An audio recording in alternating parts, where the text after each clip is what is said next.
Hello, this is a guy who likes fanfiction and is too lazy to read, so here is Avengers, Infinite Wars in audio form. Check the description for the links to the author.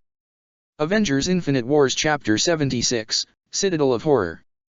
Steve Rogers stood within the meeting room inside the Jedi Temple with his arms crossed, fully suited up with his shield on his back.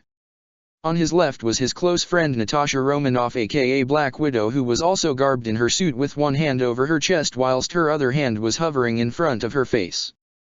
To his right was Aayla Secura, hands on her hips, mirroring Natasha's analytical eye with her gaze firmly set on the hollow table in the center of the room. Over to their right was the dynamic insect duo of Ant-Man and the Wasp, the couple gazing up at the hollow display that all in attendance were observing.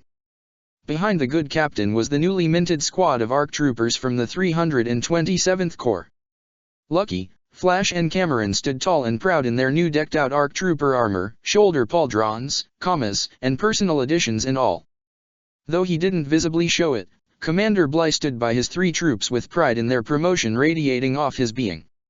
Aayla couldn't help but comment on her first-in-command's mood, with him doing very little and denying his joy at seeing some of his best achieve such accomplishments.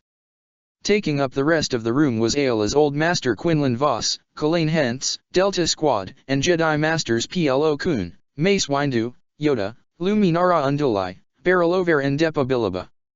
It was packed to say the least. Though not unwarranted. They had all been gathered here due to some information that they had recently gotten their hands on thanks to a collection of individuals. Recently, the Republic received a distress beacon from one of the Jedi Council members. Even Pyle was attacked by Ultron and rather than being killed, was taken prisoner by him along with the rest of his legion and commanders. There was a mad scramble to figure out just where he had been taken until they got tipped off by one Kalain Hentz. She relayed the information she got from one of her many informants across the galaxy about unusual activity near the desolate Belderone sector within the Lola Seu system. Once getting this information, ARC troopers Fordo and Alpha were tasked with reconnaissance within the system. They were to simply go in, see what they could find and come back. Engaging any of Ultron's forces was deemed as a last resort. Now they had returned with disturbing news on just where the Lannic Jedi Master had been taken. The Citadel, Plo Koon said in a deadly serious voice. A prison long since abandoned by the Sith during the many wars waged upon them centuries ago. And now it is in the hands of Ultron. Windu held a dark visage as he stated this, eyes almost gaunt as they were gazing upon the structure all were seeing. So what is this place supposed to be? Scott asked, wincing as he asked. Okay, stupid question. Let me backpedal here. What is this prison supposed to be like? I know prisons are bad and all, but the way you guys are reacting to it isn't making us feel any better here. Hope spoke up, voicing the concerns shared by those that weren't in the know. This was a prison built thousands of years ago by the ancient Sith. Master Unduli elaborated on the structure. It has gone through many owners and phases before being what it is now. It has been used by a litany of Sith Lords over the years that served as a prison specifically for the greatest threats to the current reigning Sith Lord at the time. Be it Jedi, rival Sith Lords, or anyone that can remotely prove themselves to be a threat to their reign. Depa tacked on. What does it do? Steve quietly asked. A place like that. A place of darkness and corruption it is, yes. Yoda grimly stated. Many a Jedi have fallen to the shroud of the dark side when taken to this prison. One not so easily broken into nor to escape out of. Beryl summarized, his demeanor conveying one of deadly seriousness. He placed a data pad on the hollow table which began cycling through several individuals the scholar named off. Sith Lords such as Exar Kun, Malak, and Ruin have all at one point utilized this prison at one point in time to break Jedi they captured and converted them to the dark side.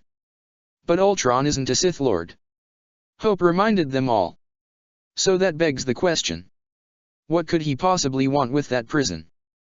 The Citadel has its uses. Vos begrudgingly said. Force dampeners and such.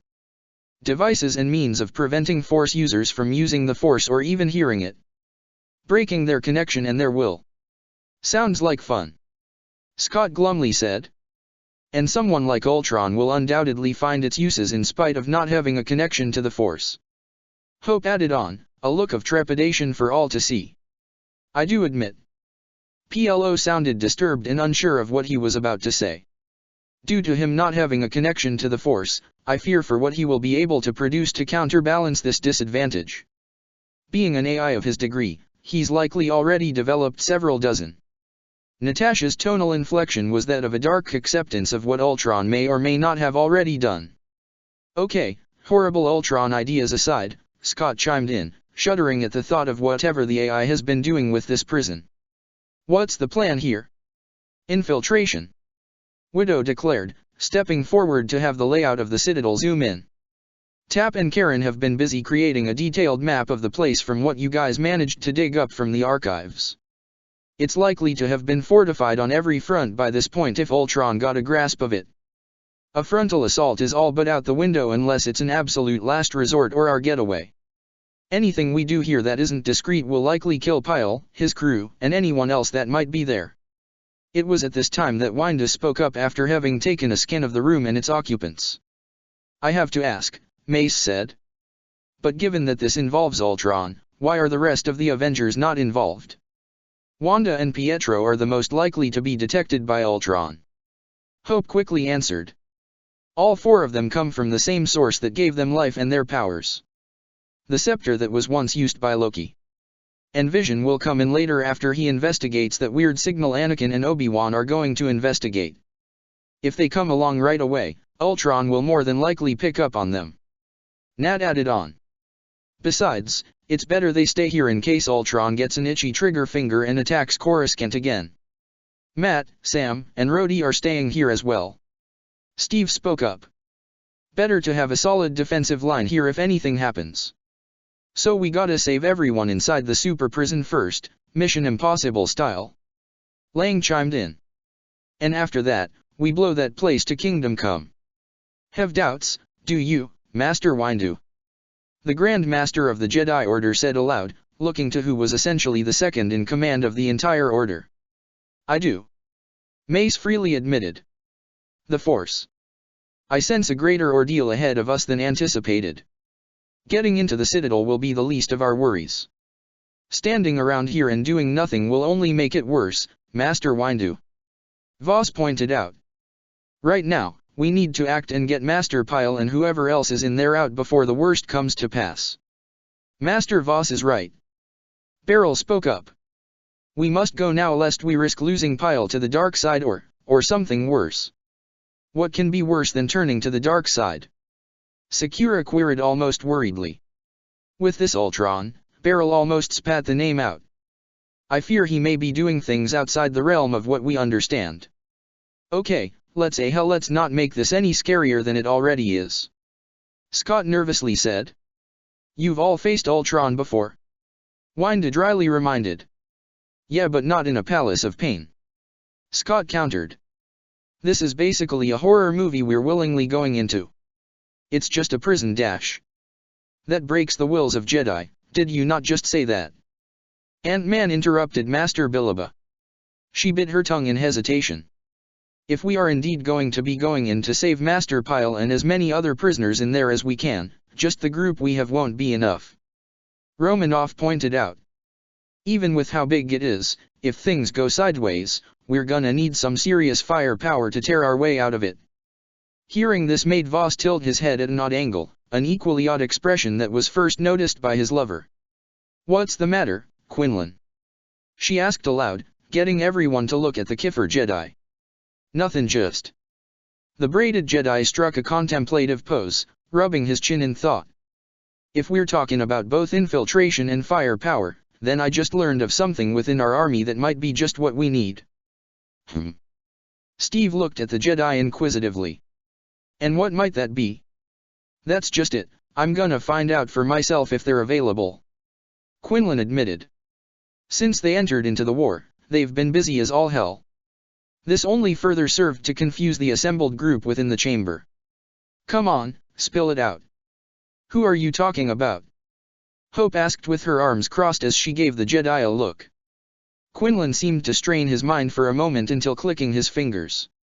Just as he was about to answer Hope's question, the doorway to the meeting room opened and in walked four uniquely armored men. Hey, Master Voss. The biggest of the four greeted boisterously, removing his helmet to reveal a familiar face to the group yet different all the same. The cavalry has arrived. Heh. Nice timing, boys. Quinlan said with a grin, and Delta Squad all groaned good-naturedly at the arrival of these new soldiers. The other 3 soldiers removed their helmets to reveal clone-like faces yet distinct enough that each could be identified separately with ease. Hunter, Wrecker, Crosshairs, Tech. Voss rattled off their names, walking over to them and locking arms with the clone in a brotherly fashion. He had half his painted in camo black and wore a red bandana that had a skull on its side. To some of the Avengers, he looked like Rambo. "You're looking well, General." "Same to you, Hunter," Quinlan remarked, turning back to the others that were all staring at them.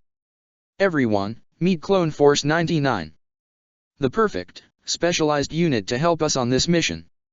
"So you were just faking not knowing about them?" Nat stated more than asked. Everyone likes a dramatic entrance. The Kiffer Jedi boasted without shame, arms crossed confidently. "You've worked with them before?" Steve asked, analyzing the 4 soldiers in front of them. Tech appeared to be the more bookish with his slicked back hair and spectacles.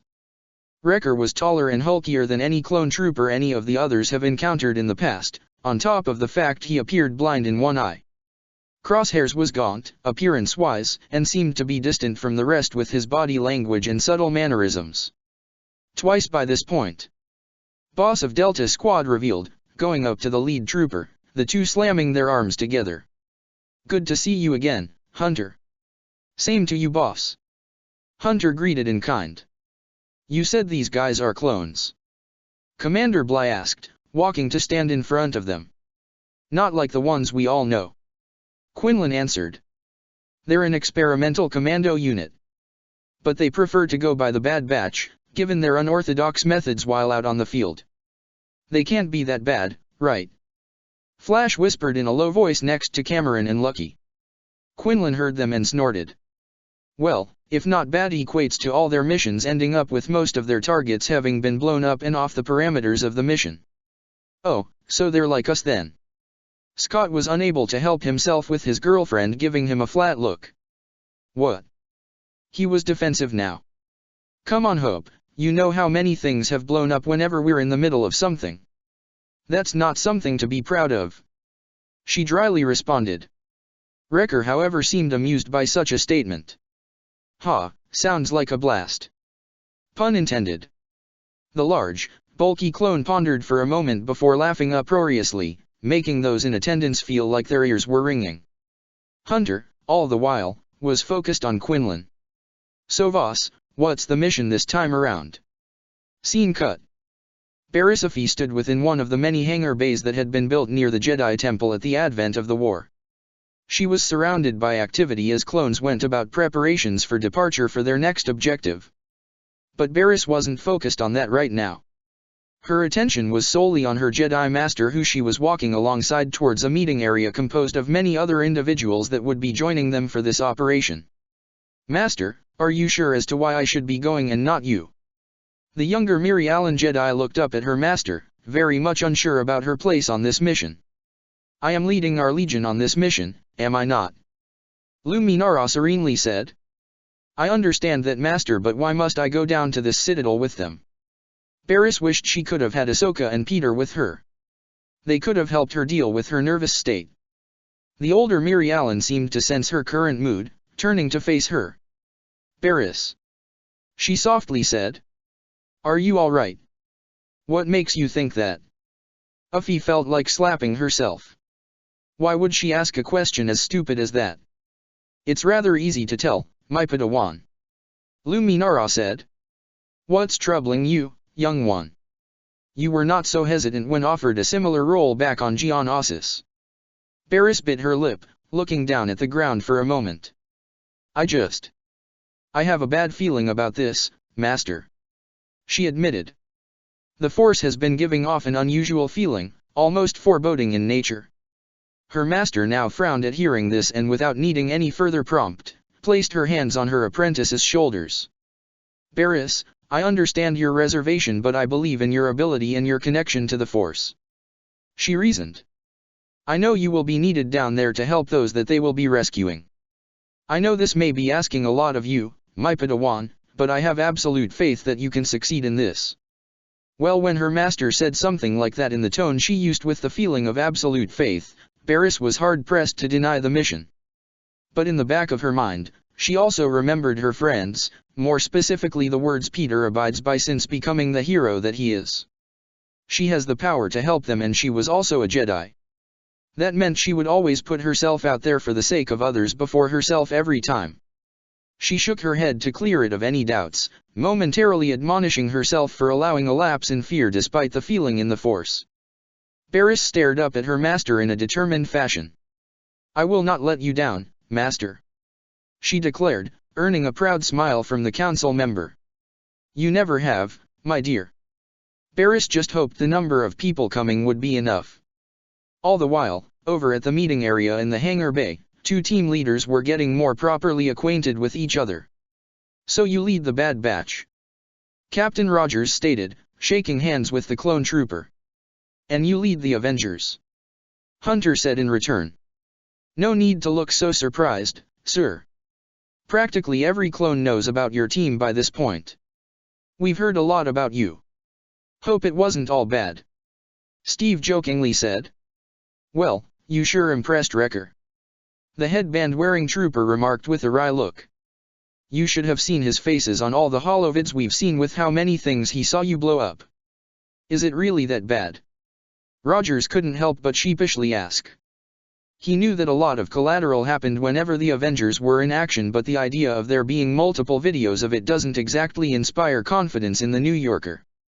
"You've certainly inspired Wrecker, that's for sure," Hunter stated with a shrug. "He's determined to match your level for explosive destruction on an enemy base."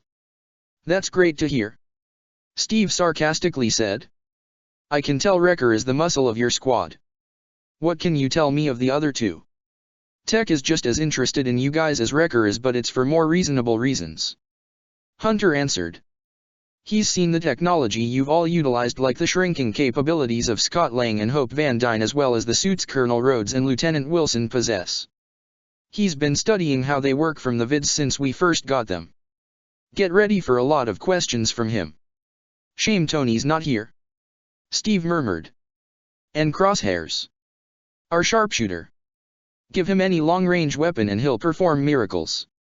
Quite the boast. An exaggeration, yes, but he has landed targets a long distance away with quick precision. Even short range with a number of actions we've pulled. Sharpshooter, huh? Now it's even bigger that the rest of our team isn't here. Clint would love the challenge." "Clint? Hawkeye," Steve clarified. "He's our sharpshooter, proud of his title. Best marksman in the world. Or our planet at least." "Oh yeah," Hunter mused. "Well, should we ever meet him, hope he doesn't mind the challenge. Crosshairs can be real proud of his talent. Barton can be too when he wants to be." Steve then became a bit contemplative. "But I've been wondering about something." "You call yourself the Bad Batch, but your official unit designation is Clone Force 99. Rogers pointed out. "I know of a clone on Kamino named Dash 99. Hunter beat him to the punch. "Yeah, where do you think we got the name?" Steve smiled at that, hearing the pride lacing the clone's tone.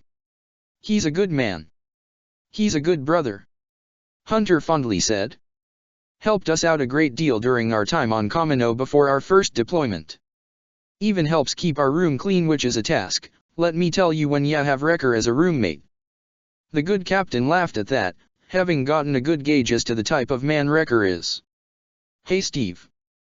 The duo turned to see Natasha gesturing for them to come over. "We're all set."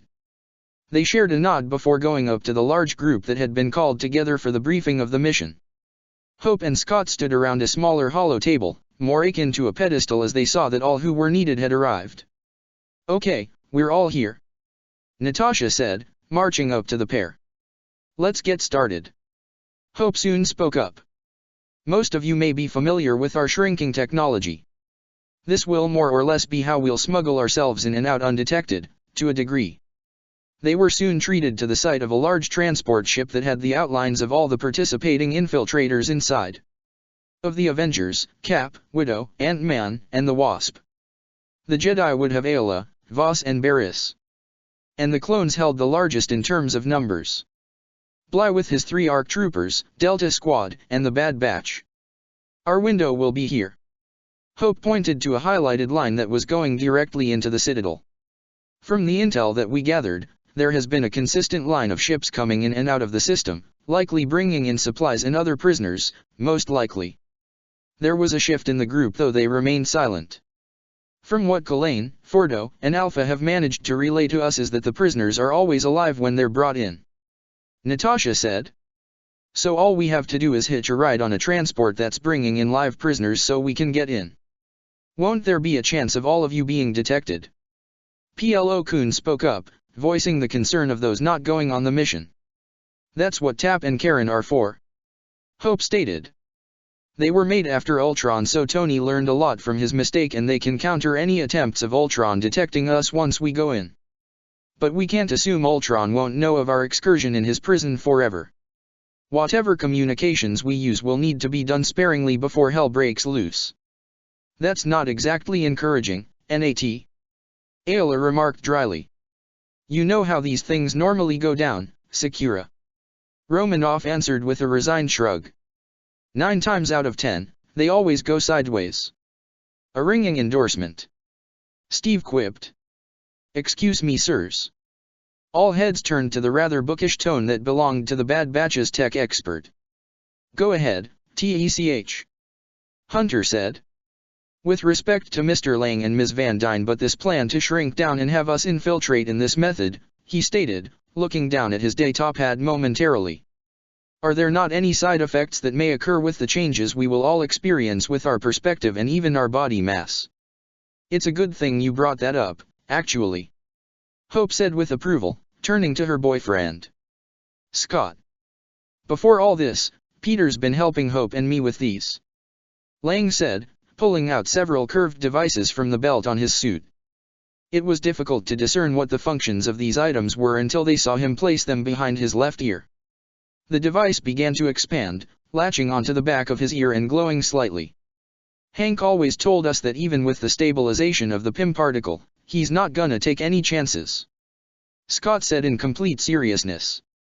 And you guys don't have the same suits that we do to help in keeping your brain clear of any radiation that might occur when affected by the PIM particle. These little earpieces are meant to keep you guys clear and stable when you're all shrunken down. May I? Tech politely asked, hand held out for one of the devices which Scott handed over to him. Fascinating. Wait, when shrunken down, the shrinking will affect our brain. Voss spoke up, Delta Squad glancing at one another warily. What does that mean? It won't. Scott promised, holding up another earpiece. It's why we made these, to be sure. The PIM particle that we use is stable, but like we said, its creator doesn't want any chances. Are you certain these will work? Tech inquired. Positive. Hope confidently said. We already tested them with Shadow Squadron back on Jabiim. Had them installed in starfighters and saw it had no negative effects on the troops. That seemed to satiate the gadget-based clone, who nodded in satisfaction while still observing the device. But I should warn you guys, it will still be disorienting with the whole size change and all. Ant-Man spoke up again.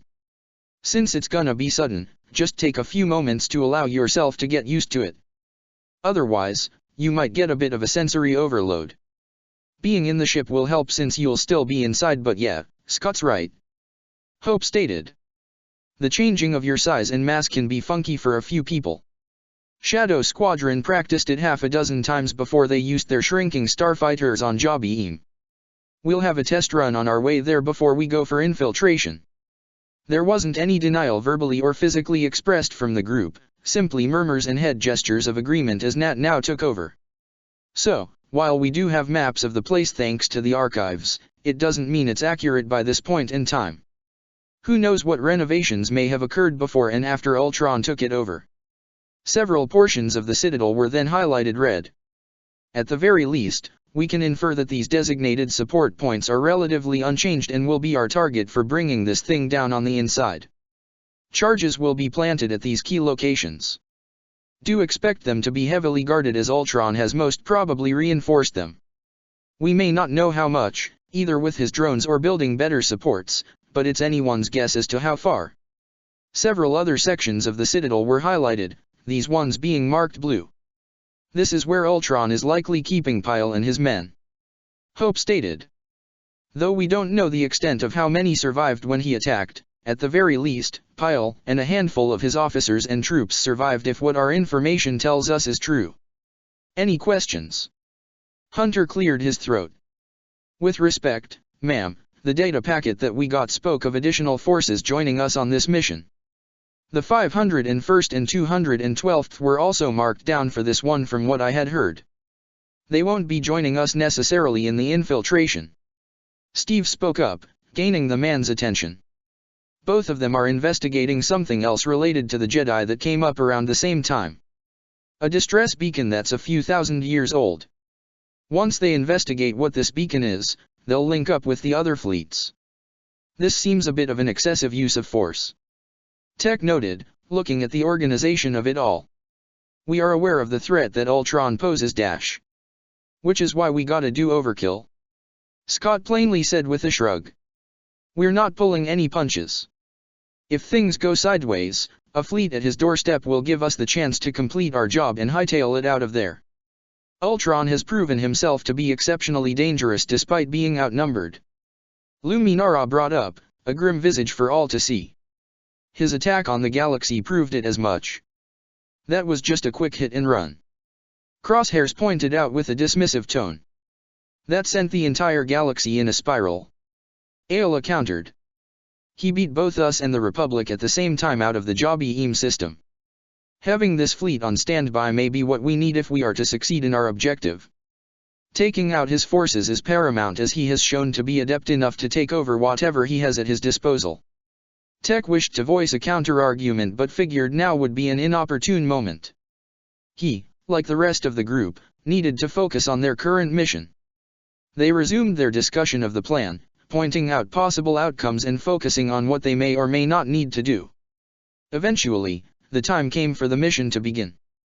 The large group of Avengers, Jedi, and clones all piled into the specially designed and modified ship that would help in carrying a large number of the captured individuals within the Citadel. They just hoped that there were enough survivors to get to the ship. Knowing Ultron, that didn't matter at this time for them.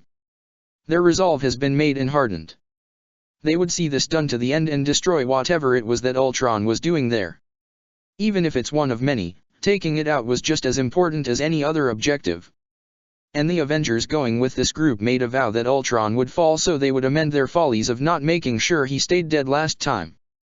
Scene cut. Geez, never would have thought we'd be in something like this. Flash commented, looking up at the gigantic ships that they were flying towards. The fleet of ships arrived just outside the system of Lola Seu. Tap and Karen, the latter that Peter had loaned out to this group, had created an algorithm that consistently changed as a means of scrambling any attempts of detecting their presence. Once they established themselves, the infiltration team made their way towards the hyperspace lane that would take them directly into the Lola Seu system. Like the information they had gotten from Kalane, Fordo, and Alpha, they soon spotted a cargo transport that was in tatters headed for the Citadel. With Tap and Karen's efforts, they flew in undetected from a hole in the side of the ship and shrank down just as the ship entered light speed. In the middle of their journey, the large contingent of infiltrators were all busy preparing for what was undoubtedly going to be a harrowing mission. The ARC troopers all checked over their equipment repeatedly, just like Delta Squad and the Bad Batch. Voss was helming the ship alongside Boss whilst Hope, Scott and Natasha got acquainted more with Clone Force 99. The only outliers in the midst of this brief mingling before the mission was one Avenger and one Jedi. Of the former, "You all right?" a soft, familiar voice asked from his side. Steve turned to see Aola looking at him with a look of concern. Sorry Aola, had my mind on other things. Rogers quietly said. Did you ask me something? She nodded, seating herself next to him now. You look troubled, my friend. This is the same face you had when you first learned of Ultron's attack on the galaxy. His eyes drifted down slightly. Is it? Ayla appeared conflicted for a moment before putting on a more determined face. You remember our promise to each other after Master Keeley's funeral? He glanced up at her in a bit of surprise. That when we needed each other to talk, we'd be there. The super soldier's eyebrows raised slightly and he was then gently nudged by the Jedi who, no, she wasn't pouting, was she? No, that was her, patient Jedi expression. Yeah, that's it. He sighed, leaning forward, propping his elbows on his knees and crossing his hands together. Well, it's the same as last time. Steve admitted, glancing at her. It's knowing that he's here because of us. Ayla frowned and without realizing what she had done, reached forward and grasped his hand in hers. Steve, you cannot think like that. She implored. You mustn't. What has happened isn't your fault. We were there, Ayla. He rebuked, turning away from her. The last time we fought Ultron, an entire city was destroyed. We thought we did our job, but that was thrown back in our faces. He attacked a galaxy and took over an entire system, and God knows what else, cause we didn't finish him when we had the chance. Steve, you can't think about something like this. She quietly said, softly squeezing his hand subconsciously. Hard not to, given our history with him. We were responsible for causing such a menace to be created. One which we dread today. Steve, she said again. Please. You can't let this consume you. This was beyond your control. Captain Rogers only shook his head. It was. It always was. Tony and Bruce may have created him, but we let it happen. I let it happen. And now an entire galaxy is paying the price for it.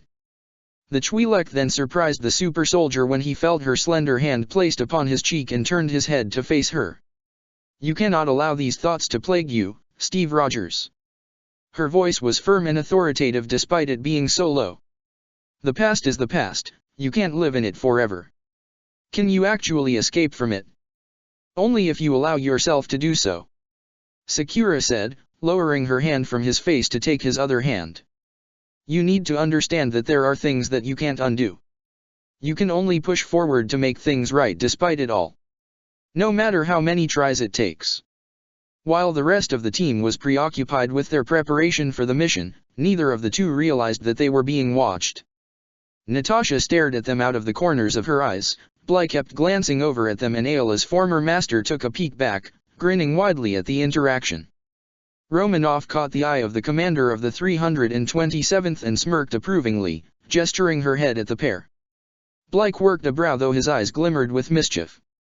He got her silent message of, "You thinkin' what I'm thinkin'," and responded with an approving grin. As the pair now forged a plot in silence, the two targets of their newly made mission kept on speaking, with neither being any the wiser. How's Barriss? Nervous like many on this ship. She seems to be more so than the others. Steve noted, looking over at the Padawan who had been sitting rather isolated from the rest. Her head was bowed down with her arms wrapped around her.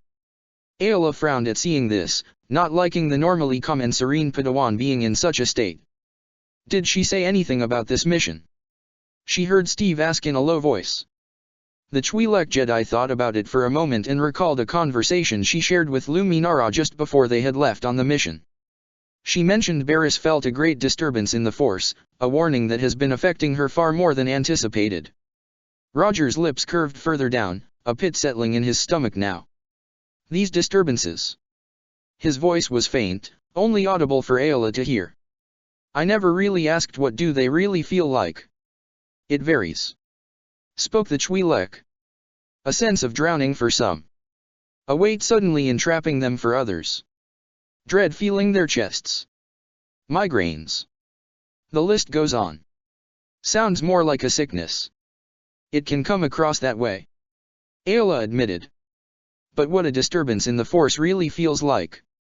Have you ever had something that felt as though it reached down and grasped at your soul? Steve blinked at that, finding the wording to be rather ominous. But as he thought about it, it didn't take long for the New Yorker to think back to his time in the war and the last mission he had. Going down in the ice, talking with Peggy, all the while guiding Hydra's plane down. There was a strange feeling of fear that was soon replaced with acceptance when he presumed that those would be his final moments. Before he was able to formulate an answer, Voss spoke up from the front.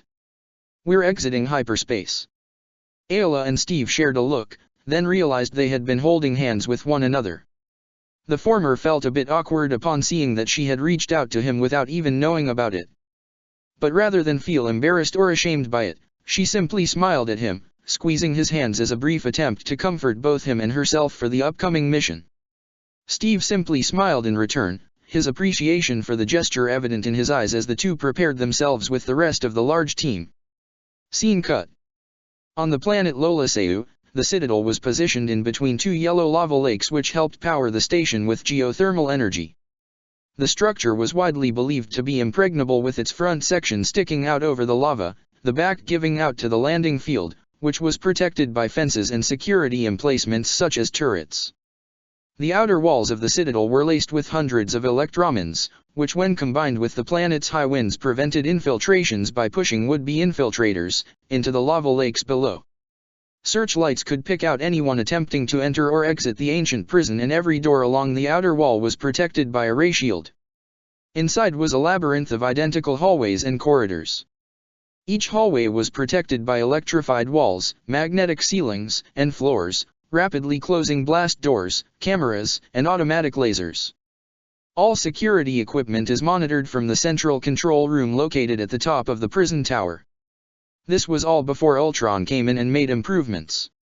Now, well, Death Trap is a polite means of describing Ultron's renovations. The Meddroid had refortified a number of locations, making the walls have a sheen covered with metal, giving it a more imposing aura. Ultron drones of varying sizes flew about the area while patrolling the multitude of cliffs. What they failed to locate or detect was a speck flying down past them all towards a location tucked away in the furthest corner of the Citadel where no drones were patrolling. Landing upon a sizable chunk of elevated land, there was a gust of wind as something grew to a large size, and moments later, a lance-like ship made itself visible. Jamming signals in effect, no signs of detection, comrades. TAP announced over the speakers. We've implemented the loop so Ultron will be unaware of your entry through this sector. Karen chipperly said. Good work, you two. Nat praised. We're counting on you both to keep us invisible. We shall not let you down, Comrade Natasha. TAP proclaimed. Truly fascinating. Tech said with open intrigue. If it is too much to ask, once this is all over, may I have a moment to study these programs? They are extraordinary. Romanoff only grinned at the tech-savvy Tech, patting his shoulder. Loving that optimism, TECH. She said. Don't worry, we'll give you your time. For the first time since meeting them, Tech gave the Avenger a genuine and appreciative smile. As the crew began exiting the ship, ARC Trooper Flash stepped out of the ship, examining it from left to right. I didn't know this ship can turn invisible. Flash said in surprise. Yup. Cool, right? Scott said. Obi-Wan was the one who suggested this kind of ship cause he used another version of it back at some other planet earlier in the war. Crystal something. Why couldn't we just use that to get in then? Cameron asked. Seemed more efficient than shrinking and hitching a ride. This tech is experimental still with some bugs. Tech spoke up, walking over with his datapad and making a scan of the unseen ship. While it can turn invisible, it can't do so in hyperspace.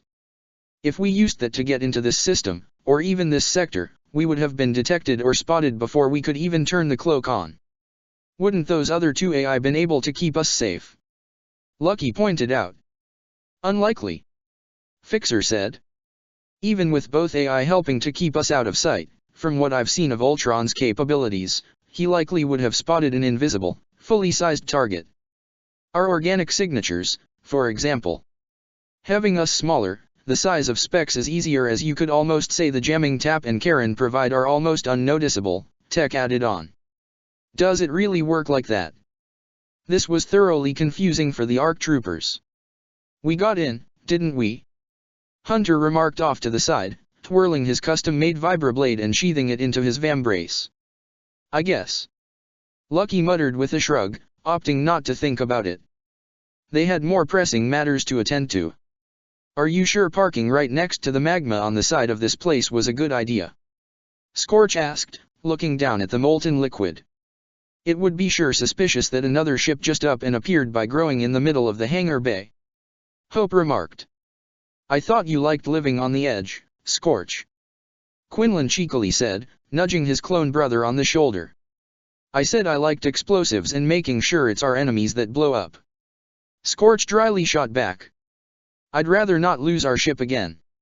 You know you're responsible for at least half of those. Voss countered. And you managed to outclass him recently. Boss chimed in, causing Quinlan to jolt. I what? Voss barely restrained his indignant shout. Those don't count. Master. Ayla put on a faux disappointed look. I thought you would have become better by this point. Quinlan looked ready to retaliate against such slanderous accusations when he felt a firm hand on his shoulder. Come on now, Voss. Steve said, amusement laced in his tone. Let's save it for later. As this small banter came to its end, one Jedi Padawan stood apart from the group, her eyes firmly fixated on the Citadel. Their objective. She didn't know what it was about this place being in such close proximity to it that made her stomach churn. There was such a terrifying aura surrounding the structure with nothing but terror and death emanating from it. She reached up to her hand, feeling another disturbance in the force only this time there was something truly terrifying. She heard a scream in the distance that was silenced by the sound of machinery followed by a synthetic, metallic laugh that made her spine shiver. Commander, are you all right? The Mirialan Padawan blinked and turned to see Bly looking down at her with concern evident in his voice. Oh, apologies, Bly. She sincerely said. I did not mean to make you worry. What's eatin' ya, kid? A gruffer voice asked and she saw Hunter was now standing on her other side. Ya look really rattled right about now. Uffie internally bit her cheek, body seizing up for a brief second as she looked back at the Citadel. This place, it reeks of a vile darkness. Barriss whispered though she was still heard by the two clones. This isn't like the dark side of the Force. It's something worse. She's not wrong there. Spoke a solemn, female voice belonging to Ayla Secura. This place has a stench to it that I have not dealt with in my entire life as a Jedi. Whatever Ultron is doing here. Ayla's face hardened, now glaring at the prison. It is an affront, an abomination on life itself. Just being here makes my skin crawl. Don't need your force thingy to share your feeling. Scott Lang now joined in. This place is giving me the goosebumps right about now. They befell into a moment of silence when. Geez, what's with all the red? Scott questioned, noticing the litany of red lights around the prison. I know he's a maniacal asshole and all, but he's laying it on thick, don't ya think? Hunter was unable to withhold his snort with Bly shaking his head. Even Barriss managed out a tiny smile though it was quick to fade away. Back with the others, they were all observing a more detailed layout of the prison with multiple pathways being highlighted. It's a dim labyrinth. Hope commented in annoyance. These are just the hallways and corridors. Scott said, adding in additional outlines that were just starting to be formed. What's all this? Fixer asked. Pipes and vents that we're mapping out right now with these little guys. Ant-Man said, holding up his hand. The group looked closely at the appendage to find multiple small critters crawling around his fingertips that were then taking off into the air, flying straight for the prison. What are those? Sev asked, squinting his eyes at the things flying off Scott's hands. They look like bugs. They are. Scott confirmed.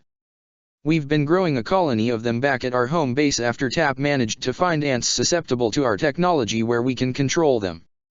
Been building them up for a while. Incredible. Tech looked like he was about to salivate at all the questions he had for the technology needed to implement such functions. Captain America nodded approvingly at Scott and Hope's actions, a plan quickly formulating in his mind. All right, we're gonna split up to cover more ground. Steve declared. Scott and Hope can shrink down, use the ducts and vents in the place to get other areas in this place faster than us. Nat, you're with me. You too, Hunter. Voss and Delta Squad will take the lower floors, make a sweep and plant their explosives. Barriss, you'll go with Ayla and her men from the middle. The sooner you get to the prisoners, the sooner we can get them out. With your healing ability, we can at least give them some reprieve and maybe get them to go faster. And what if Ultron detects us? Sev of Delta Squad asked. We'll keep him occupied. Rogers said without missing a beat. Figure the 6 of us can cause more than enough commotion to have that bastard focused on us. Crosshairs let out an audible, withering sigh as he stood next to a now jittery Wrecker who would just jump at the prospect of chaos. Delta Squad glanced over at the oversized lug, a look of sympathy directed at the sharpshooter who simply stared back at them, resigned to his fate. Oh, chin up, Crosshairs. Scorch said in an attempt to alleviate the sniper. If anything, you'll have a chance to show off. You know you can't help it. Try as he might, Crosshairs was unable to hide the brief smirk that appeared, catching Wrecker huffing at the thought which only added to his smug demeanor. He won't beat me. Wrecker sounded like a child now. Just you watch. Crosshairs was now openly grinning with a silent expression that conveyed, oh now I will top whatever you come up with. Tap and Karen will keep us under wraps but only for so long. Nat said. So at the very least, let's just try to reach the prisoners before things go ass up into smoke. Encouraging Romanoff, really, you understand exactly what to say to raise our spirits. Quinlan dryly said. It's a gift. Widow said with a shrug. Now, let's do this. The group all went in through a side entrance that had been collapsed due to rubble but was cleared due to the combined efforts of Barris, Ayla, and Voss. All the while, a number of spider-like creatures were crawling around the area and scampered away at the sight of the group. Once they were in the citadel, they were quick to break off. Tap and Karen got to work in jamming any forms of detection or messing with cameras that may be in use, creating brief loops as they passed them by. The group split off into their teams. Ant-Man and the Wasp shrunk down and entered into a nearby vent with a contingent of ants accompanying them. Steve, Nat, and the Bad Batch broke off to a higher level, Quinlan and Delta Squad to the lower whilst Barris, Ayla, Bly, and the 327th ARC troopers remained on the floor they found themselves in. They all moved quietly and carefully through the citadel, using the aid of their 2 AI to help guide them through areas where there were dozens of drones either patrolling or being assembled. All teams, report in. Steve quietly said, peeking around a corner, ducking it back as 2 sentries flew by. Ant-Man and Wasp rounded a corner of one of the ventilation shafts they were in, looking down at an opening to see an empty room. Nothing with us, Cap. Hope stated. Just one room after the other. Nothing in them. Nat's voice came in through the comms. Nada, no dice on anything. Even our ants haven't given us anything yet. Over with Voss and Delta Squad, they were on either side of the entrance to a hallway crawling with drones. Lot of activity on our end. Boss reported. They must have something here. I don't like the look of it. Sev stated, grimacing beneath his helmet. Honestly, kinda feelin' what Commander Effie was talking about earlier. Got a bad feeling about this place. We're gonna go another way around, Cap. Quinlan finished off for his group. The last group was in a corridor with several doors that had staircases leading into them on the sides. We're in a detention cell. Ayla said, eyeing each door with a guarded look.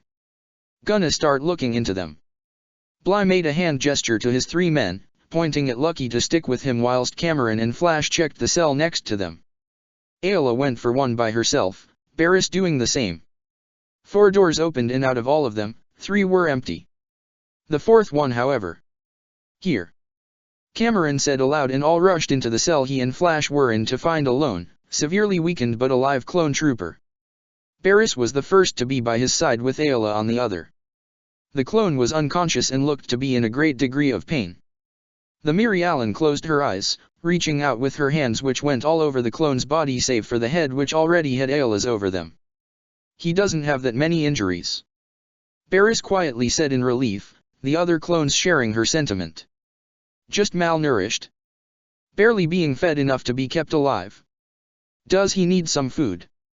Lucky asked, pulling out an MRE from one of his pouches. Yes, but he'll need to make sure it's in moderation to get him back to normal. Barris said. So some water for now. Flash pulled out a flask, offering it for Barris to take which she did with an appreciative nod just as Sakura used the force to bring the clone back to consciousness. He let out a pained groan, eyes barely straining themselves to open up. Easy. Bly whispered, hoping the clone would hear him. Who is it?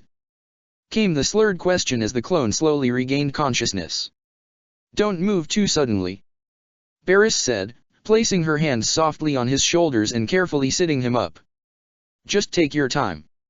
Or, just a little faster, if you don't mind. Lucky remarked, taking a moment to check outside the cell, his DC-17 blaster pistols held in his hands. The clone soon opened his eyes properly, and at first, his vision was blurry, but it eventually cleared for him to see the 4 clones and 2 Jedi before him. He almost couldn't believe what he was looking at.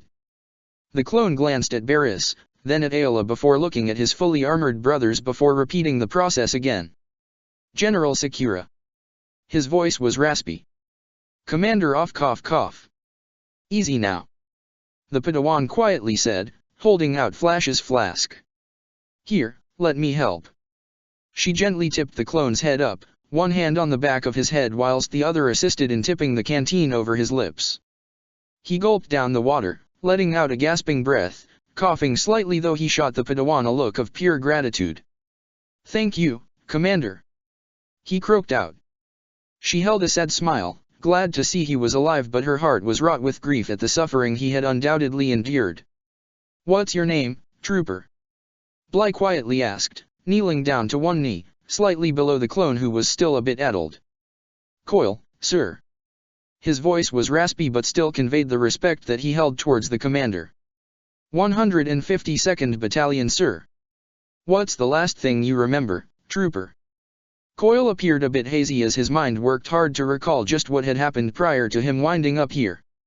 There were more of us. He whispered throatily. My brothers, all of us were taken by him. By Ultron. He moved us around but brought us here. Your battalion. Lucky was hesitant to ask. Are they? I don't know. Coil shuddered. It may be a mercy if they were. What has Ultron been doing here? Ayla asked. Coil shook his head, though immediately regretted it as he had gotten dizzy by that action alone. I don't know what he has done. He managed out, hands up to his head. Just that, they are taken. And then, the screams. I just heard them all screaming. Tears now fell from his eyes. I never saw them again. Who's your general, Coil? Bly asked. General Cirrus and Commander Aubrey. He answered straight away, causing the 6 rescuers to freeze in shock and disbelief. General Cirrus. Ayla repeated in a low whisper. Commander Aubrey. Barris' eyes widened. Wait, weren't they stationed on Jabiim?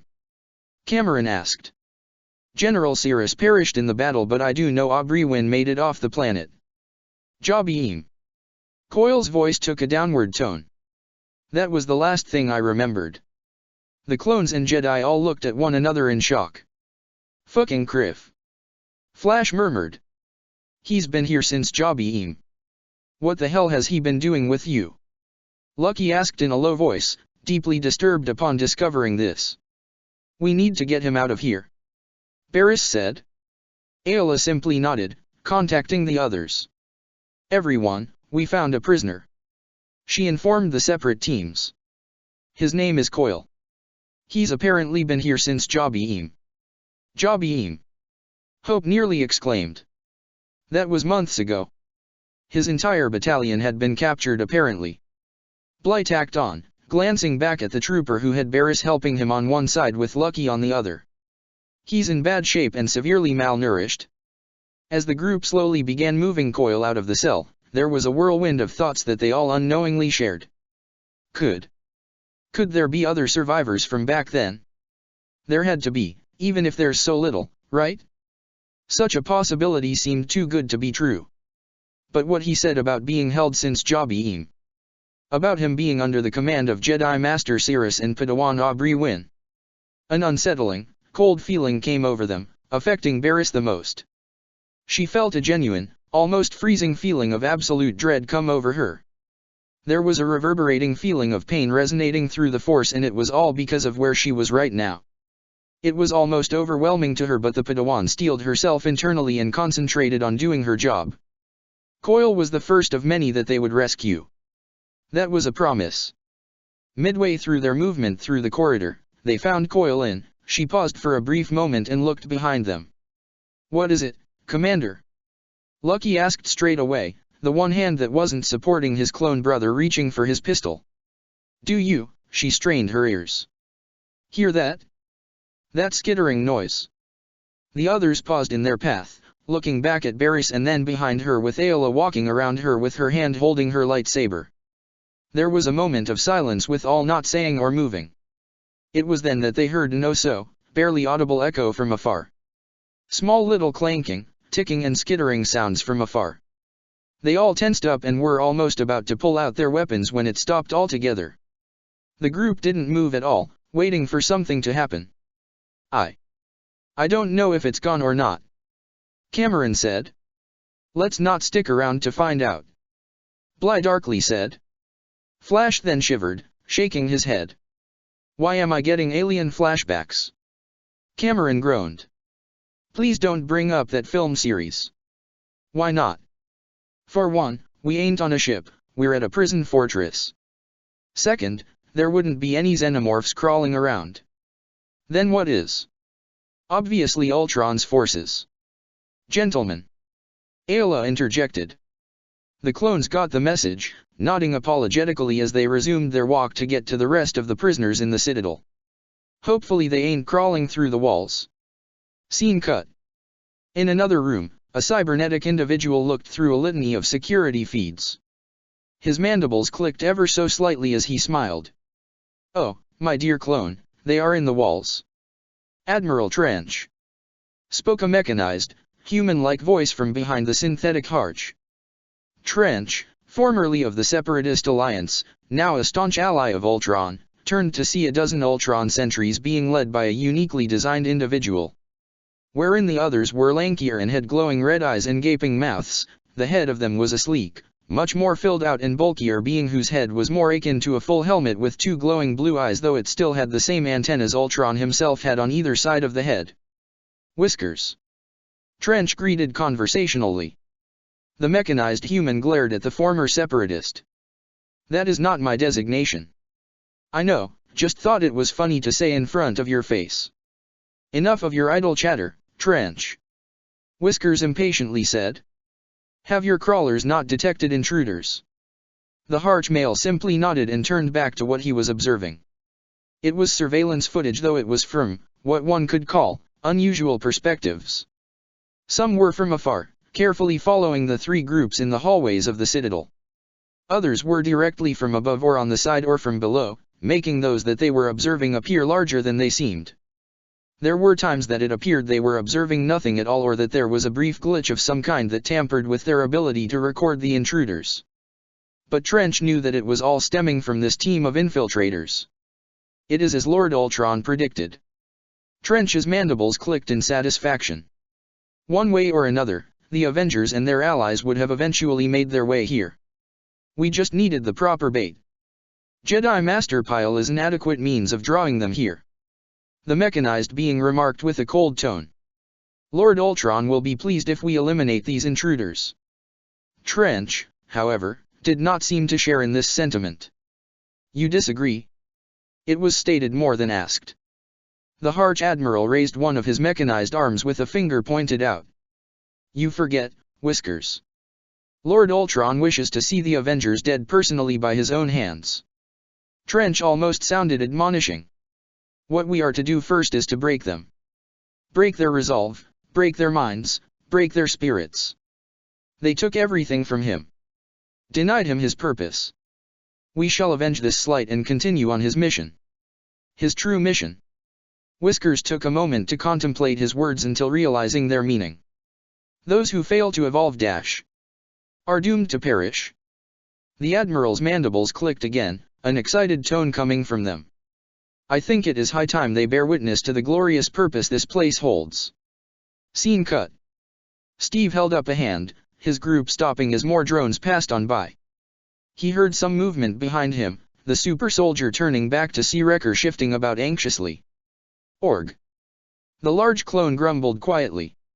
When can we start blowing things up? Nat, standing next to him, was unable to hold back her silent laugh. She reached up and patted his helmeted cheek affectionately. Just hang tight, big guy, she assured him. If anything, we're gonna be a distraction for the others to get all the prisoners out. And we're gonna need to be loud.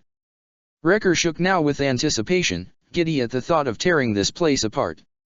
After having walked through here in relative silence, he's not normally the kind of guy to admit this kind of thing, but this whole place was giving him the creeps.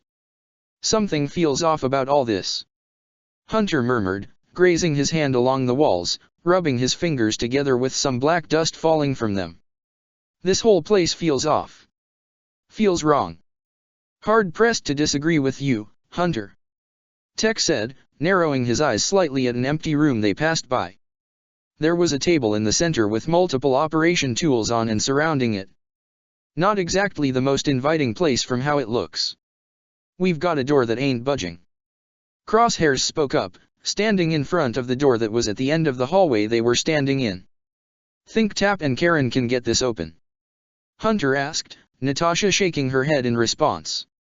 Let's not distract them, she said, and wordlessly, Tech walked forward, holding up his wrist pad to a control panel on the side of the door. It was only a few seconds of Tech working to open the door, and a moment later, the two sliding doors opened up to what could only be described to be a nightmare. First was the literal wave, a stench that almost caused the entire group to throw up. Even with the helmets the Bad Batch wore, it overwhelmed their filters and they were coughing, almost retching. What in Criff's name was that? Hunter trailed off once the team saw what room they were all looking at. What? Steve almost lost his voice. What is this place? Grotesque, disgusting and disturbing would be the mildest terms used to describe the room in which they found themselves. Bodies. Countless bodies were strewn about. Be it on the floor, the tables, tanks on the walls, and that was just the full ones. There were arms, legs, chests, heads, every single piece either hanging on chains or tendrils, placed on other operating tables, hung up on the walls. And all of them shared a single trait in common. The metal that surrounded certain portions of the flesh, almost replacing it entirely. The majority of the room was taken up by clones, but many other species were present as well. This entire room was akin to something out of a horror flick. No amount of words would be enough to describe the abject revulsion and disgust the team was all feeling right now. Even Crosshairs, a normally reserved and quiet soldier, had his body slumping slightly at what he was looking at. What the hell is this? Hunter quietly asked, deeply disturbed at the sight. Crosshairs, who was normally reserved and distant, found himself clenching his rifle rather tightly at the sight of a clone trooper that had his chest cut open. Metal tubes were stabbed into several organs, and the look that the clone had on him. It must have been his final look before he died. The sharpshooter would be the first to admit that he has a distaste and lack of interest regarding regular clones, or regs as he calls them. But this was just. He didn't have a word or thought to articulate what he was feeling right now properly. Tech. Wrecker's quiet voice was heard in glaring silence. What are they doing here? Hunter glanced over at the large trooper, put off by the disheartened sound the normally boisterous clone had given off. Tech, in an almost robotic fashion, began scanning every body and body part with his eyes glazed. Cellular data and reconstruction. Tech icily said. Fusion on a molecular level of machine and man. Experimentation shows that many kinks and issues are still left to discern. Black Widow was gazing at a clone trooper that was in a tube, fully intact with no apparent blemish or wounds at him at this time.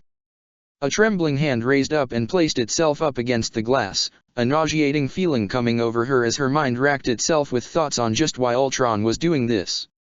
She thought back to the first time they had ever encountered him at their supposed victory party last year. The genocidal AI spoke of bringing peace in our time. About humanity being unable to evolve so long as the human race remains the same. How they were protecting the world but didn't make an active effort for change. Evolution. Steve's ear twitched when he heard Natasha's low whisper. What was that, Nat? He quietly asked, making the Bad Batch look at them both. Romanoff slowly turned back to them with a sorrowful expression laced with dread. "Remember what Ultron said? What Bruce said?" she asked Steve directly. "About how Ultron wanted to attain peace." Rogers paused in thought, a slightly confused face displayed for the group to see until understanding came upon him. "You can't be serious." Nat only shook her head. "Afraid I am, Steve." "Excuse me." Hunter spoke up, clearly miffed at their rather vague wordplay. "For those of us who are not in the know." "Sorry," Steve sincerely said. "It's just something from our past that has to do with Ultron. We know why he's doing this." "I heard Ms. Romanoff say evolution." Tech spoke up. "What does this have to do with what Ultron is doing? And what's all that nonsense about peace?" Wrecker huffed. "I'm getting sick just standing here. Ultron was created, originally, with the intention of bringing peace to our world." Steve elaborated. "But something went wrong when he got started up and he had a more twisted notion of peace. The way he saw it, humanity on our planet was stagnating with no true means of progress." Nat added on, turning back to the clone in the tube. "So he believed that in order to attain his version of peace, it was through evolution. A rather forceful one involving the eradication of all life on Earth to make way for his metal utopia or whatever he wanted."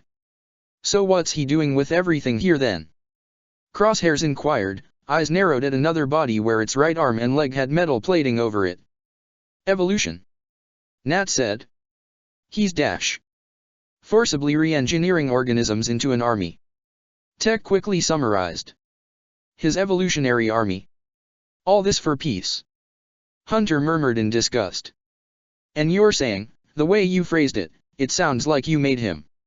"One of ours did," Rogers clarified.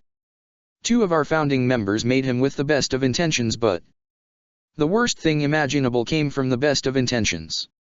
Nat somberly finished for the captain. "All this because we didn't stop him the first time," Steve dejectedly said. Widow simply walked over and lightly hit his shoulder with a frown. "Hey, none of that," she disapprovingly stated. "Ayla told me to keep you out of your funk." The super soldier looked at Natasha in bemusement. "When did Steve?" Romanoff interrupted, giving him an expectant gaze. "Take a moment to consider who you're talking to." Rogers blinked at her before sighing, shaking his head in mirth. "So what do we do now?" Wrecker asked, looking at the clone in the tube with sympathy. Before anyone was able to answer that question, the tube that held the clone let out a hiss. The group all jolted, weapons up in an instant, but they lowered them once the tube was taken out of the wall and moved back into what appeared to be another room. Tech's head snapped down to his datapad and let out a curse that almost shocked his batch brothers had it not been for the situation. "They're taking him in for conversion." "What?" Wrecker exclaimed in alarm. "Wait, what's that They're gonna change him into a machine." Steve answered quickly. "Tech straight ahead," Tech said, pointing at the door leading out of this horror show. "Wrecker!" Steve shouted, shield up and running forward. The large trooper was quick on the uptake, grinning beneath his helmet as the pair ran forward and together smashed the door apart. The rest followed through and they were met with the sight of dozens of Ultron drones crawling out from the walls, ceilings, and floor within a room much larger than the one they were just in. Well, said a familiar, sinister voice from one of the drones, its eyes glowing red rather than the blue the rest had. "I was wondering when you would show up." "Ultron." Cap and Widow muttered darkly, glaring spitefully at him. "And you brought some new puppets," Ultron cheerfully said, directing his gaze at the Bad Batch. "Tired of your old ones? Better watch yourself, Clanker," Hunter threatened, pulling out his vibroblade. "Oh, how cute." The AI's mocking voice grated on the nerves of the batch. "But even with your bravado, you're all gonna wind up the same. Discarded and forgotten." "That's not gonna happen," Steve fiercely declared. If this was his regular body, Ultron would be rolling his eyes right now. "Ever the self-righteous Boy Scout," Ultron said, sounding bored. "But let me ask you something, expendable assets This label clearly incensed the Bad Batch, who were all ready to pounce on the drone. Would you rather be what you are, used and thrown out after all of this is said and done? Or, the drone gestured its hand to the clone that was now awake and confused as it was being placed upon an operating table. Would you rather become something greater, something more than you already are? It was then that Natasha noticed multiple arms and tendrils all coming towards the still confused but now terrified clone. "Save him!" she shouted, rushing forward only for a drone to shoot at her. She skidded to a halt and jumped back at the last second. Steve grit his teeth, throwing his shield at the arms and tendrils that were nearing the clone only for a ray shield to be activated. His vibranium disc bounced off the shield, tearing through other drones before returning into the hands of its owners. "Move!" Hunter shouted, and the six ran forward, tearing into the bots that began swarming them. They fought with everything they had, ripping and shooting apart every Ultron drone that got in their way. But it wasn't enough. Despite having superior fighting capabilities in terms of enhanced physiology and technology, they couldn't get to the clone in time. "Trooper!" Rogers shouted in abject dread. They watched in horror, fighting to get to him, but the tendrils and drones that came at them held them back long enough for the procedure to continue. A laser cut into his skin from the center of his forehead, down to just below where his eyes are, then shifted to the left. The clone's eyes were shaking wildly, his mouth opened to scream when a tube shoved itself in and he was forced to ingest a metallic sludge of some kind. Blood poured from his nose and ears whilst his skin that had been outlined by the laser was ripped straight off. "Get him out of there!" Natasha yelled, firing her widow's bites that were blocked by additional tendrils that came down from the ceiling. Several arms came up from the floor around the writhing clone and quickly got to work on the exposed flesh and bone on his face. The trooper was jolting in an erratic manner as if suffering from a severe seizure. A leg was sliced clean off, replaced with a metal one, the flesh having metal pincers dig themselves into the skin and bone. "I've got it!" Tech shouted, typing in the last of his command with the assistance of Tap and Karen to override the procedure. Everything around the clone slumped with the trooper doing the same. Nat glanced at him, then Tech. "Is he?" "I don't know," Tech quietly said. The ray shield was gone with the drones having stopped coming in. Steve walked over to the trooper and hesitantly placed a hand over his neck. It only took a few seconds for the captain to hang his head, shaking it. "Better that way," Crosshairs murmured. "Better to be dead than to be that." The group was hard-pressed to deny such a statement. What they saw was nothing short of torturous, and that was putting mildly. They were unable to dwell on it any further as alarms began to ring all over the Citadel. Guys." Scott's voice came in through their radio. "You all hear that, right? Jig is up." Nat muttered. "If we ever had it to begin with." "Most likely not with how that bastard acted," Hunter said with a near snarl. "Guess it's time to cut loose then," Steve said. "Ayla, Barris, what's your status?" "We're still with Coil, but we're nearing the detention center where Ultron is probably keeping the prisoners," Ayla responded.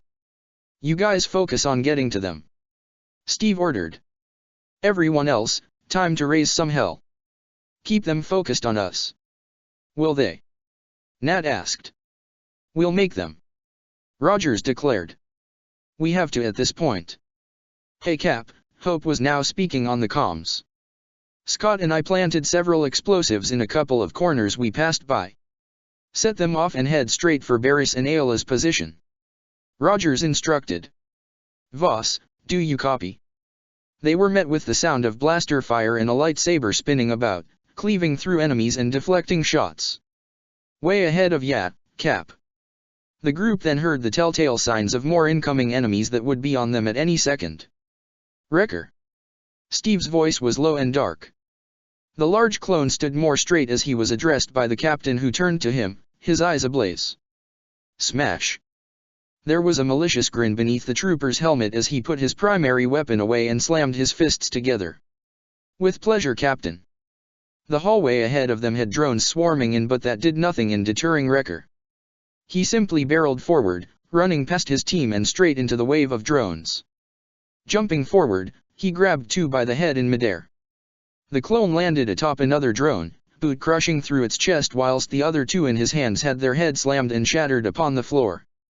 Wrecker shot back up, grabbing another drone, tearing its arm off and used it as a weapon to smack its owner's head off. He then grabbed the body and flung it at full force at the ceiling, causing several that were there to fall to the ground. He then made large, stomping strides with his boots crushing the drones' heads that fell to the floor. Wrecker pulled out his repeating blaster, firing at the closest drone to him before pulling him in to be his makeshift shield. The enhanced trooper sprinted forward, firing at the drones whilst slamming into one after the other. Some piled atop his drone shield whilst others were swatted aside or shoved over to be trampled by the human wrecking ball. Speaking of which, make way for the wrecking ball. He threw his arms apart, scattering the built-up pile of drones, their bodies shattering from either his explosive movement or hitting the walls, ceiling, and floor. The trooper didn't stop there, barreling forward again, grabbing a drone by the throat and popping its head off from squeezing it with all his might. Scrap dash. Wrecker slammed a drone into smithereens. Metal. From behind, his companions were following after him, taking out any he may have missed or were springing up from behind. Proud of him right now. Hunter couldn't help but state approvingly. You should be. Steve said with a nod. Hunter. Tech spoke up. I believe if we don't keep up, there's not going to be any left for us to dismantle. Oh. Hunter shot a quick look at his tech expert. Feeling like participating today, Tech? His response came in the form of several thermal detonators that turned out to be electrical grenades that overloaded and destroyed a dozen drones. Like you would not believe, sir. Crosshairs opted not to contribute to the conversation, instead firing at everything he saw that wasn't alive. This was clearly different by any other mission he and the others have been in. They have fought for survival in the past and fulfilled their designated missions. This time, it was more than that. A means of preventing this perversion upon their bodies like so many others. Scene cut. Down in one of the lower levels of the Citadel, Quinlan Voss and Delta Squad were tearing their way through a horde of Ultron drones that were coming at them from all sides. The Kiffer Jedi was a whirlwind of green, spinning about in elaborate flips and corkscrews in order to cut through as many drones as he can with every swing of his lightsaber. Boss and Fixer were utilizing new fighting techniques that the Avengers had introduced to the clone army. Specifically, it was a combination of Judo, Muay Thai, and Krav Maga in order to counter forth the multitude of drones that kept coming their way. Sev operated in between them all, utilizing his sniper rifle to pick off any of these metallic bastards that tried to get at them from afar or their blind spots. Some tried to come after him though they were dealt with quickly either by Voss or his brothers covering for him. Scorch threw caution into the wind, firing at anything that wasn't his four brothers, using explosives every now and then. Normally he would be reprimanded for such reckless behavior, but the intention of the mission from the beginning was clear. Bring this place down. He was just helping speed up the process and the rest of his squad approved. Switching over to his grenade launcher, he moved forward, firing one after the other to clear the path ahead of them. Quinlan then rushed in and unleashed a powerful force push that sent scraps and other drones flying back. Keep at it, Scorch. Voss encouraged, force pulling a drone in to cut it in half. All the while, Ant-Man and Wasp had left the confines of the vents and were now taking out every drone they saw, shrinking down to retreat whilst leaving explosives in their wake. Are they almost there? Hope asked, shrinking down to kick a drone's head off. Almost. Scott answered. Antonio and his gang should be just about getting there. Let's catch up then. Wasp said, firing her stingers before she and Lang resumed their path to get to the prisoners. As this pandemonium went on, it was all being observed by Admiral Trench and Whiskers. Lord Ultron's prediction of them coming here held true. Whiskers stated, "Heroes can be oh so predictable when given the circumstance." Trench warbled, a sinister series of laughs and clicks. But they are destroying a multitude of the base. Whiskers pointed out. But the Harch android waved off. This is merely a testing facility to make sure the conversion works and eventually perfected. It does, and now the Avengers know of it. And how is that a good thing? Trench turned towards the humanoid next to him, clicking with menacing glee. It's the message, my dear Whiskers. The message that matters. Trench chuckled darkly. The age of flesh shall be reaching its end. The age of metal is upon us and the Avengers can do nothing but watch. Whiskers said nothing, only watching the footage of the Avengers, Jedi, and clones fighting with a rabidness that was causing wanton destruction everywhere they went. There was a part of him, a small part of him, a voice from deep within that cried for aid which was snuffed out by cold metal. That part of him was dead and gone. All that was left was being loyal to Ultron. To evolution. To peace. And these individuals are standing against them. They will fall. Scene cut. As all the fighting with the other teams went on, the group composed of the 2 Jedi and 4 clones, now 5, kept moving towards their objective. They ran into a number of drones along the way as well as security measures, but they were quick to take them out whenever they appeared. Flash, Cameron and Lucky in particular fought with added energy, making sure that all the training they had undertaken was put to good use. "Look at 'em go," Bly boasted, helping Coil stay up with one arm whilst the other held a blaster pistol. "Careful now, Commander," Ayla teased. "You almost sound proud there."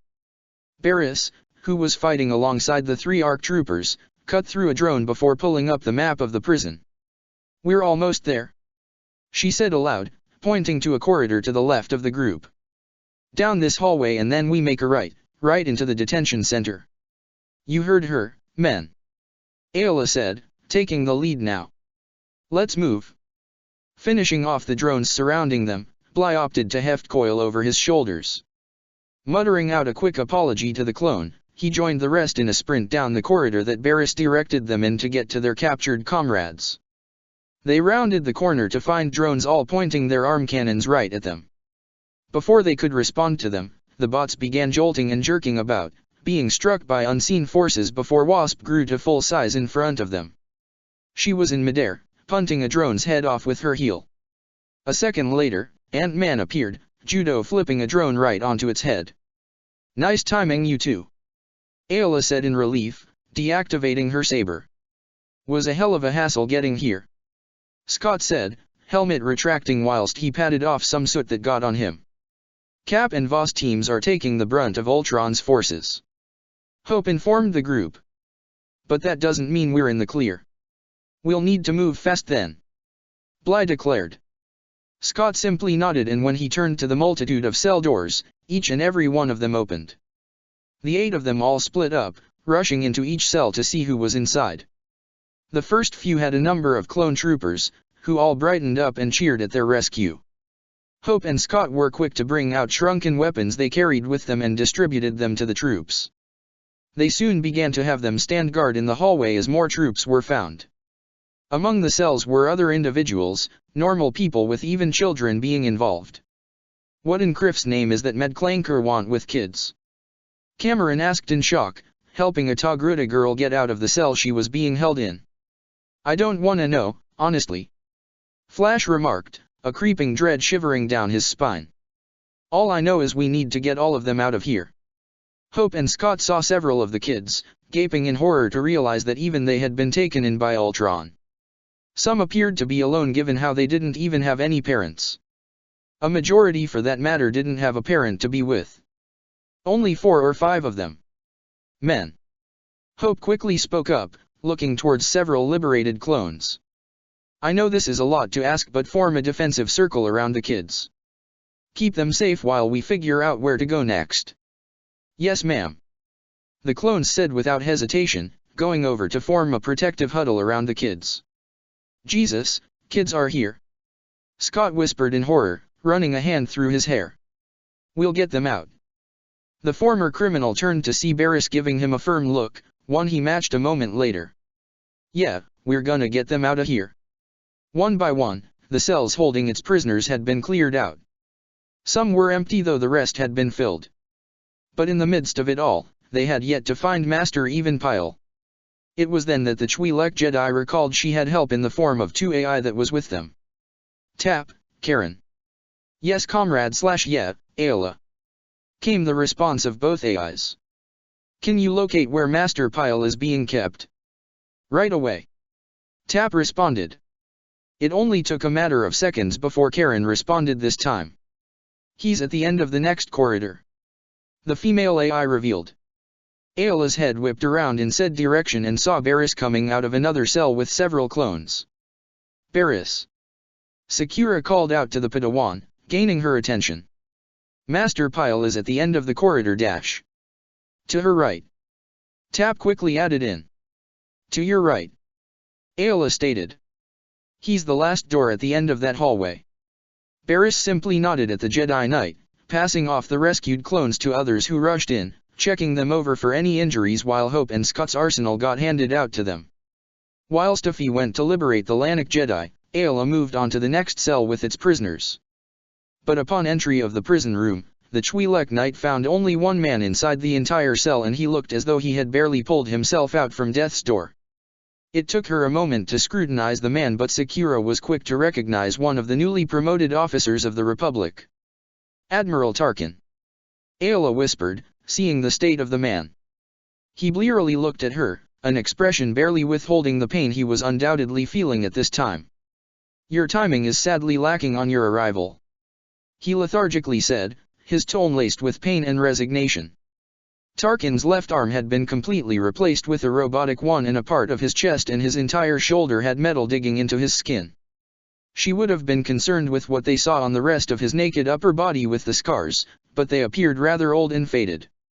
There were several fresh new ones coupled with a missing right eye and several, metallic-looking veins visible on both legs. What dash? He did much to me, General Sakura. Tarkin quietly said. Much that would have broken and killed a weaker man. There was a momentary intake of a sharp breath, a raspiness in how Willow inhaled the air, shuddering in pain. But, even a strong man has his limits. He admitted, looking down at his new arm. Ayla walked over to his, gently placing her hands on his still human shoulder and back. Can you stand? She softly asked. I will have no choice but to do so if I am to survive. Tarkin stated with some amount of gusto in his voice. Don't strain yourself. Ayla murmured, helping him to his feet. The pain was evident as there was still the matter of what had happened to his legs. Sakura saw how they seized up, almost pulsating, and the man had his teeth clenched tightly together, an immediate sweat developing on his forehead. Admiral. Sympathy and compassion shall do you no good here, General. Tarkin quickly criticized. If I am to be left behind, then so be it. Ayla frowned upon hearing that and took his arm as tenderly and softly as she could, placing it over her shoulders. Be that as it may be, Admiral Tarkin, I am still a Jedi. And as a Jedi, it is my duty to see to safety, be it on my power or your own. Now come on, we're getting you out of here. Tarkin stared at her with a raised brow, going along either way as he was assisted out of his cell. Walking out into the corridor where all the other prisoners were being held, he saw many clones and even ordinary individuals being attended to and armed with many troopers sharing looks that conveyed one emotion. The want for revenge. Something he wholeheartedly agreed with. Easy, Admiral. Ayla's gentle voice broke him out of his thoughts as he was passed off to a set of clones with medical expertise. Just hold tight while we get everyone else out. And where exactly will you be able to take all of these prisoners, General Sakura? Tarkin couldn't help but question. Let us worry about that. Scott Lang spoke up, walking past the pair to help another pair of children that had also been brought in. Avengers. Pyle quietly said.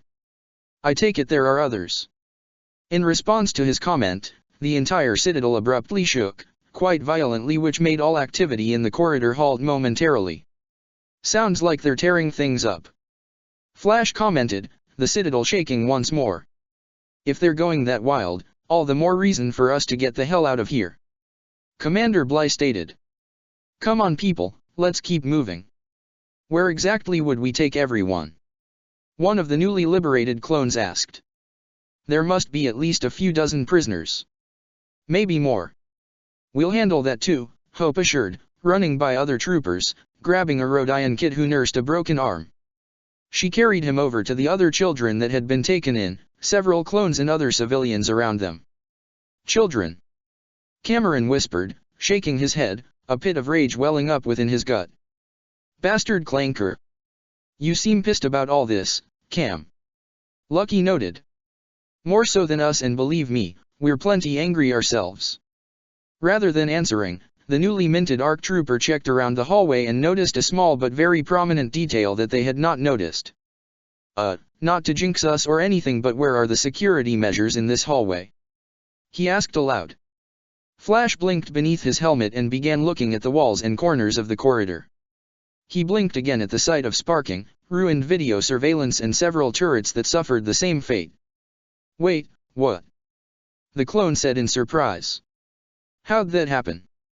Little guys are a lot more resourceful than I gave them credit. Commander Bly spoke up, thumbing to a security turret in the wall behind him. Cameron and Flash looked at the turrets when they noticed small dots moving around it. Both had the reflexive desire to take off their helmets to rub their eyes, but they opted to squint instead. Zeroing in on the small dots moving around. Hey! Cameron said in recognition. Aren't those Dash? Scott and Hope's little army have been watching our backs this whole time. Bly remarked, a grin beneath his helmet, holding out a hand to hold up an ant standing atop his finger. Incredible! Flash praised. It is. Bly gestured his head. But let's not waste this chance we've got. How many more cells do we have left? Whilst the clones continued getting the prisoners out from their cells, one Jedi Padawan stood in front of a single door that stood apart from all the others in this hallway. For one, it was at base level with no staircase leading into it, and for another, there was a chrome sheen to it that added to it standing out from the other prison cells nearby. Seeing it was locked, she sought to use the force to open it. Try as she did, it wouldn't budge in the slightest despite what groaning she could faintly hear. As such, she ignited her lightsaber and plunged it into the door. Carving through the doorway was a struggle, but at least she wasn't on a time crunch to overly strain herself. Eventually her task was complete, with her making a hole large enough for her to cross through. The place was empty for the most part, a circular room with a single table in the center. A table with only one occupant on it. Master Pyle. Barris' voice was cracked slightly, but she was quick to rush over to the council member strewn out on the table. After a quick check over, she let out a ragged sigh of relief upon seeing that there were no injuries or modifications of any kind. The Jedi Master let out a pained grunt, head shifting about when his one eye slowly pried open. Padawanafi, he said, voice raspy and strained. You're here. Not just me, Master Pyle, she softly said, helping him sit up. The Avengers and Masters Sakura and Voss are here with our troops.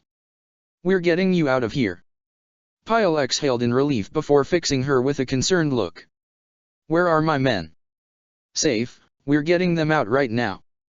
He grunted, smirking slightly, gladdened to hear his men were alive and well. And the others? There are others who aren't our troops, but we'll get them out as Dash. Pyle shook his head, holding up a hand to cut her off. No, Padawan.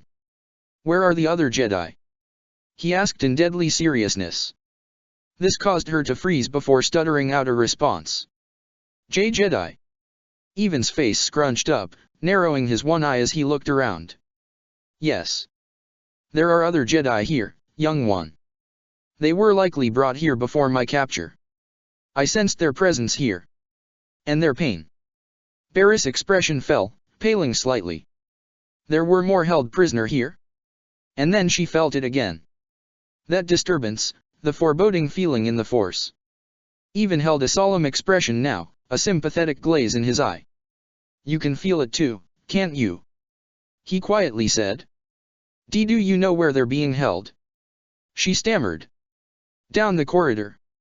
The Jedi Master said, pointed to a particular direction. Their presence, it is there. Have you Dash? Go Padawan. Evan grunted, jumping off the table.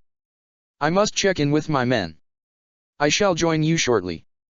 He hobbled out of the room towards the sound coming from the hallway where all the prisoners were being liberated from, leaving the Padawan to herself. She slowly turned her head in the direction that the Jedi Master pointed her to, a narrow hallway that led to another door. Her breathing became ragged, the door at the end of the hall appearing to become further away the more she looked at it. An iron lump was felt in her stomach, her heart slowly pounding against her chest, a cold sweat running down her brow.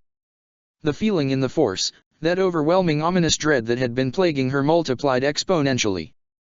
Despite all that, Barris found herself moving forward, cautiously so. It was a strange and terrifying experience for her. Everything around her became all muffled with the background noise of the others from afar being drowned out. Her perspective was focused solely on the door in front of her, the Padawan not even realizing she reached it. Barris raised a shaky hand and without any semblance of awareness, opened the door through the force. She stepped inside a darkened room, with her being unable to see nothing. That was until the room became illuminated with light, momentarily blinding the Padawan as her eyesight adjusted to the brightness. Once here she got used to the light in the room, the young Jedi was met with the sight of what could only be described as a nightmare. It only took her a moment to realize she was looking at not one or two but 6 familiar faces that she recognized straight away. She couldn't even utter their names from her lips as she was in too great a state of shock upon seeing what they had become. Barris' face had paled considerably, a look of absolute horror etched onto her face as she couldn't fully comprehend what she was looking at. A hand went up to her mouth, trying to hold back her hyperventilation. Her breathing became erratic and her vision was bent. They were all people she once knew, people she fought alongside not too long ago. She remembered seeing some fall while others lived. Then, without prompt, she found herself dry heaving a few times before vomiting onto the floor, collapsing to her knees in the process. The Mirialan Padawan hacked and coughed, tears freely falling from her face as the overwhelming feeling of death came over the girl. She froze up several times, her body jolting about. She looked back up at the bodies of those she recognized, fresh tears falling once more. Aubrey Wynn, Tadiath, Elura Sund, Windonend, Zulzis, and Vabesh. All fellow Padawans she had fought alongside back on Jabiim. Some had perished like Nend, Sund, and Zis, but she was sure of the rest having survived and escaped the planet. The only other members missing from what was dubbed the Padawan Pack was herself, Ahsoka, Mac Lotur and Cass Todd. Ahsoka, thank the Force, was not here right now. She was with her master, Obi-Wan, T'Challa, Vision, and most of all, Peter. She's certain that nothing will happen so long as Ahsoka was with them. Moss and Cass were back at the temple since she saw them only several days before this mission. But all this. How were they all here? It's not as if they were. A horrifying revelation soon dawned on the Mirialan as her eyes drifted over the Padawans that perished during the Battle of Jabiim. Thinking back to the objective of her mission, it was to save Master Pyle from Ultron's abduction. So if he was taken, then that meant that Ultron must have taken their bodies when the Republic and Separatists fled. But when did he get the others? How has the Order not reported these kidnappings? What in the galaxy has this happened? And most of all, why were they here? She was unable to dwell on these thoughts as she heard a strangled gasp from one of the Padawans, and Barris immediately rushed over to the one who had just awakened. Aubrey! She sputtered out, wiping her tears away despite them being replaced a second later. The human Padawan didn't open her eyes at first, giving Barris a chance to check over her body. She was stripped bare for the most part, with her private parts being covered. There were multiple tubes injected into her body with a silvery sludge of some kind being pumped into her veins. Barris wanted to rip them out, but she wasn't a fool. Disturbed and wrought as she might be right now, anything drastic like pulling these tubes out can prove to be dangerous, even fatal if she's not careful. All Barris can do now was reach out and... Wynn's eyes then snapped open, the girl letting out a cry of pain as Barris pulled out one of the tubes. Aubrey! She quickly said, trying to keep her from moving. Aubrey, it's me. It's Barris. Please, you must lay still. The Padawan on the table writhed about with Afi, trying her best to get her to calm down. Aubrey! Barris all but shouted now, the jolt of her fellow Padawan. Listen to my voice, focus on me. Be Barris. Aubrey Wynn said weakly, voice coming out in a croak. Is that really you? Afi rapidly nodded, her hands hovering over her shoulder as she applied her force healing abilities. Delicately, with her one hand applying her healing technique, she removed one of the tubes. She winced at the hiss of pain Aubrey had but moved on to the next one. Yes, it's me, Aubrey. Barris whispered almost frantically. Just lay still and stay calm. I'm going to get you out of here. What happened? Her fellow Padawan asked, sucking in an almost painful breath. A second later, she was twitching slightly, tears peeking out the corners of her eyes. It hurts, Barris. She whispered, voice trembling. Everything hurts. Why is it all so painful? Barris? Barris, are you there? I'm here, I'm right here, Aubrey. The Mary Allen assured, her voice sounding broken. Just please, let me focus. Barris.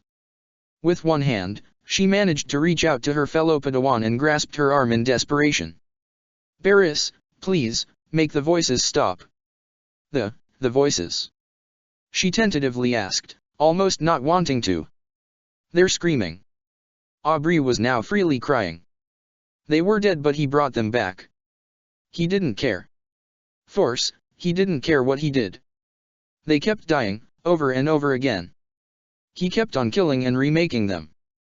The grip she held began to tighten, but Barris paid it no mind, absorbed entirely in the terror and destroyed tone of Aubrey, whose head began moving left and right. I hear them. Wynn's tears kept streaming down, appearing to increase somehow. By the Force, I can hear them. Their souls, their wills crying out for someone, anyone, to save them. Barris, please, make it stop. Please, please, please. By this point, she was an incoherent blubbering mess as she cried for Effie to save them, save the others. To lay them to rest properly and end the anguish they are experiencing in the Force. Barris was shaking, her face wrought with emotion. The Mary Allen couldn't find the words to describe the state Aubrey was in. Thus, she opted to reach out with the Force to discern Aubrey's current condition. What she found made her entire body turn cold. The pain, Barris was shaking uncontrollably now, the pain. She had never experienced anything like this before. She hadn't even realized she had stopped utilizing her Force healing, her hands over her mouth as tears now began to freely stream down her cheeks. Aubrey. Her voice was practically strangling itself as she spoke. The Padawan saw Wynn shift about in pain, snapping her out of her stupor, realizing she had stopped her healing process. She immediately resumed, trying to see if she could amplify her power. Please, please, please, please, heal her faster. Barris internally begged the Force to give her the strength that she can to save Aubrey. Though she wished she didn't do it at this time, Effie's eyes briefly glanced over to the other 5 bodies in the room that she recognized. They had all had changes to their bodies, limbs replaced, heads having metal plating similar to that of Ultron's head. The most horrifying of them all was Vabesh and Sund. The former had his chest open with several of his organs being replaced with wiring and metallic replicas. Sund was torn in half, multiple metal wires being jammed into her body from below. Barris had to look away, focusing on saving Aubrey. She was almost done, all those tubes were almost out. Only several more left. Barris. Wynn said, her voice barely being registered by the Mary Allen. The others, are they? Don't look at them, Aubrey. Barris quietly said, adjusting her standing to make sure Wynn didn't have a chance to look in the direction of the dead and deformed Padawans. Just focus on me. Dash. Please. She now begged, crying silently through clenched teeth. Just look at me. Please, Aubrey. Barris. Oh, come now. Said a malevolent, metallic voice. Why not give her a chance to look at her new and improved friends? Barris slowly turned around and was met with a sight that one would see in a nightmare. Seated or standing upright were the Jabi-Im Padawans, cybernetic eyes, and exposed cores glowing red. Come on, Barris. Ultron's sickeningly sweet voice came from Tadiath, the only human part of his head being his left eyes and cranium. Aubrey should at least have a good look at what she's gonna become. Yeah, don't deny her the chance to see what evolution has in store for her. Vabesh now spoke, his voice being mixed with that of Ultron's. Aubrey looked on in absolute horror now and was seeking to cling for Barris for absolute safety. Effie, however, began breathing heavily when her face morphed into that of unadulterated fury. Oh, the body of Zolzis now spoke, a sadistic smile plastered on her face, her right eye replaced with an Ultron drone helm, glowing red. Is that anger I see?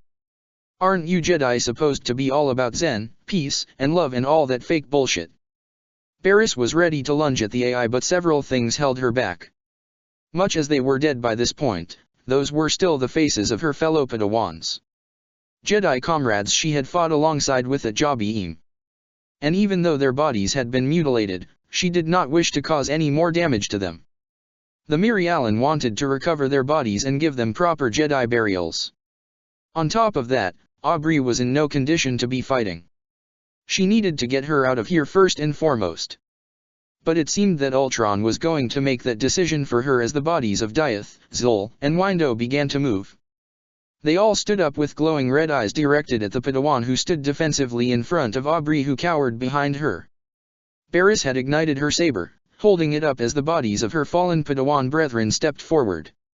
"Now then," all five said at once. "Shall we begin?" Avengers Infinite Wars Chapter 77, it's called Evolution. She was terrified. She was angry. She was just, well. Barris really didn't know what to do right about now.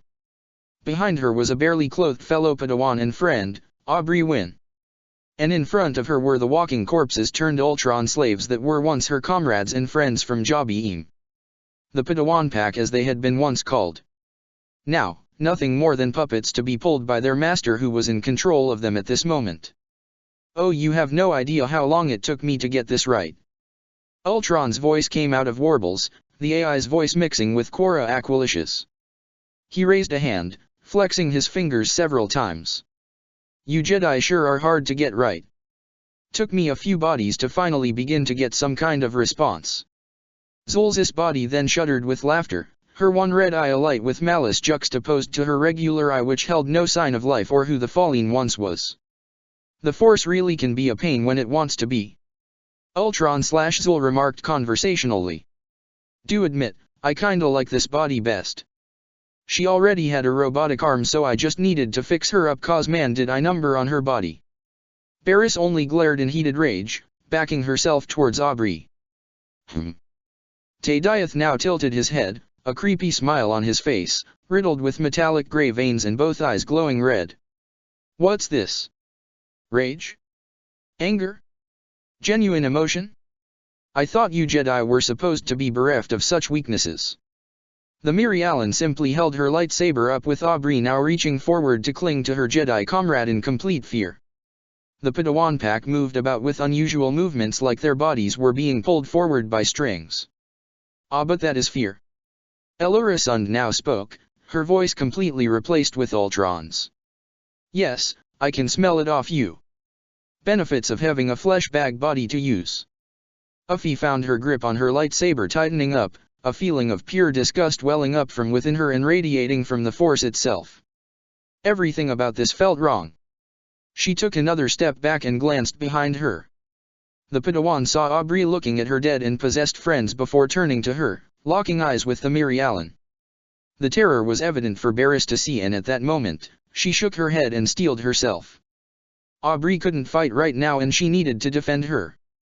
She saw the pack ignite their lightsabers and held them aloft. "You like?" all the bodies asked at the same time, Barris noticing that some were coming from their arms directly. "Been collecting them for a while now. Bet I've got that Psycho General beat." Barris simply readied herself for the fight, and there was a brief instance of silence with only the hum of the sabers permeating the room. They soon struck, making her act in turn. Drawing upon her base of Form 3, she made a quick series of movements, deflecting every saber that came her way. Jumping back, she grabbed Aubrey and sailed in the air, landing next to the door, and raised her saber up to block Zul from striking her. She hated to do this, but she pushed Wynn away just before Sund could stab her where she lay. Barris winced at the sound of Aubrey crying out in pain, turning to see Vabesh staring at her. "Barris." The Gand Padawan's voice came through, jolting the Mirialan Jedi. "How could you do that, Aubrey?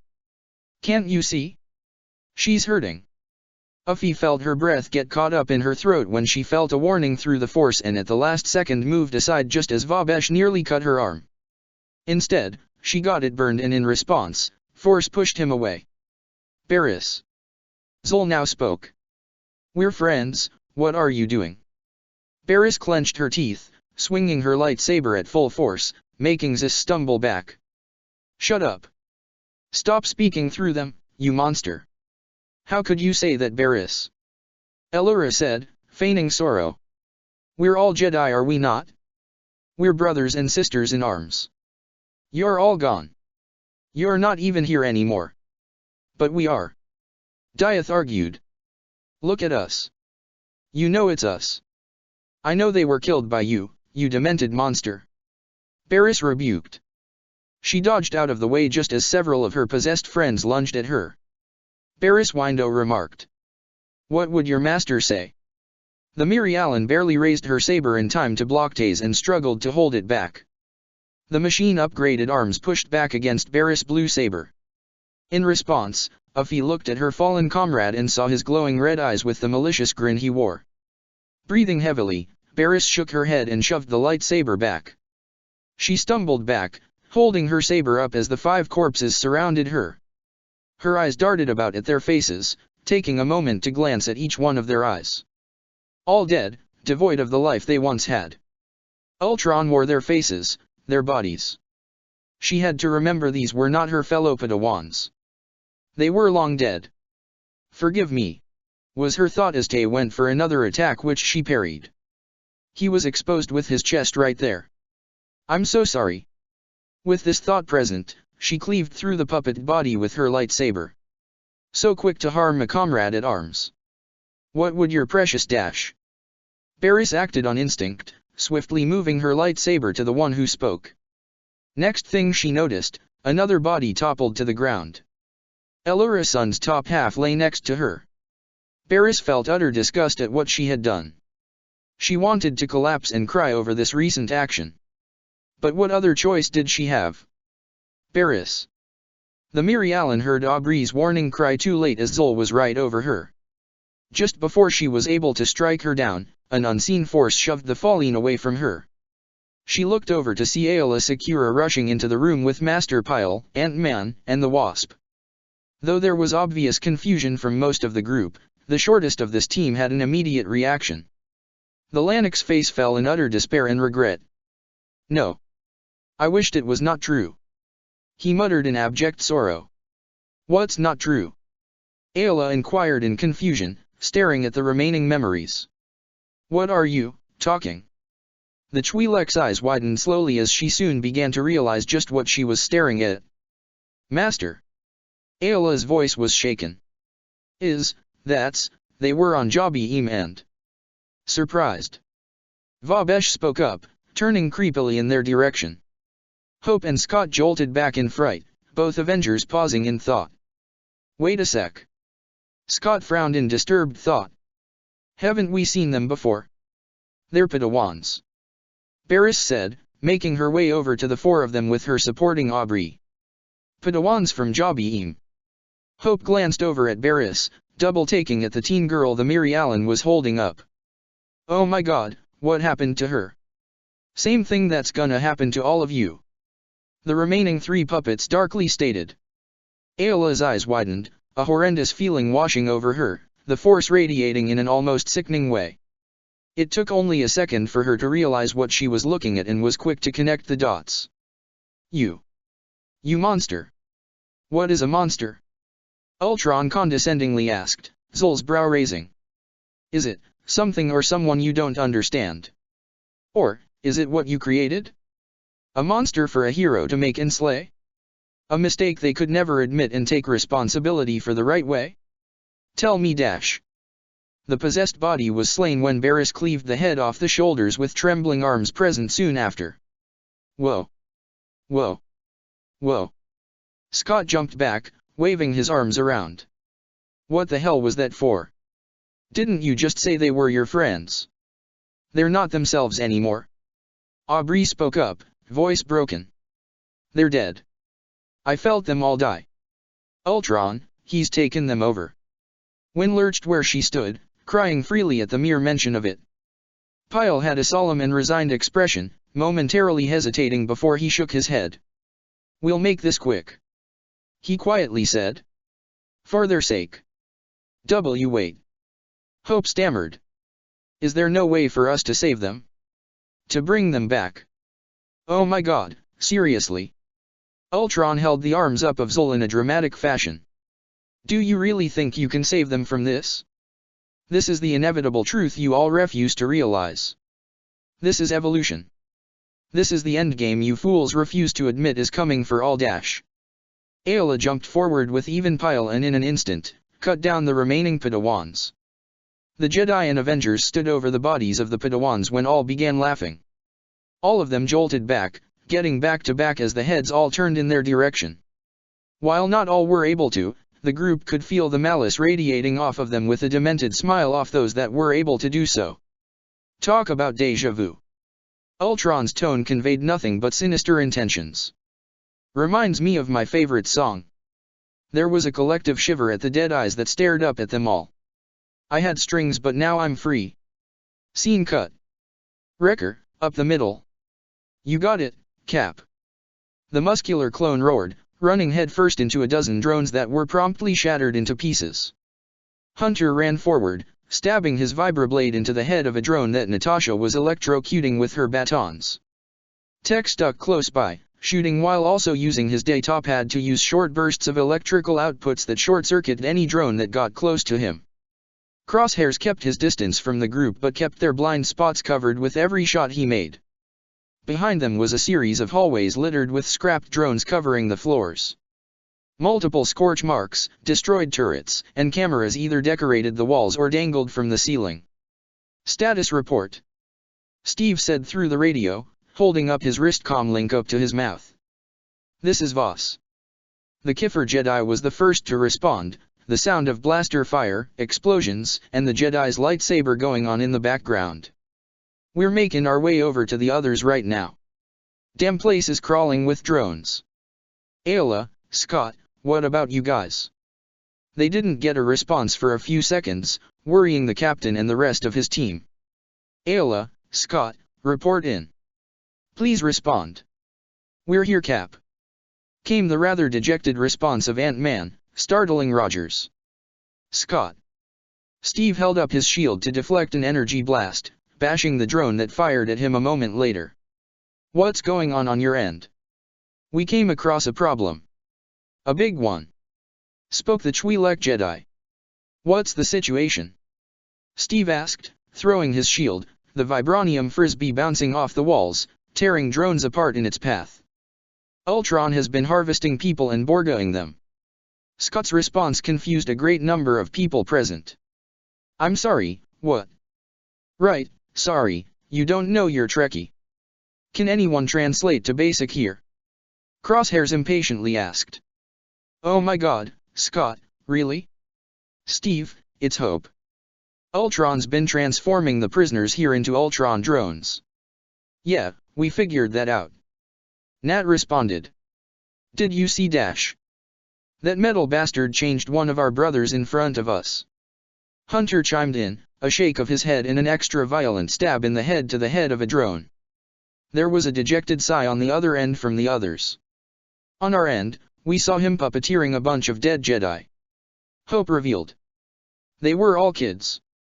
Padawans, from Jabim. A moment of silence was shared between the group, particularly Steve and Nat, who shared a look with one another.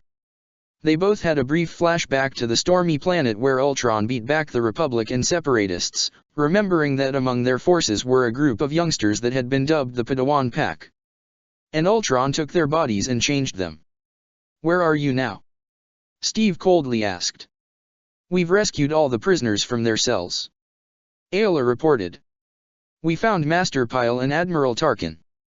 The latter, well, he nearly got changed as well. Where's Barriss?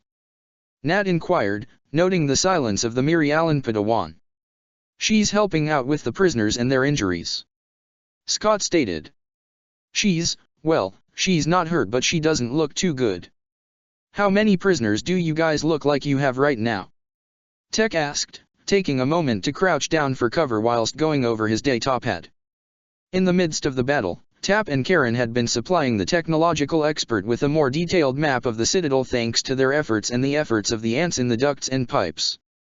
About a few dozen. Scott answered. Maybe more, yeah, definitely more.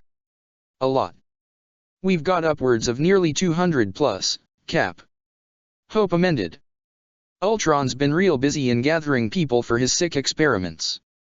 Try and get to the rendezvous point and evacuate them out of here. We can't risk them being here any longer than they should. We can't do that, Cap. Commander Bly now chimed in.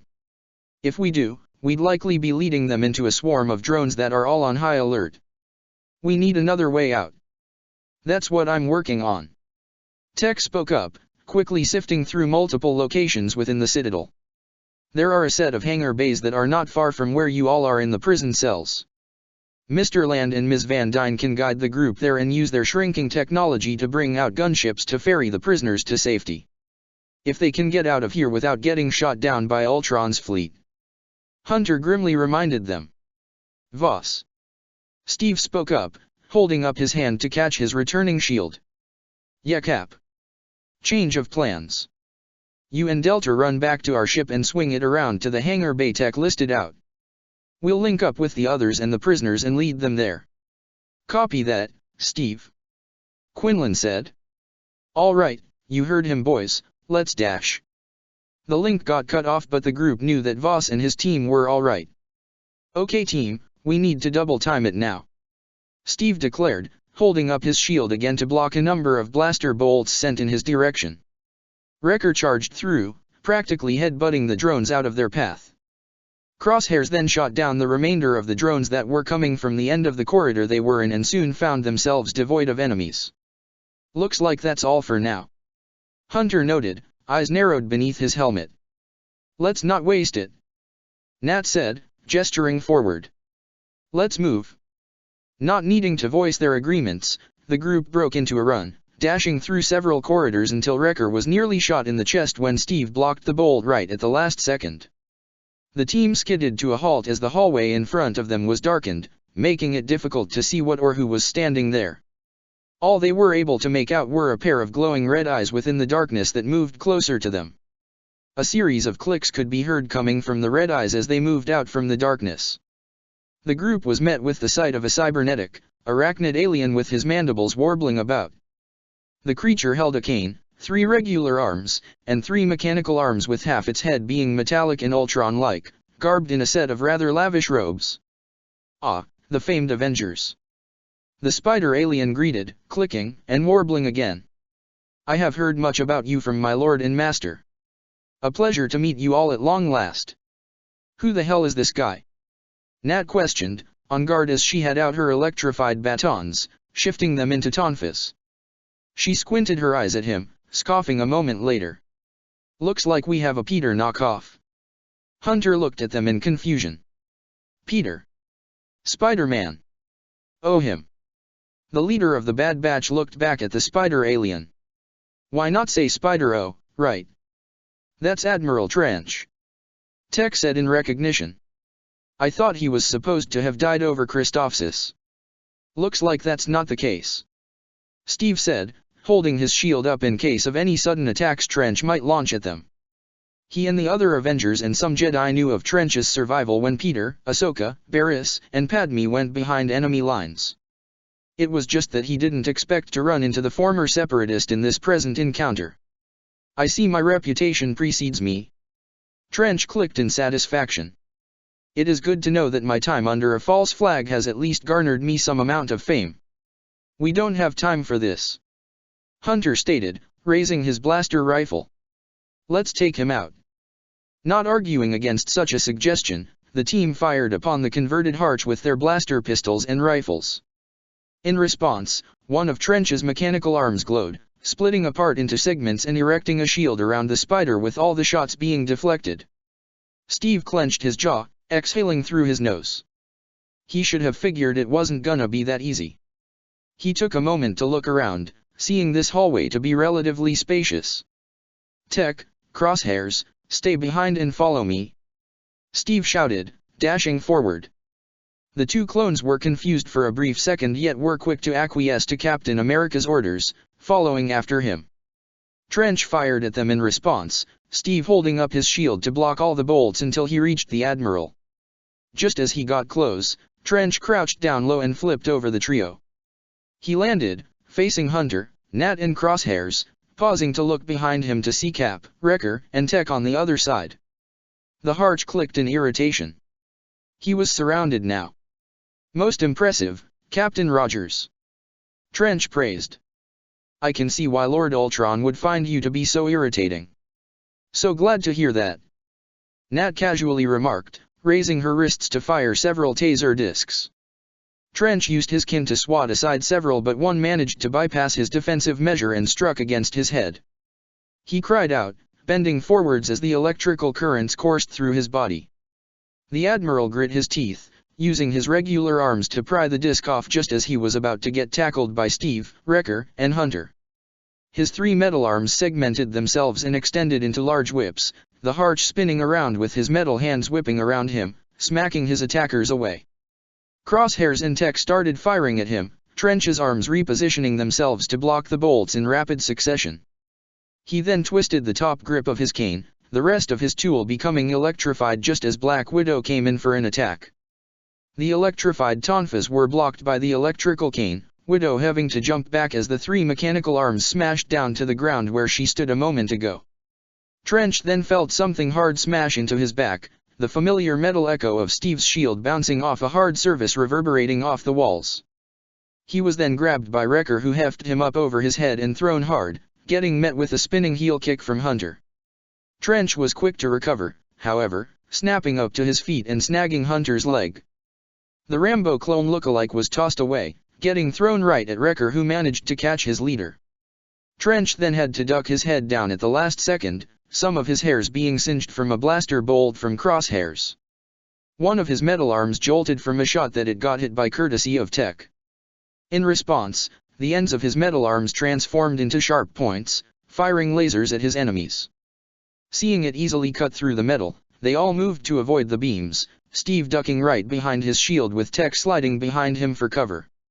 Looking around, Trench saw that he was clear and quickly jumped into the air, ignoring the ceiling grate above him to smash into the internal piping above. Where'd he run off to?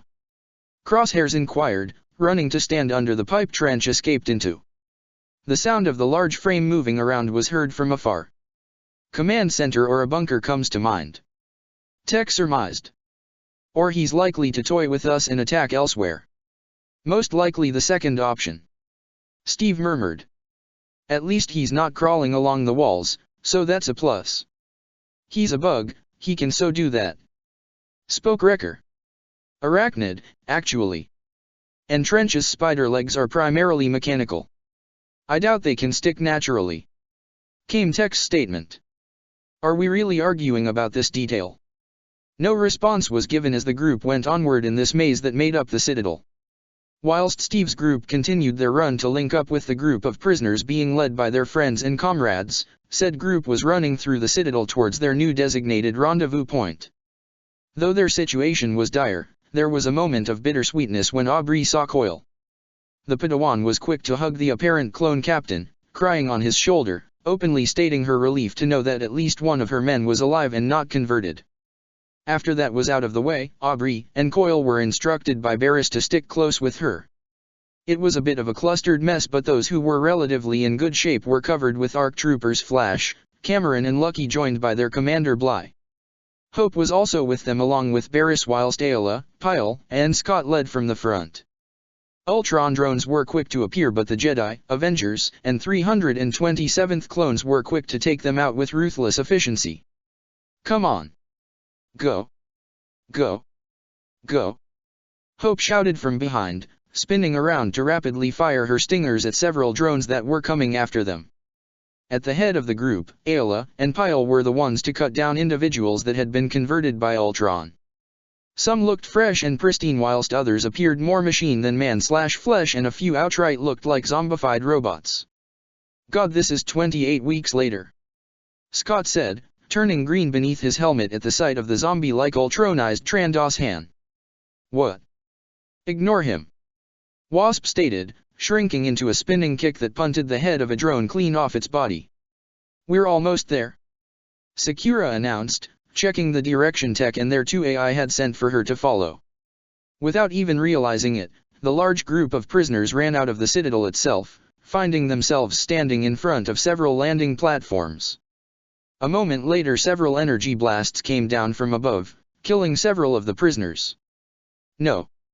Scott shouted, holding up his left hand. He ran forward, making sure he had some distance away before pressing down on the button between his index finger and thumb, growing to around 20 feet. He was instantly at the height of the drones flying above and with one arching sweep, swatted them all aside, shattering them or sending them crashing into the ground. All the prisoners couldn't help but stare in utter wonder and shock, whilst those who had already seen this before were quick to take out any flying stragglers. "We don't have much time, they're gonna be on us in minutes, seconds even," Ayla said. "Use whatever we can here to serve as our cover," Pyle ordered, using the force to levitate over some nearby crates and stacking them atop one another. "Kids, get behind them," Hope quickly said, guiding the children that were taken to situate them out of harm's way as best as she can. "We'll keep watch over them, ma'am." One of the clones whom they liberated spoke up, standing with nearly 24 other clones and adults. She smiled at them all, gesturing her head for them to do so before flying over to the others. Barricades were quickly, haphazardly made as best as possible. The doorways were being bashed in, which had a number of clones firing upon any openings. Drones kept flying out from the citadel itself, descending straight at the group with the Jedi, Avengers, and clones fighting their asses off to keep the liberated prisoners safe in the hangar. This would be very draining for the Republic forces in not just their endurance but their ammunition. "We need to hold our position," Ayla declared, force pulling a drone in to cleave it in two. "How long?" Scott asked, grabbing a half-dozen drones out of the sky with both hands and crushing them into a metal ball that he threw at the top of the citadel itself. "As long as it will take," Pyle stated, jumping from drone to drone, slicing them up into pieces. In the midst of all this, Admiral Tarkin had acquired his own blaster rifle and had a cold and dead look in his eyes as he fired upon the multitude of drones flying around them. He kept looking down at his new robotic arm that appeared to only fuel the man's rageful fire, becoming far more fearsome in appearance with every drone he shot down. And if there seemed to crash near his position, he would stomp and punch the living daylights out of the drone before continuing on with the fight at hand. Barriss was equally as fierce, utilizing every movement of the impenetrable defensive wall that was Sorsa. Any blaster bolt that came her way was instantly deflected and sent back to its sender, and any drone that drew near was pulled in by the force and sliced apart. Her glare became more pronounced after every drone she destroyed, the vivid imagery of her fallen and deformed comrades remaining clear as day in her mind. It only served to fuel her movements, rage, and sorrow with every block and swing. Ayla was dual-wielding by this point, a flurry of green and blue that tore apart the drones and any unfortunate individual that had been ultronized. Ant-Man remained in his giant form, swatting away drones left and right. He had also taken Flash and Cameron to situate them onto his shoulders to serve as additional firepower, covering any that came at him from behind or his sides that he couldn't see. Whilst this all occurred, "Come on guys, hurry up." Rushing down a corridor, the other team was about to reach the hangar where everything was heated at this time. "Yeah," bolstered Wrecker. "They're having all the fun over there." Rounding a corner, they soon opened fire upon a number of Ultron drones trying to get through a barricade. A number of them immediately attacked, tearing them down before reaching the barely opened doorway. "You people sure took your time," spoke a clone trooper from the other side. "Sorry for the wait, Lucky," said Steve. "We've had an unexpected obstacle." Upon seeing Captain Rogers, a number of the clones were quick to let out a cheer as they now fought with renewed ferocity. Several troopers began removing the barricade pieces away to allow the other team to come on through. Everyone quickly filed through before the last ones had to help reapply the blockade. "Oh, so you get the hero's welcome, but we're just here for the ride," Ayla remarked, quick to join Steve at his side. "Well, once you get on my level dash." "Oh god, you two are incorrigible," Nat said with a roll of her eyes, catching Bly from the corner of her eye and smirking at him. The commander huffed, shaking his head in amusement before resuming firing at the drones. Wrecker in the meantime stared up at Giant Man like a kid on Christmas morning. "Well," he dreamily said. "Can I dash?" "No." Hunter was quick to shut him down, making the hulking clone dramatically sag his shoulders. "We have most everyone here," Tech noted, taking cover for a moment. But Voss and Delta Squad are still on their way to the other ship. Radio in the reinforcements, Ayla ordered. We need them now. Scene cut. Upon the Republic cruiser. Can A __ here M _. This is _ and Raj _.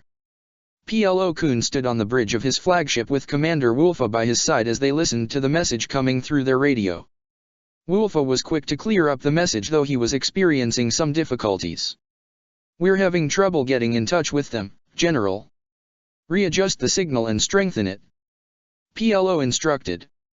Wolfa did as asked, making the adjustments needed. There was still some static, but the voice of Captain Rogers was heard more clearly this time. This is Cap _ Rogers. Does anyone _? We read you, Captain. Wolfa responded. What is going on, Steve? Plo inquired, leaning upon the hollow table. We _help IMM __ Ely. Plo turned to his commander, who stared right back at him. Help was all I heard. Wolfa stated. And that's what we'll give them. Plo declared, contacting the other Jedi that was with their own fleets on standby. Attention all hands, prep for battle. Captain Rogers has called us in and we shall be there. On another ship was Luminara Unduli with Commander Gree, the two nodding at each other. Mace Windu was with his own fleet, Commander Pons by his side, and in another was Depa Billaba having her clone Commander Price to her left. Like the battles of old, the Jedi will fight together again. Depa stated, shaking her head a moment later. Appears to be a recurring trend, now more than ever.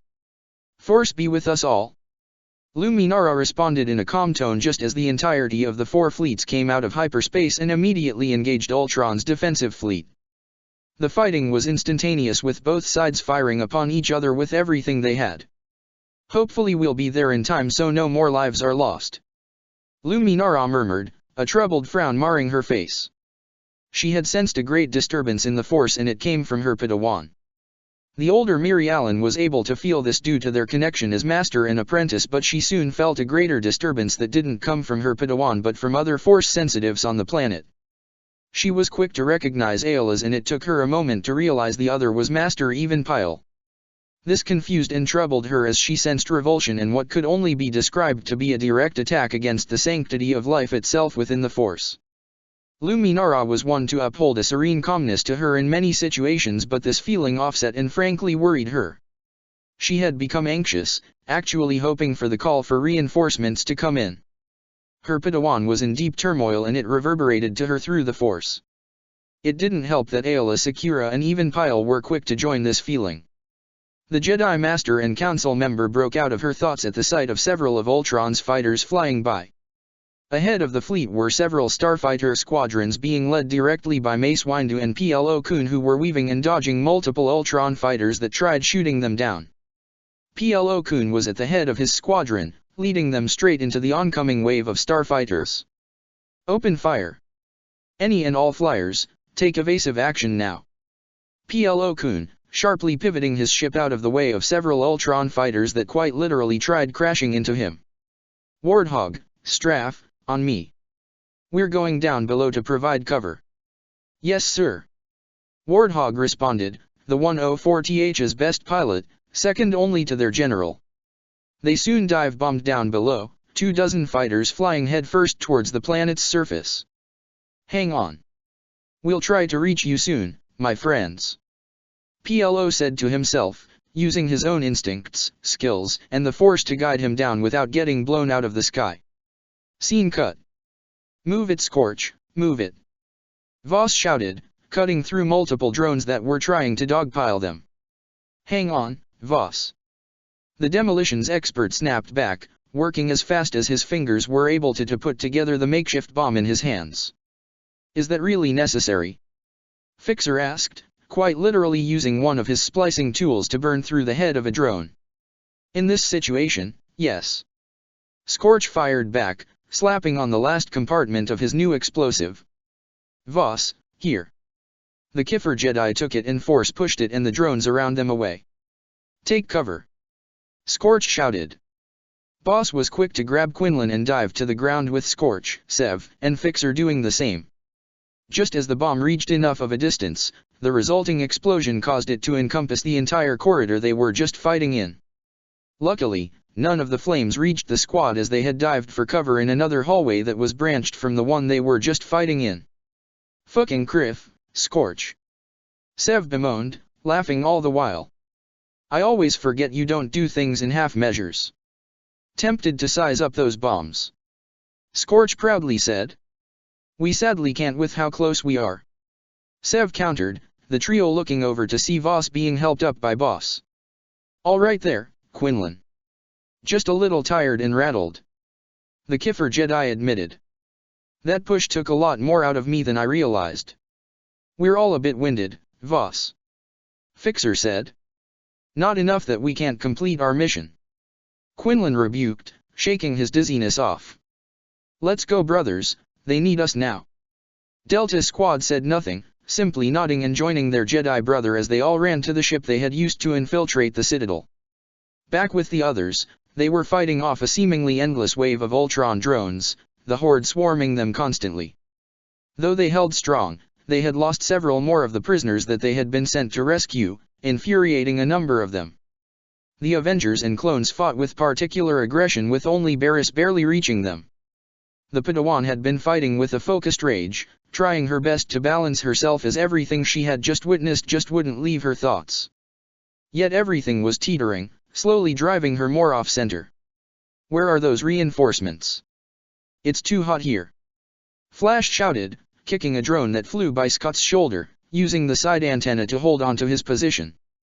"Just hold on," Steve said, throwing his shield up, smashing a drone in the air and catching it upon its return. "I made contact with PLO-kun. They're on their way. Let's hope they can make it in time before they kill us all," Tarkin grimly said. "Yeah, loving the enthusiasm, you old coot," Hope snapped, annoyed at the attitude. "Forgive me for not being outright composed with me fighting for my life and personal freedom. Forgive me if your attitude ain't helping in the slightest." Wasp barked back whilst using her stingers to shoot down several more drones. Tarkin glanced over at her, flinching at the sound of the whirring and motion of his mechanical arm. He glared spitefully down at the arm with unadulterated rage, using it to backhand a drone that grabbed him from behind. The Admiral only seethed at the damage he caused the bot, the power not being his own. A moment later, the sound of multiple thrusters and whirring was heard. All heads turned up to see a seemingly endless wave of Ultron drones that had all flown out from the Citadel and all were bearing down upon them.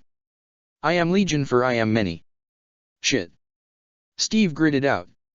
He was a man who never backed down from a fight, but he wasn't stupid.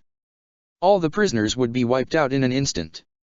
Before he was able to usher out any orders, Scott was already on the move. He had taken Flash and Cameron off his shoulders and moved to intercept the wave. Hope, seeing what her boyfriend was about to do, halted in midair. "Scott!" she cried out in fright, seeing him already get in between them and the Horde. "Wait." He simply presented his back to the Horde, growing an additional 20 feet and arching himself over everyone. "Hang tight, guys," Scott bellowed, moving his arms around to ensure he could cover more of the group. Just as the droids were about to collide and open fire on the back of Giant Man, they were hailed with hundreds of blaster fire from above and the side. Everyone on the ground turned to see several dozen Republic starfighters zip on by and causing the Horde to scatter. "Reinforcements are here." PLO's voice was heard through the radio. "Oh, thank God." Scott exhaled, lifting himself up, jolting from some of the drones that crashed into his head and body. "Ow." Hope only shook her head in relief and amusement at the oversized winner, seeing him smack drones that flew by him. He soon shrunk down, stumbling in place. Cameron, Flash and Hope rushed over to him to keep him standing, the helmet retracting for him. "Okay, that took a lot out of me," Scott admitted. "Are you all right, Scott?" Cameron asked. "Liv," Lang murmured, shooting an appreciative smile at his girlfriend who moved to wrap his arm over her shoulders. Eyeing the reinforcements battling in the air, Scott spoke. "We need space." "Why?" Flash asked in bewilderment. "Unshrinking our escape method," Hope said, instantly pulling out several shrunken-down gunships from her belt. The ARC troopers stared at the small gunships until Cameron shook his head with a laugh. "God, I love you guys so much," he happily said. Scott and Hope chuckled, the two handing a gunship to both ARC troopers. "Just set them down a good distance apart," Hope instructed. "Can you both pilot one of these?" "Lucky I can," Flash revealed. "Then see who else you can find," Wasp ordered. "Maybe one of the prisoners can fly them." "Yes ma'am," Cameron and Flash said at the same time, rushing off to do as asked. The starfighter squadrons above were harrying the drones with another squad joining them soon after. "All right, go, go, go," Steve yelled out in the midst of the commotion. "Scott, Hope, get those gunships to full size already." "We're working on it, Cap," Ant-Man called back to him, setting down another gunship. To his left was Hope and past her were Flash and Cameron.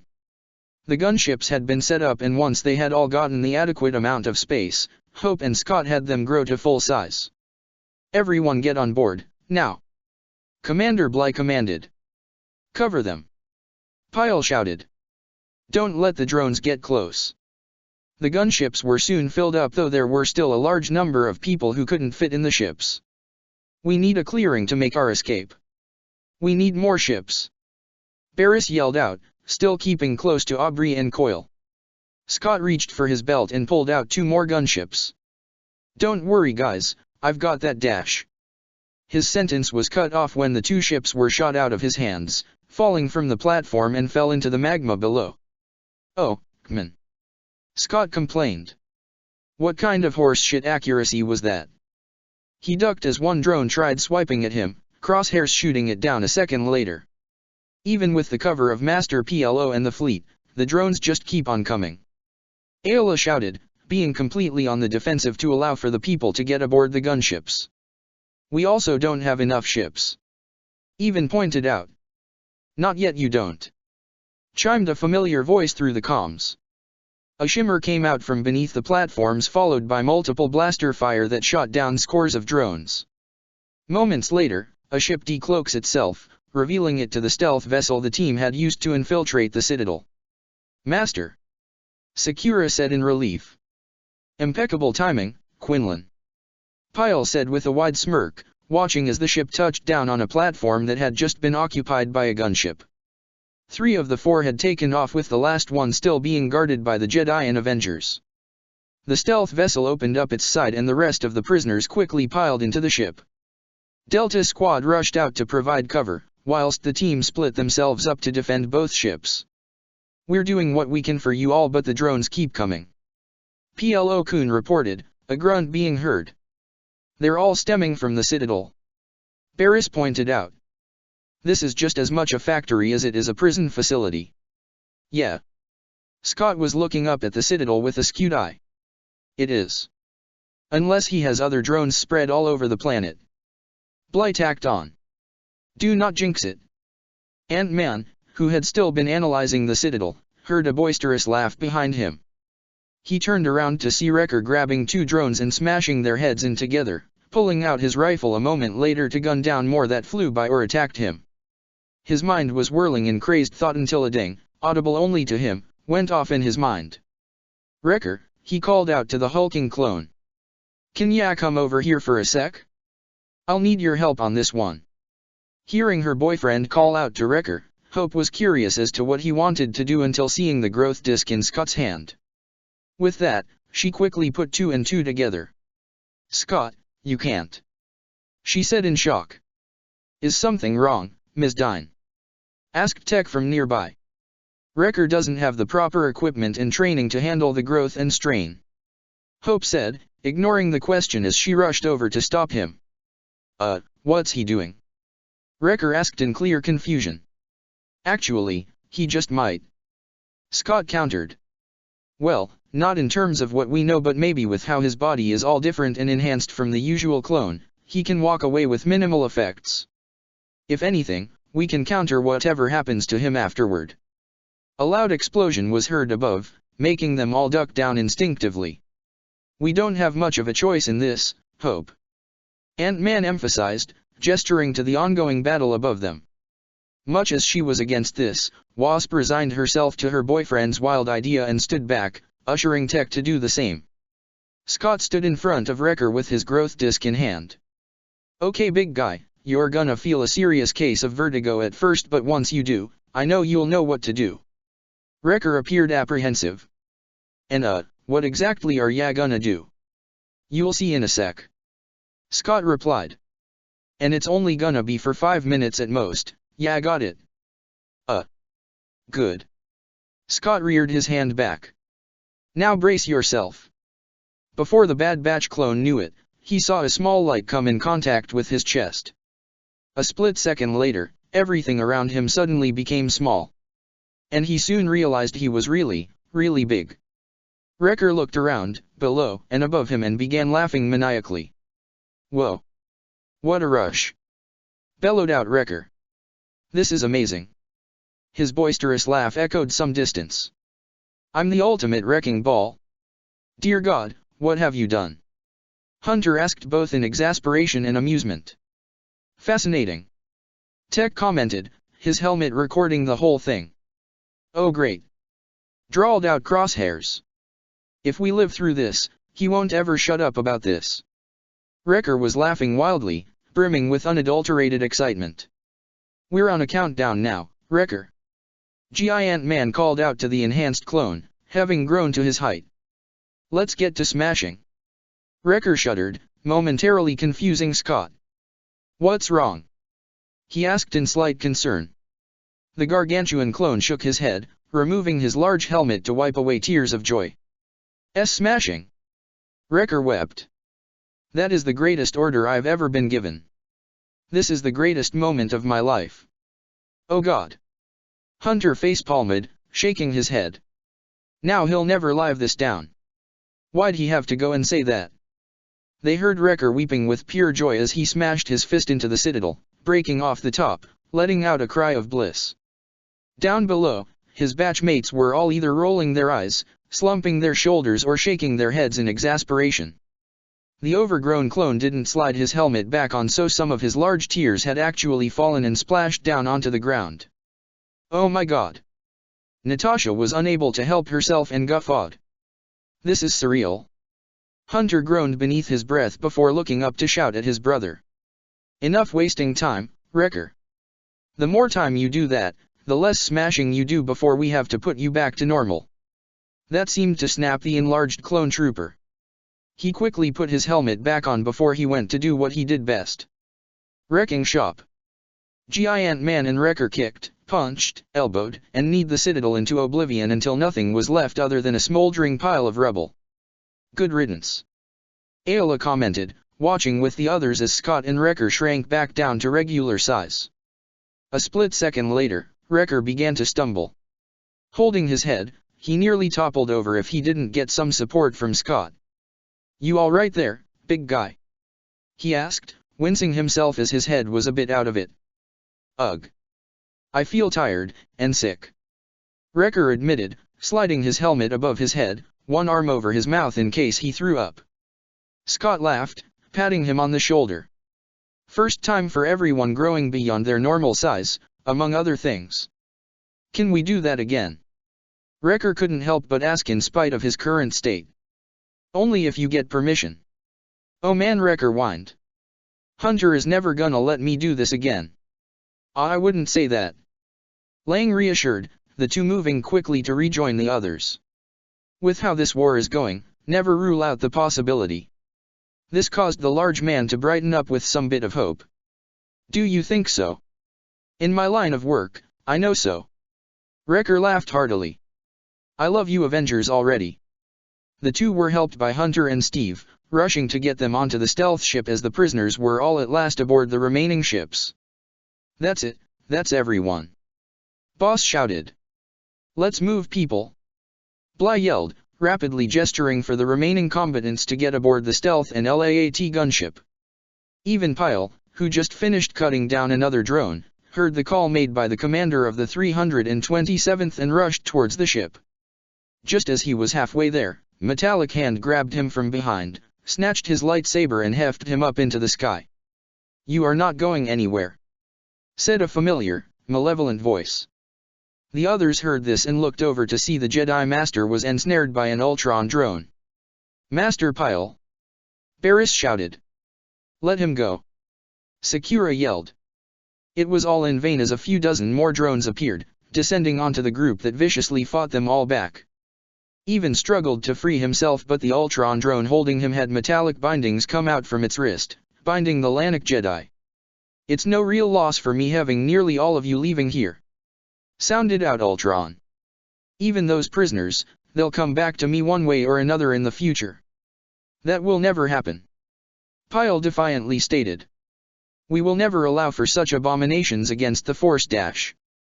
"Oh my god, spare me with your dumbass spiel about making sure it's never gonna happen again. It's already happening in other systems." Ultron cut him off. "What, did you think this was the only place I'm doing this? In other parts of the galaxy, I've already converted a few thousand people with millions more on the way. Your little speech here means nothing." Even was at a loss for words, staring in disbelief and horror at the drone who rolled his neck. The drone held up Pyle's lightsaber, breaking it before metallic tentacles retrieved the kyber crystal and stored it inside itself. "Now, a demonstration after so many experiments and refinements," the drone said, another kyber crystal popping out in the arm that held Even. This kyber crystal was noticeably different, with pulsing, vein wires that were glowing a bluish-silver hue. Pyle felt a reverberation in the force that immediately made him begin to struggle against his bindings with all his might. The Jedi Master was about to unleash a force shockwave until it was too late. The corrupted kyber crystal was plunged into the chest of the Jedi Master, the effects being instantaneous. He gasped out his last breath before convulsing violently. What looked like a metal liquid spread outward from his chest across his whole body. His veins became visible from underneath the flesh, turning from their natural color to a silver black. Pyle coughed out blood with red leaking out of his nose, ears, and eyes. His scarred eye then opened to reveal it to be red. The Lanik Jedi let out one final agonizing scream that sent a cold shiver down everyone's spines. It would be from here would all eyes be drawn over after being distracted from fending off the other drones thus far. For those who were force-sensitive, they felt a perverse defilement. An unnatural warping occurring with what Ultron was enacting. Barriss covered her ears, feeling a ringing sensation in them as she could only watch on in abject horror at what was happening. She wanted to act, they all did, but the terror and shock at what they were witnessing had them rooted in place. It ended moments later, Pyle's body slumping in the grasp of the drone for only a moment. He then straightened out, glowing red eyes staring at the drone. "Ready to serve you, Lord Ultron."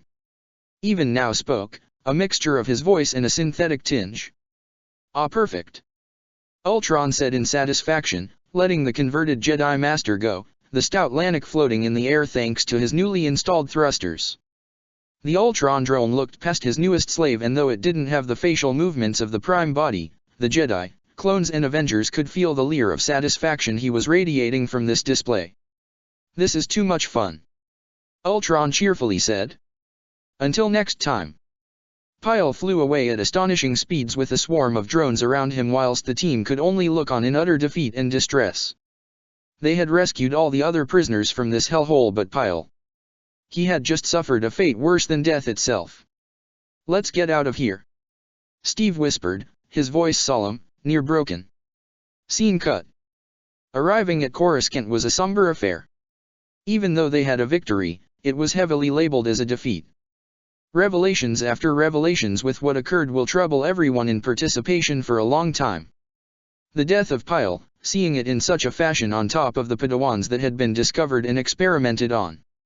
Suffice to say, there was a dour mood that permeated between those who were there to witness the horrors of the Citadel and what Ultron was doing.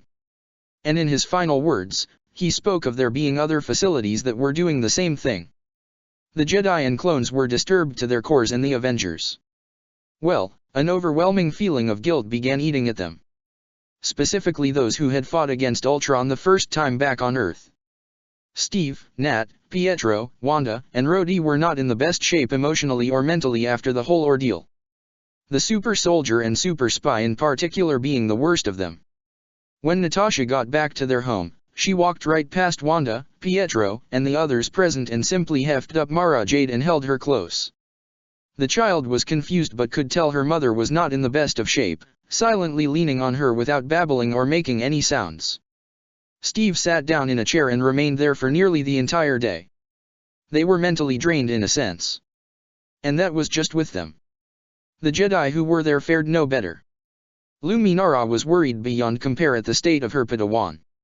She had never seen Barriss so defeated and heartbroken.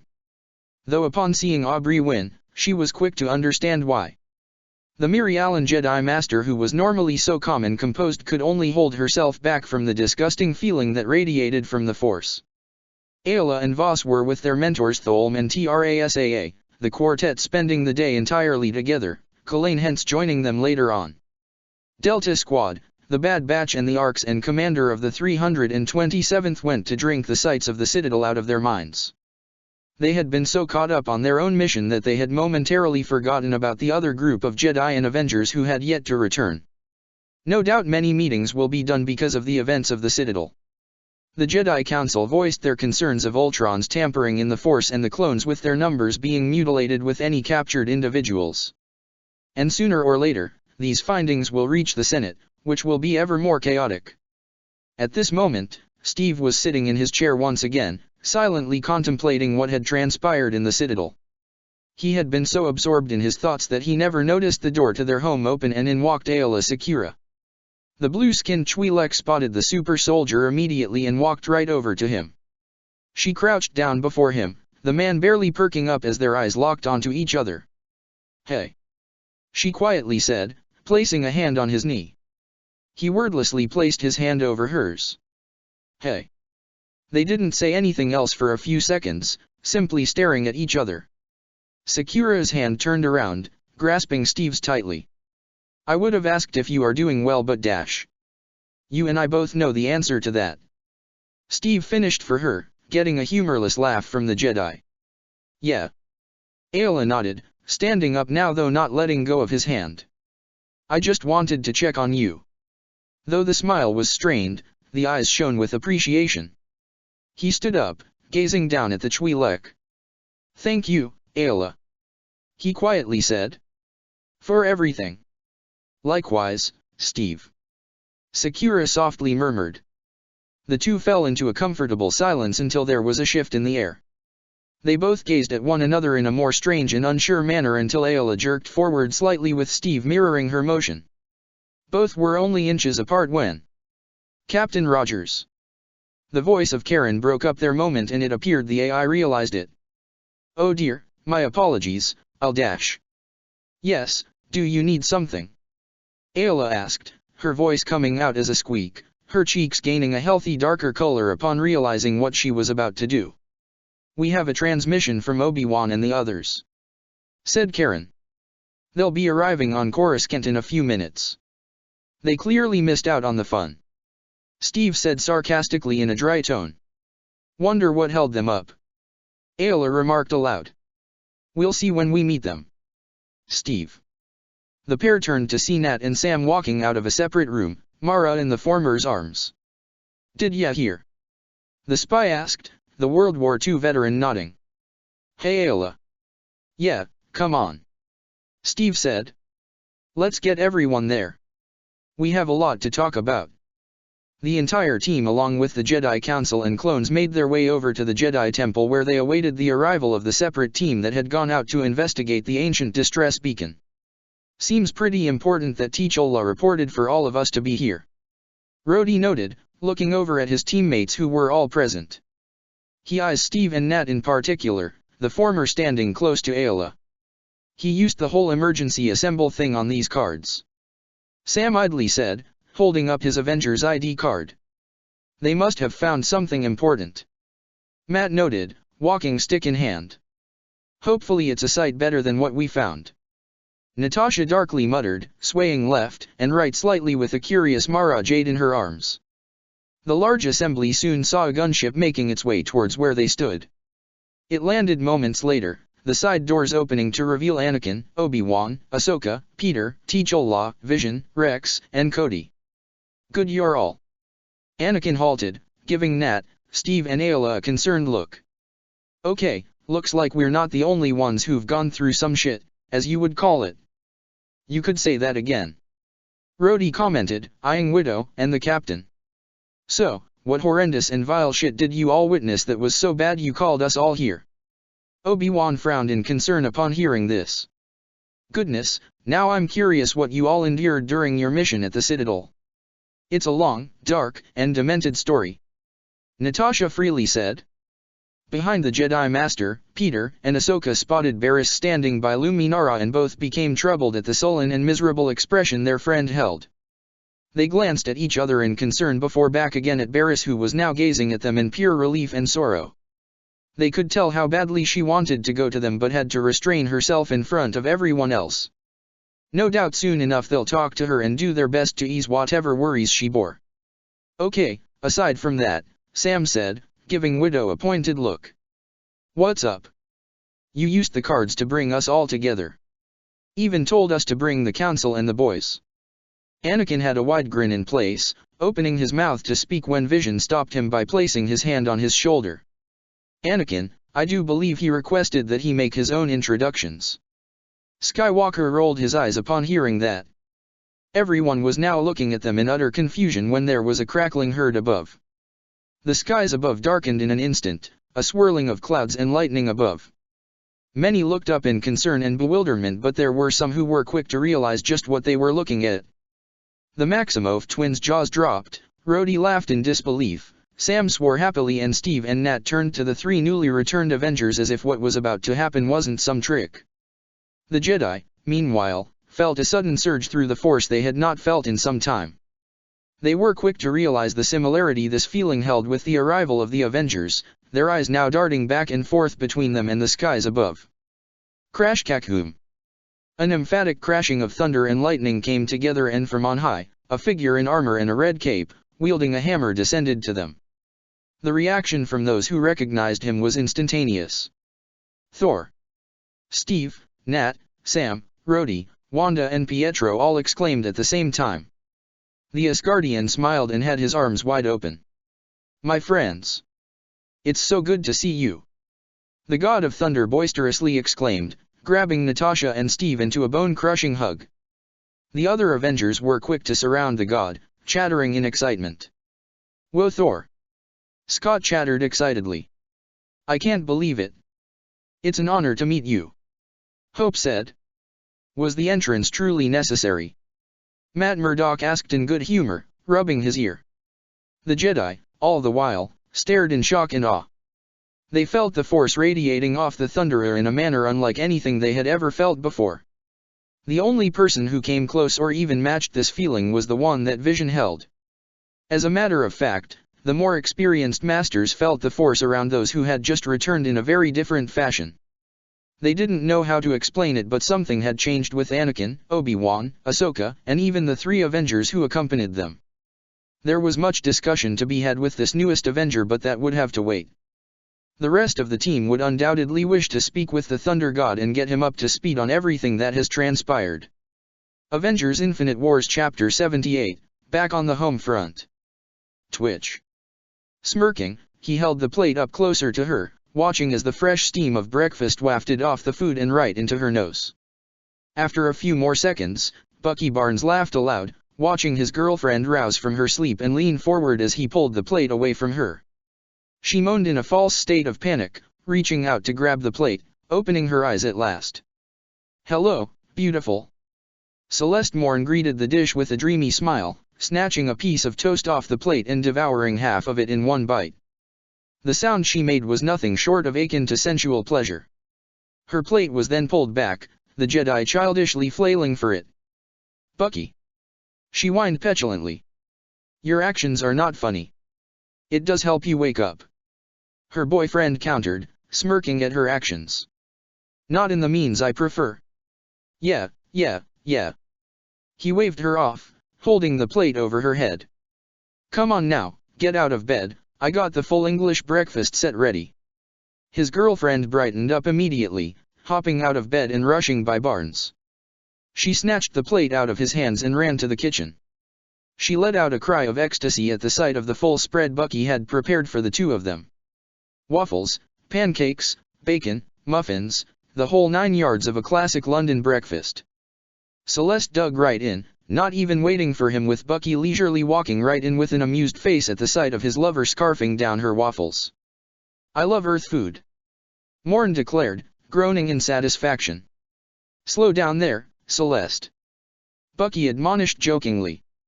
"It's not running away anywhere.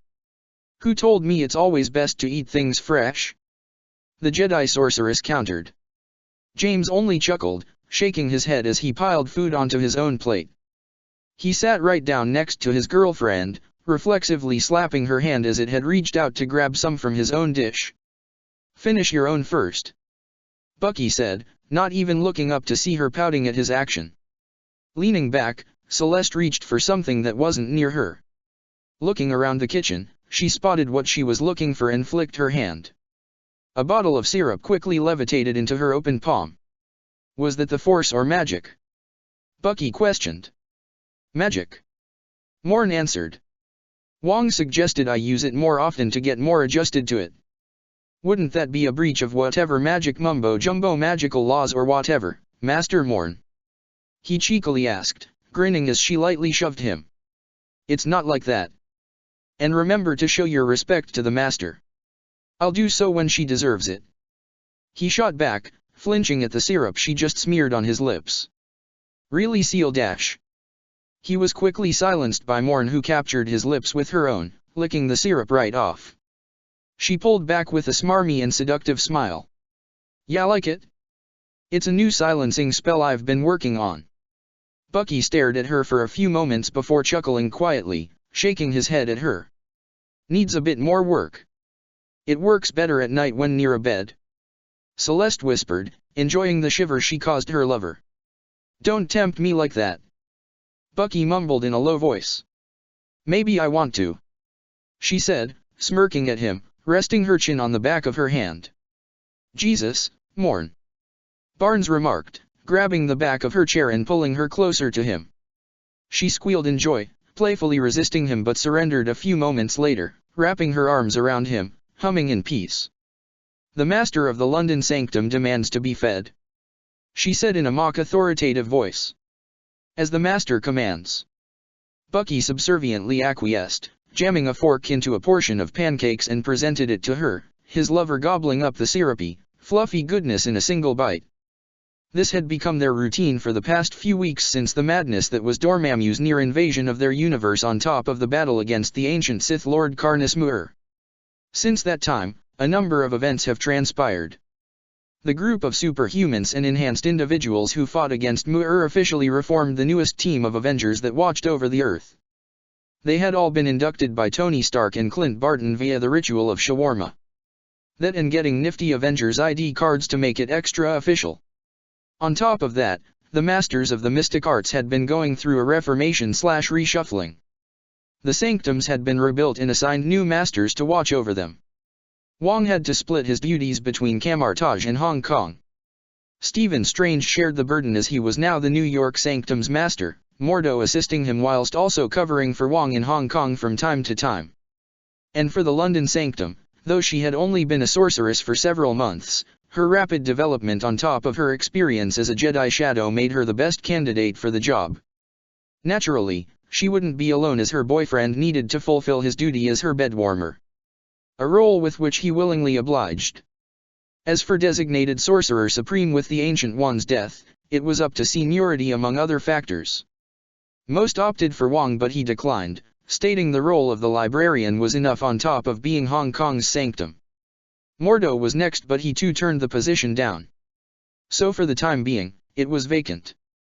Who knows, one day either of them could take the position when they felt more prepared and worthy for the role. Yet Mordo and Wong and even Celeste knew who the eventual Sorcerer Supreme would be. He just needed to be willing to take it when the time came.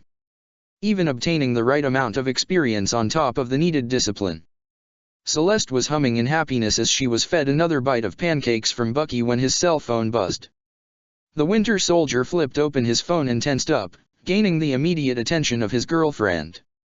What was once a content and calm expression soon began to shift in a matter of seconds. All due to him getting a reminder of what was scheduled for today. "Bucky?" she quietly asked. "Is everything all right?" He wordlessly held his phone up in front of her with Celeste tilting her head back a bit but read the words nonetheless. "It's time." Celeste blinked but recalled what it meant a moment later.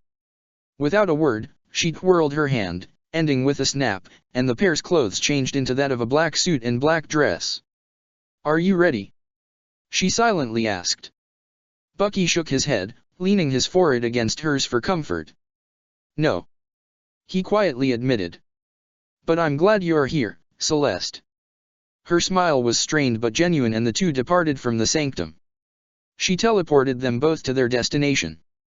St. Luke's Cathedral in London, England. The reason for them being there? A funeral service was being held for one Dr. Margaret Elizabeth Carter. She was often known as Peggy to many friends and colleagues over the years. But she was also an old friend to Bucky and the first love of his best friend. Steve should have been here. He and Peggy were the ones meant for each other and him being here just felt wrong. But this was still a piece of his past that was gone. He could relate with his old friend that after all these years, just about everyone they knew during World War II was gone. And Peggy was the last of them. From what he was able to learn from some of the Avengers, Steve was honestly happy to know his old sweetheart was still kicking after he came out of the ice. He wanted to at least spend what little time he could have with her on her steady decline in health. In turn, the old S.H.I.E.L.D. co-founder was happy to see him as well. And now she was gone. Died peacefully in her sleep. If Steve were to ever come back from wherever he was right now, knowing of this would devastate him. The reason why Bucky was in attendance was simple, paying his respects in his friend's stead. Part of him didn't want to be here. His actions whilst being a Hydra puppet for decades would make it seem he wasn't worthy of attending. It was honestly difficult. At least Celeste was here to support him at this event. She didn't want him to be alone when attending the funeral. He sat at the back with Celeste, having watched the entire proceeding. Many individuals spoke, including her niece Sharon Carter, and it was honestly the same schlock from them all. How much of an inspiration she was. How she changed so much. Her contributions to world peace and all with her founding of S.H.I.E.L.D. The part with it being Hydra the whole time after the death of Howard Stark and her retirement was, oddly, ignored. It ended soon after a number of hours. Bucky opted to leave as soon as possible. Despite being an associate to the Mystic Arts and an Avenger, officially he still couldn't believe that he was still known the world over as the Winter Soldier. All the files of his actions were released courtesy of Natasha Romanoff. He'd rather keep a low profile for the time being. Still would have been on the run and wandering the globe all alone if he didn't find Celeste at the Siberian bunker. Hero status and all. The pair were standing across the street from the cathedral, arm in arm, the sorceress Jedi leaning her head on his shoulder. "You okay?" she murmured. He didn't respond at first, silently looking ahead at the number of people exiting the building. His eyes were on Sharon Carter, who wore a calm face, speaking with those that passed her by, offering their condolences and sympathies. The super soldier let out a sigh, looking down at Celeste and leaning down to kiss her forehead. "In time." "Not now. At least you're honest about it." He gazed down at her in bewilderment. "What's that supposed to mean?" She simply pecked his cheek in response. "Nothing. Come on. We gotta stop by the museum and pick up that artifact. They've been holding it for me the whole weekend." Bucky only gave a nod as they walked away from the scene. His mind drifted back to the funeral, Peggy in particular. Would she ever forgive him for what he had done? After who he had been assigned to target specifically. If there was an afterlife, he prayed to whatever god there may be to see both her and him so he could drop down on his knees and beg for their forgiveness. Scene cut. "I'm surprised you've opted to stay in this corner, Foggy. Thought you were on Tony's payroll." "Yes, well, someone needs to keep the peace on the ground level, and we know Matt wouldn't let us hear the end of it if we got up and left this place without his say in the matter." Jennifer Walters nodded in understanding. "He always was stubborn, both in belief and practice. He always said he got it from his dad." Foggy Nelson, Avocado at Law, said in a reminiscent fashion. Always blamed his old man for all his hiccups. Yeah, well, thanks Karen, he wasn't one to sit idly by on matters of justice. Walter said, taking a sip of her coffee. Never realized he'd take it to such extremes. I think that goes for all of us, really. Karen Page remarked, shaking her head, a fond yet also pained look at the mention of their missing friend. Still, I never would have thought to start my morning out like this. She-Hulk laughed at her comments, shrugging in her sharp, pinstripe suit she currently wore, tailor-made for her hulking physique. Yeah, well, I never would have thought Stark would have Nelson and Murdoch's as one of his lawyers. Jen pointed out. This world may seem big but it keeps on shrinking, honestly. You can say that again. Nelson remarked, walking over to the coffee pot to refill his cup. I gotta ask though, Jen, where'd you get a suit like that for yourself? Thought they don't make that in your size, even for men. Well, I didn't always have these made for me. As Bruce stated before, spandex can be my best friend. Jen ran a hand down her suit. But that Melvin fella at the tower is a wizard with these suits. Oh, yeah, I got one made from him too. Nelson inquired, patting his chest. He made these for me and Karen. She-Hulk shook her head. Geez, makes it feel even smaller. Foggy only hummed at her comment, shrugging. Everything is connected in one way, shape, or form. These days, everybody knows everyone somehow. So how'd you two meet then? She-Hulk asked, gesturing between the pair. Both said at the same time, staring at each other awkwardly. Would a murder case suffice as an explanation? Jen shrugged. We're lawyers, right? Nelson pointed at her. Good point. So, it was one of our first cases when the firm opened, actually, our very first case. Karen here hired us to clear her name and became our secretary to help pay for the fee. Oh. What's with that oh? Foggy asked in a faux-affronted manner. What, that wasn't good enough for you? I just thought it would have been more dramatic. Jen admitted with a shrug. Then I guess you'll have to wait until Matt comes back around for the more dramatic parts of the story. Karen amended, causing Foggy to gape.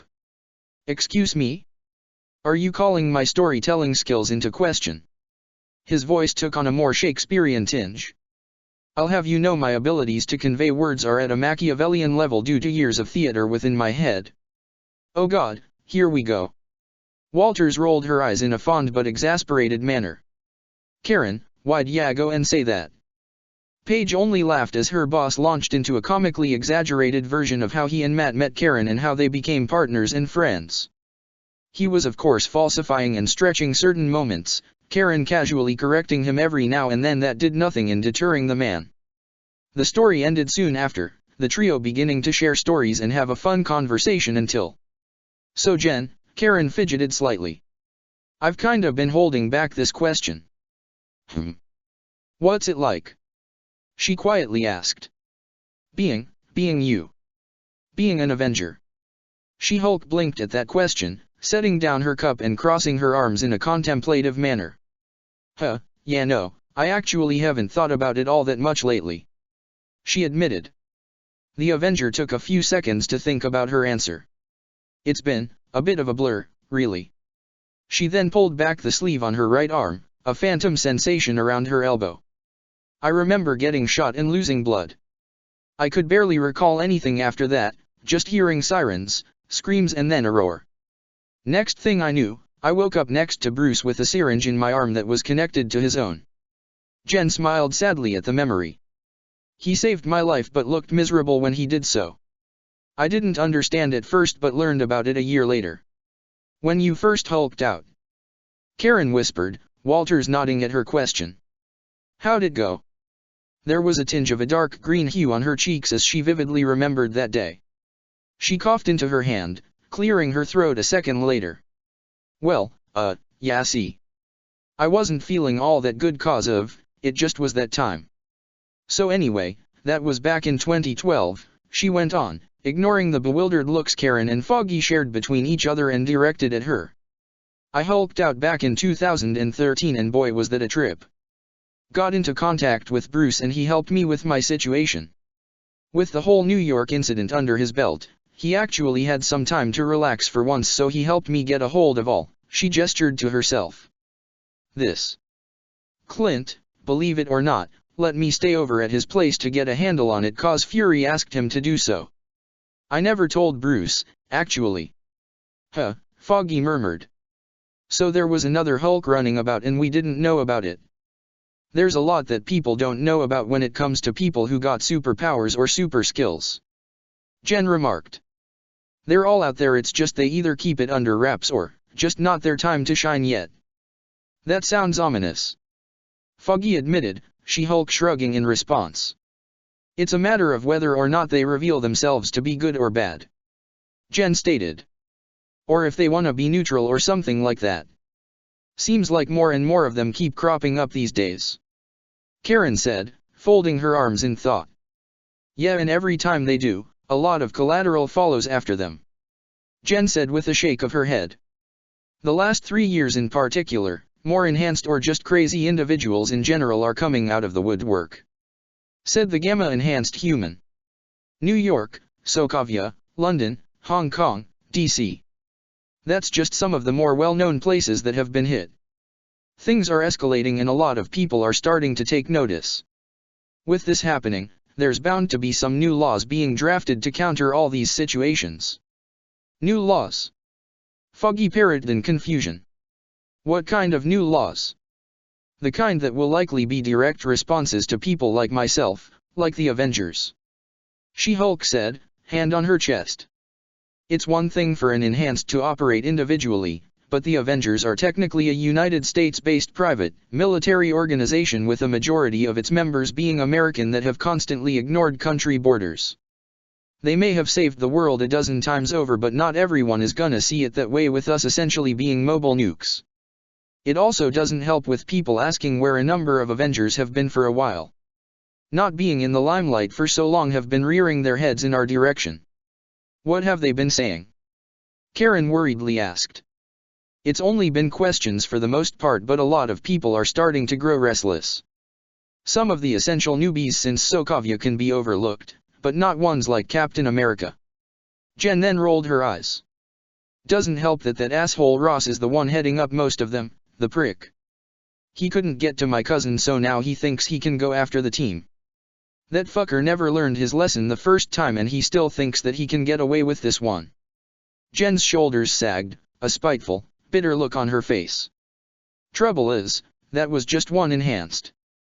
We're talking about 9, possibly 12 now being misplaced on top of Bruce and Thor having gone missing. Doesn't Thor pop in from time to see his girlfriend? Nelson asked. Social media doesn't shut up when it happens. Yeah, but he's a god and he doesn't really answer to any country. She-Hulk reminded them. Which, as you know, with the leaders of this world, that's a big no-no for them. But how can they tell a Norse god what to do? Foggy snorted at the thought. Can't he just bring some lightning down to shut them up? She-Hulk threw her head back and laughed. Now that I would love to see. Nothing like some bastard politicians to get what's coming to them. She let out a sigh. But yeah, things aren't looking too good. With what happened in China, London, and New York simultaneously, and then there's that village where that bastard Muir killed all its people. Foggy and Karen saw Jen's fists tighten up with a pained expression visible to see. There's also what happened last year in Sokovia and San Fran with Hank Pym's building just vanishing. Been hearing some rumblings from people in higher positions than us about clamping down on everything that's been happening. It's starting to become too much for them. But I know these things happen, but you and the other Avengers, they've been saving the world the whole time. Foggy argued. Matt also just wants to help the little guys on the street. It feels like it's happening too soon. Karen tacked on, though She-Hulk shook her head in response. With no one bringing up statements, why wouldn't it happen sooner? Clearing up confusion, making people be held accountable. Such things can only be unanswered for so long. Yeah, but it's gonna be done by corporate elitists and asshole representatives of countries that don't even understand what you guys are doing. Nelson countered. That may be the case for us and people on the ground level, but to them, they don't see it that way. She grimly stated. We're dealing with a new type of arms race. An arms race where people are the nukes and their allegiances matter. In a number of years, it'll be the top commodity. That seems a bit extreme. Foggy remarked, yet his frown said otherwise. The world has been lucky so far, honestly. Jen admitted. The Avengers came together at a crucial point, and so far, it's been positive. Their duty was made clear. We protect not one nation but one planet. But that kind of status quo can only be maintained for so long. But Karen was unsure of what she was about to say. If people do make some sort of law, they'd at least let the Avengers have some leverage in that sort of thing, right? Rather than Jennifer, it was Foggy who spoke up. People would make and twist the rules to their favor without others realizing the finer details. If they suddenly break it, they'll aim the blame onto someone else while seemingly being in the clear. If the Avengers have the leverage or a say in the matter, they'd see it as them forcing their hand on the matter. But shouldn't they? It's one thing to follow a law, it's another to wait for some kind of permission slip to save the world. They'll find a way to spin that around. She-Hulk scoffed. Limiting jurisdictions, a panel of old douchebags who give out warrants when they're allowed to act heroic. That kind of garbage.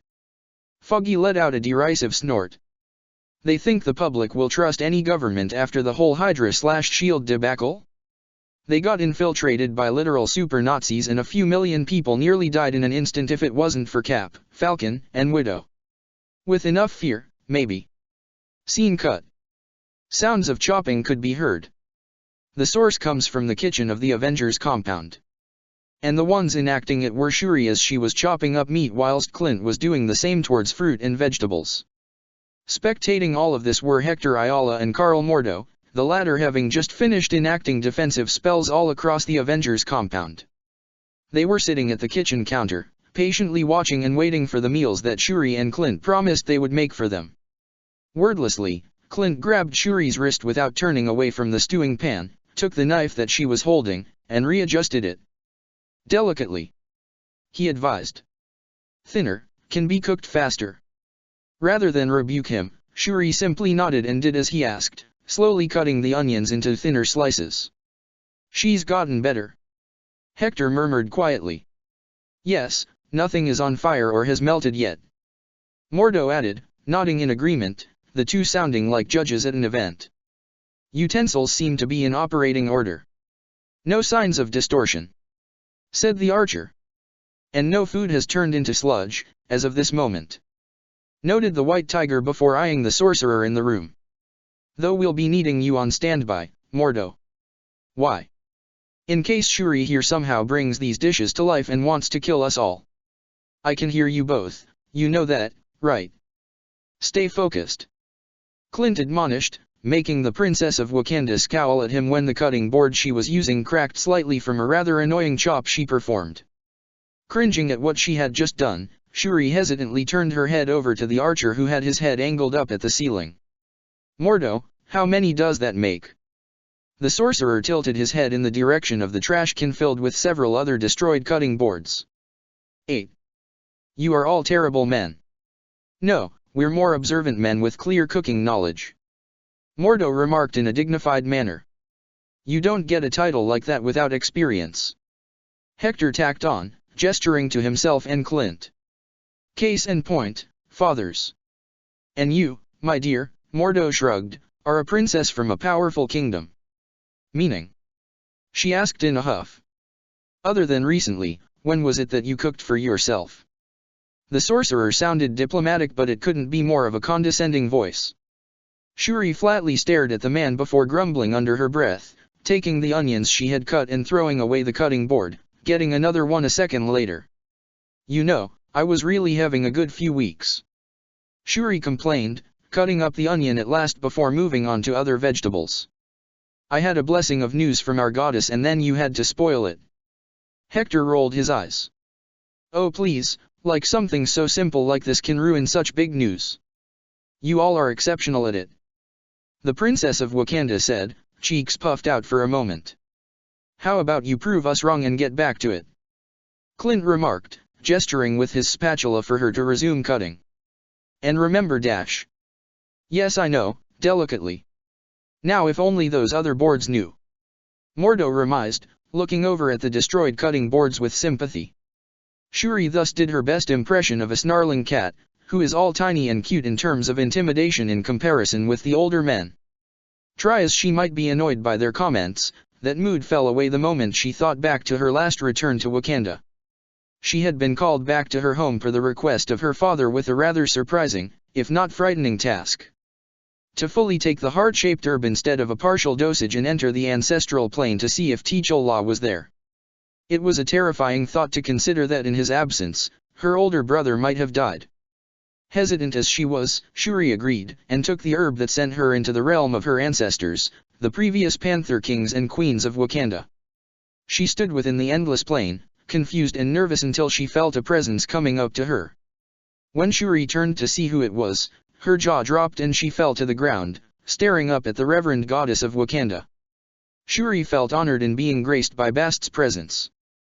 The scientist who was normally so verbally hyperactive was at a loss for words until Bast, amusingly, requested that she stand. That it was unbecoming of a princess of Wakanda to be in such a position. It was all too much for the princess, momentarily overloading her mind until she managed to regain herself. And upon doing so, the princess only asked one question as it was the only one that mattered to her. Where was her brother and was he still alive? Simply enough, she received answers that both pleased and worried her in the long run. Her brother along with the other Avengers were alive, on top of being located in a galaxy far, far away. That was certainly a bit of a mood killer to be sure. Her brother was well but so far out of their reach from retrieving any time soon. Even with magic, Wakandan science, Stark science or whatever science they had on hand, getting to another galaxy that was on the other side of the universe wasn't a task so easily conquered. While others were slightly hesitant on hearing such bit of news, the magic practitioners took it a bit more seriously. This is mostly due to the factor of the Wakandan goddess being involved in delivering such a message. The galaxy in which her brother and the rest of the Avengers currently resided in was one that was unique and a slight anomaly, so to speak, with a type of vagueness which left many questions in their wake. Getting in was extremely difficult for starters, with few points of entry that could be used. Distance was an entirely different matter, but that's space travel for ya. But they came away with it with one silver lining. They were alive and they were alright. Now, they just had to figure out the means by which to get there. Frustrating all around, but Bast believed in Shuri and her new friends and allies that they would see it done. But before she departed from the plane, Bast bestowed upon her the gift of the Panther. Though she did not have the enhancements that her brother possessed, it was enough to compensate for her lack of physical prowess. The goddess Bast stated that while her brother remained her avatar in the universe at large, Earth still required a panther of its own. So she thusly accepted the gift, humbly and nervously as she was, not wishing to disappoint her goddess, Wakanda, her family, or her new friends and teammates. Though in retrospect, Shuri really should have considered keeping the enhancement a secret. Okoye had this look in her eyes that sent a shiver down her spine, and when Clint called her in for some training. Well, training is too polite a word. Despite her recent power-up, Clint along with Danny, Luke, Jen, and several of the other Avengers thrashed her. Yet in spite of all that, the princess was happy. She felt a renewed sense of vigor and purpose in finding the means to utilize in finding her brother.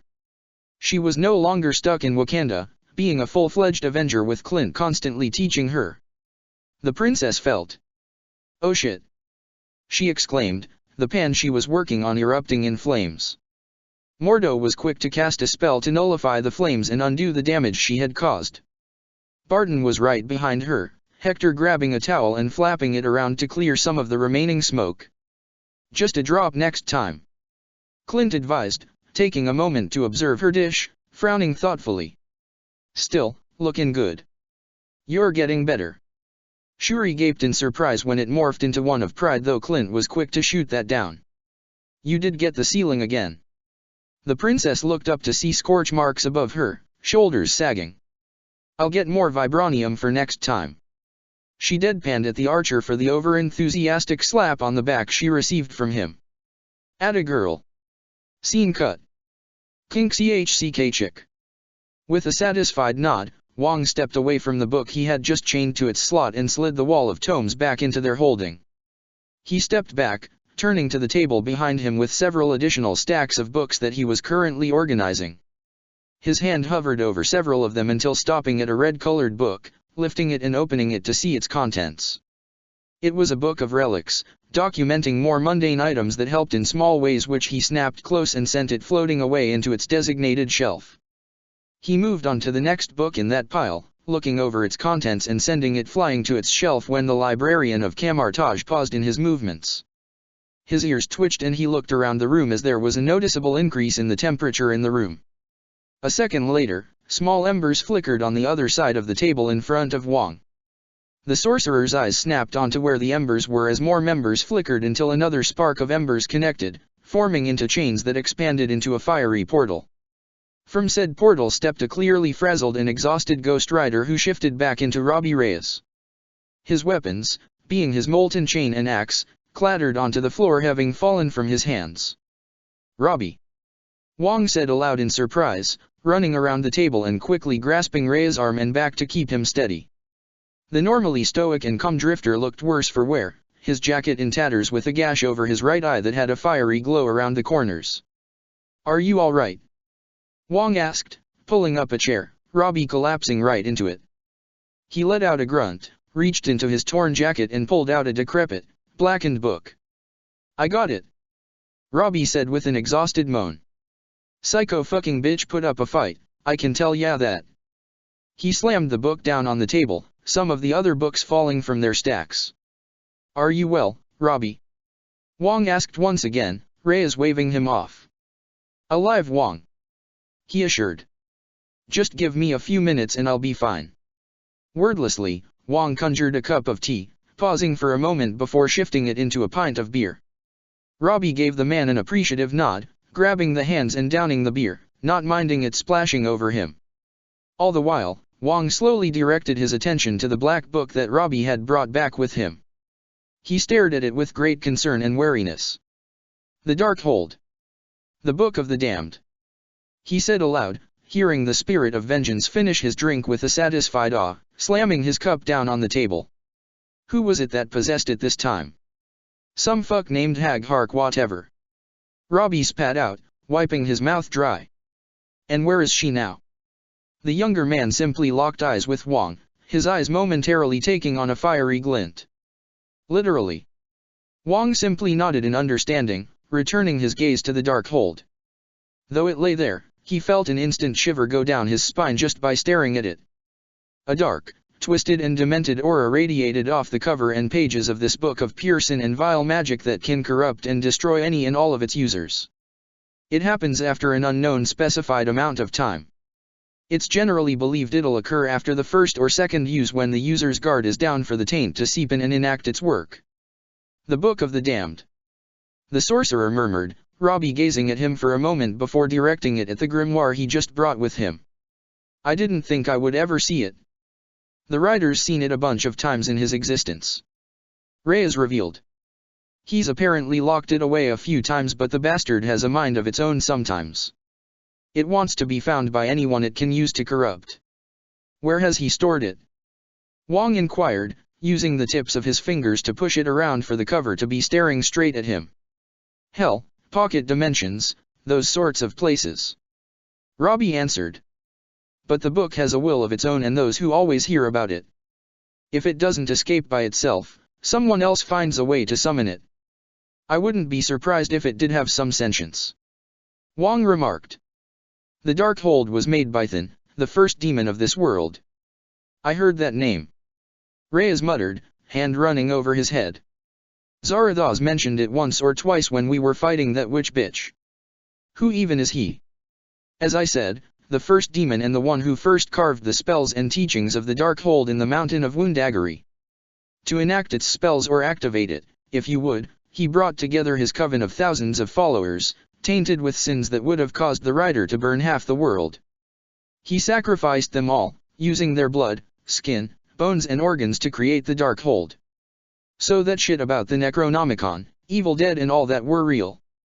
Robbie asked in bewilderment. "The Book of the Damned has long been in human history," Wang waved off.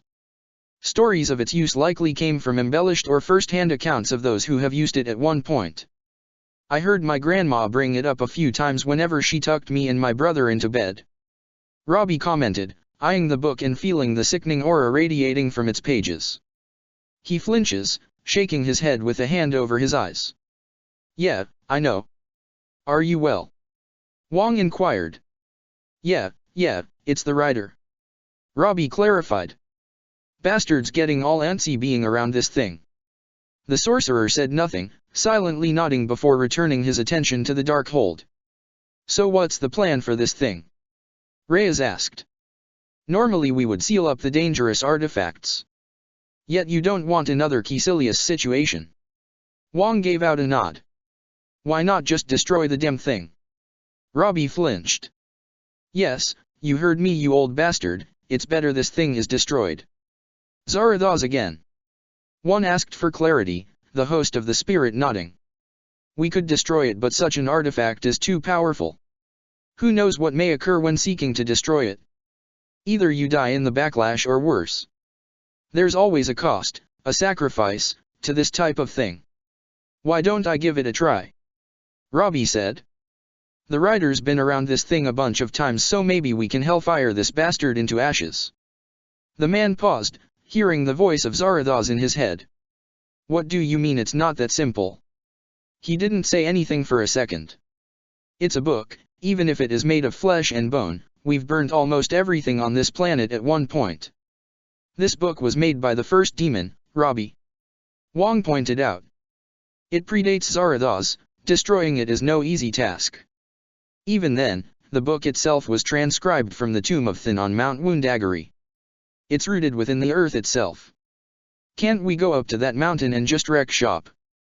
The masters of the mystic arts is forbidden from traversing to such a dangerous location unless absolutely necessary.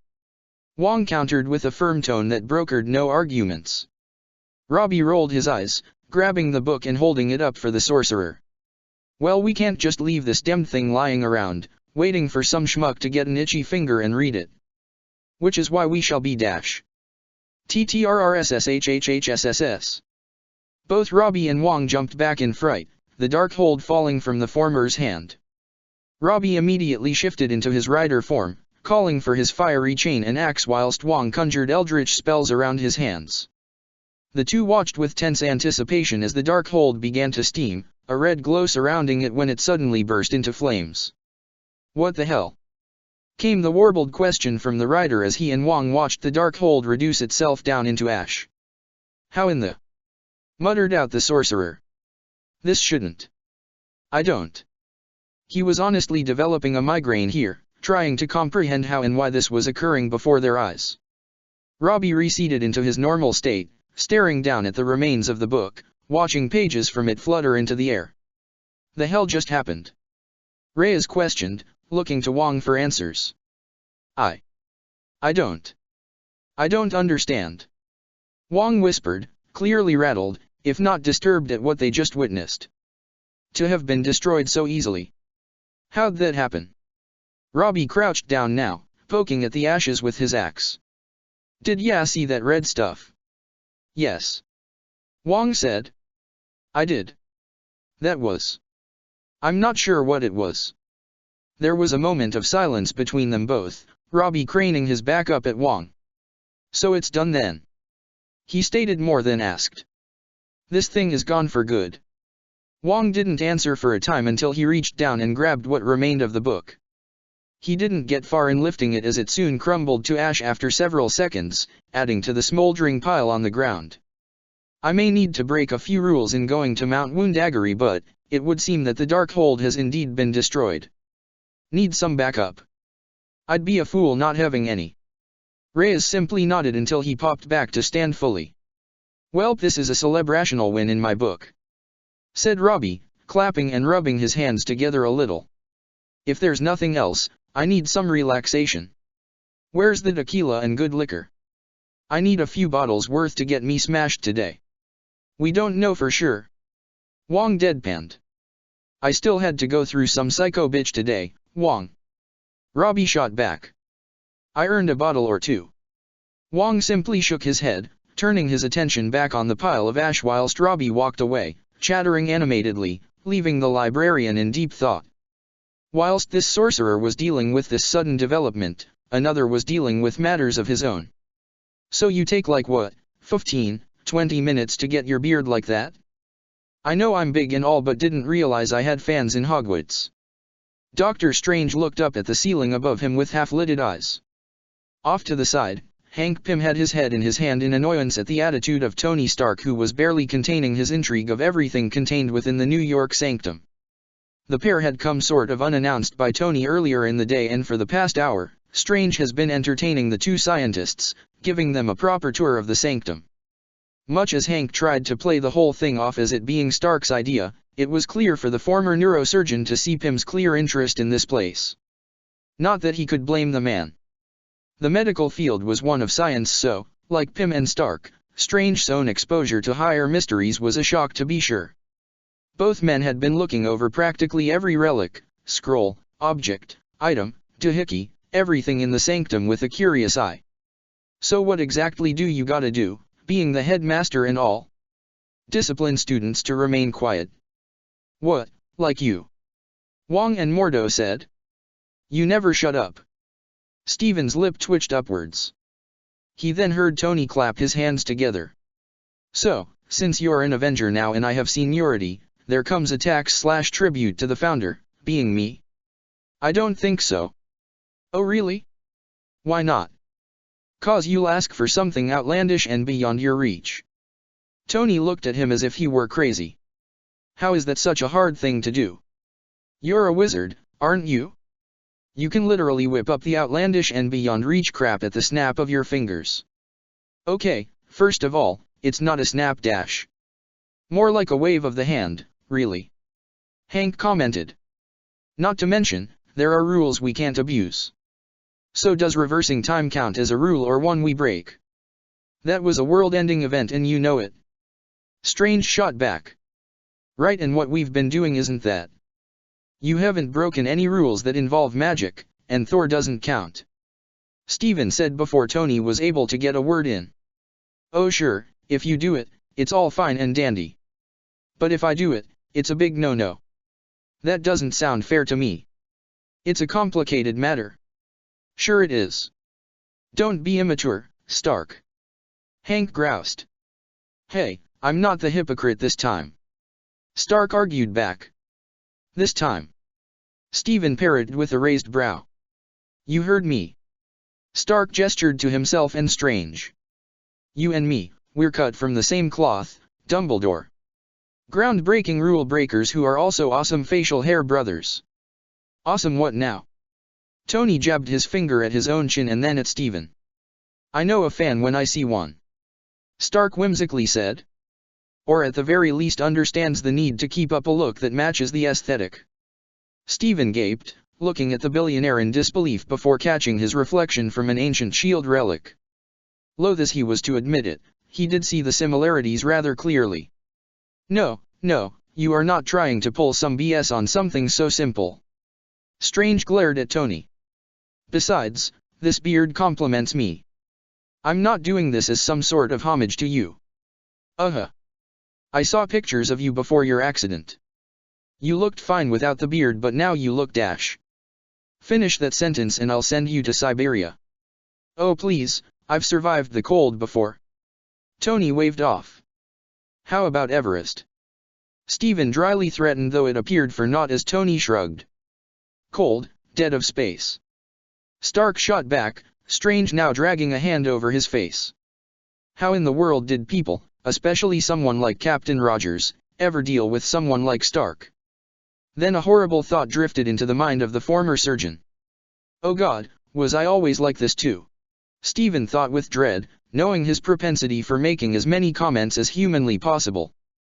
God, now he felt so bad now with many of his former co-workers and fellow students back in med school. Hank Pym soon let out an annoyed sigh. And I'm not hearing a thing of you trying to rope in me, Mr. Cage, or a number of others into your little facial hair club.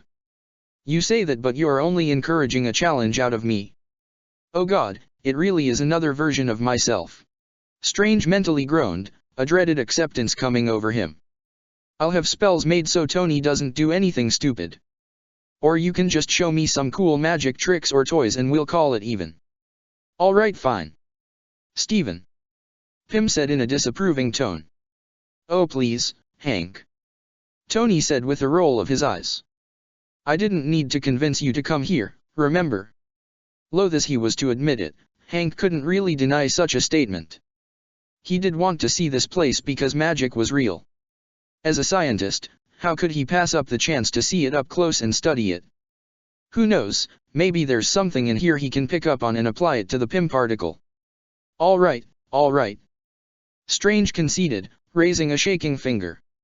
One, and only one thing, but only Hank gets to pick it out. Tony's jaw dropped in shock, appalled at what he just heard whilst Pym crossed his arms in a smug manner. Good. Said Hank. I don't want to see Stark abusing the hell out of it. And we're not doing this so-called membership tax, Stark. Oh, so Hank chooses but I don't. Consultant, not a full-time member. Hank smarmily reminded the billionaire. So by default, not a membership tax. Unreal. Tony shook his head in faux disappointment. Completely unfair. Life's unfair in general. Strange deadpanned, a cocky grin that made Tony look at the sorcerer with half-lidded eyes. Yeah, no shawarma for you next time. The Iron Man childishly said, the trio continuing to walk down the hallway within the New York sanctum that led into the room of relics, chatting all the while. Off on the distant horizon, the sun was setting on these geniuses and heroes, past and present. At that time, whilst these trio conversed on the matters of science and magic, 3 other Avengers were spending their own time together, reflecting on the drastic changes that have occurred in their lives. For the last time, I am not an Avenger. Then why'd ya take the suit? Because my old one was wrecked and dash. No it wasn't. Can't you just admit that it looks cool and feels nice? I'm not nearly drunk enough for that, Rand. Aw come on, Jess. Danny Rand, the immortal Iron Fist whined. Can't ya just admit when ya lost and have fun with it? There's nothing fun about wearing these ridiculous pieces. Jessica Jones, detective and self-denying Avenger stated, taking a large gulp of the beer she had in a brown bag. But you still kept the card. Luke Cage, the hero of Harlem pointed out, flashing his own Avengers ID card. Jones opted to remain defiantly silent as she really couldn't deny such a thing. Her ID card was in her jacket at this very moment and she had taken the damn thing everywhere since Stark handed it to her himself. The cheeky bastard had the audacity to act high and mighty just after their little snafu with May Parker. After the battle in China against Muir, the detective had dragged the billionaire over to the nervous aunt who was hoping for some kind of good news about the whereabouts of her nephew. Suffice to say, a rich Avenger meekly told her that not only is her nephew a superhero and Avenger, but he had gone missing after a mission involving other heroes and a weapons deal in Manhattan. It was one of the few times in the life of Tony Stark where he received a verbal thrashing the likes of which even Jones was unprepared for. Boy did May Parker have a set of pipes on her. At least Matt Murdock's friends and co-workers were less vocal in terms of volume in comparison with the worried aunt. They were aware of their friends' nightly activities but still had a few crosswords to say to Tony and the Avengers as a whole. But, much as she wanted to blame the guy, Jessica begrudgingly had to admit that it wasn't his fault. They may have been recruited to be Avengers but Peter Parker and Matt Murdock chose to be vigilantes of their own volition. The consequences that came with their actions were of their own design. Kinda.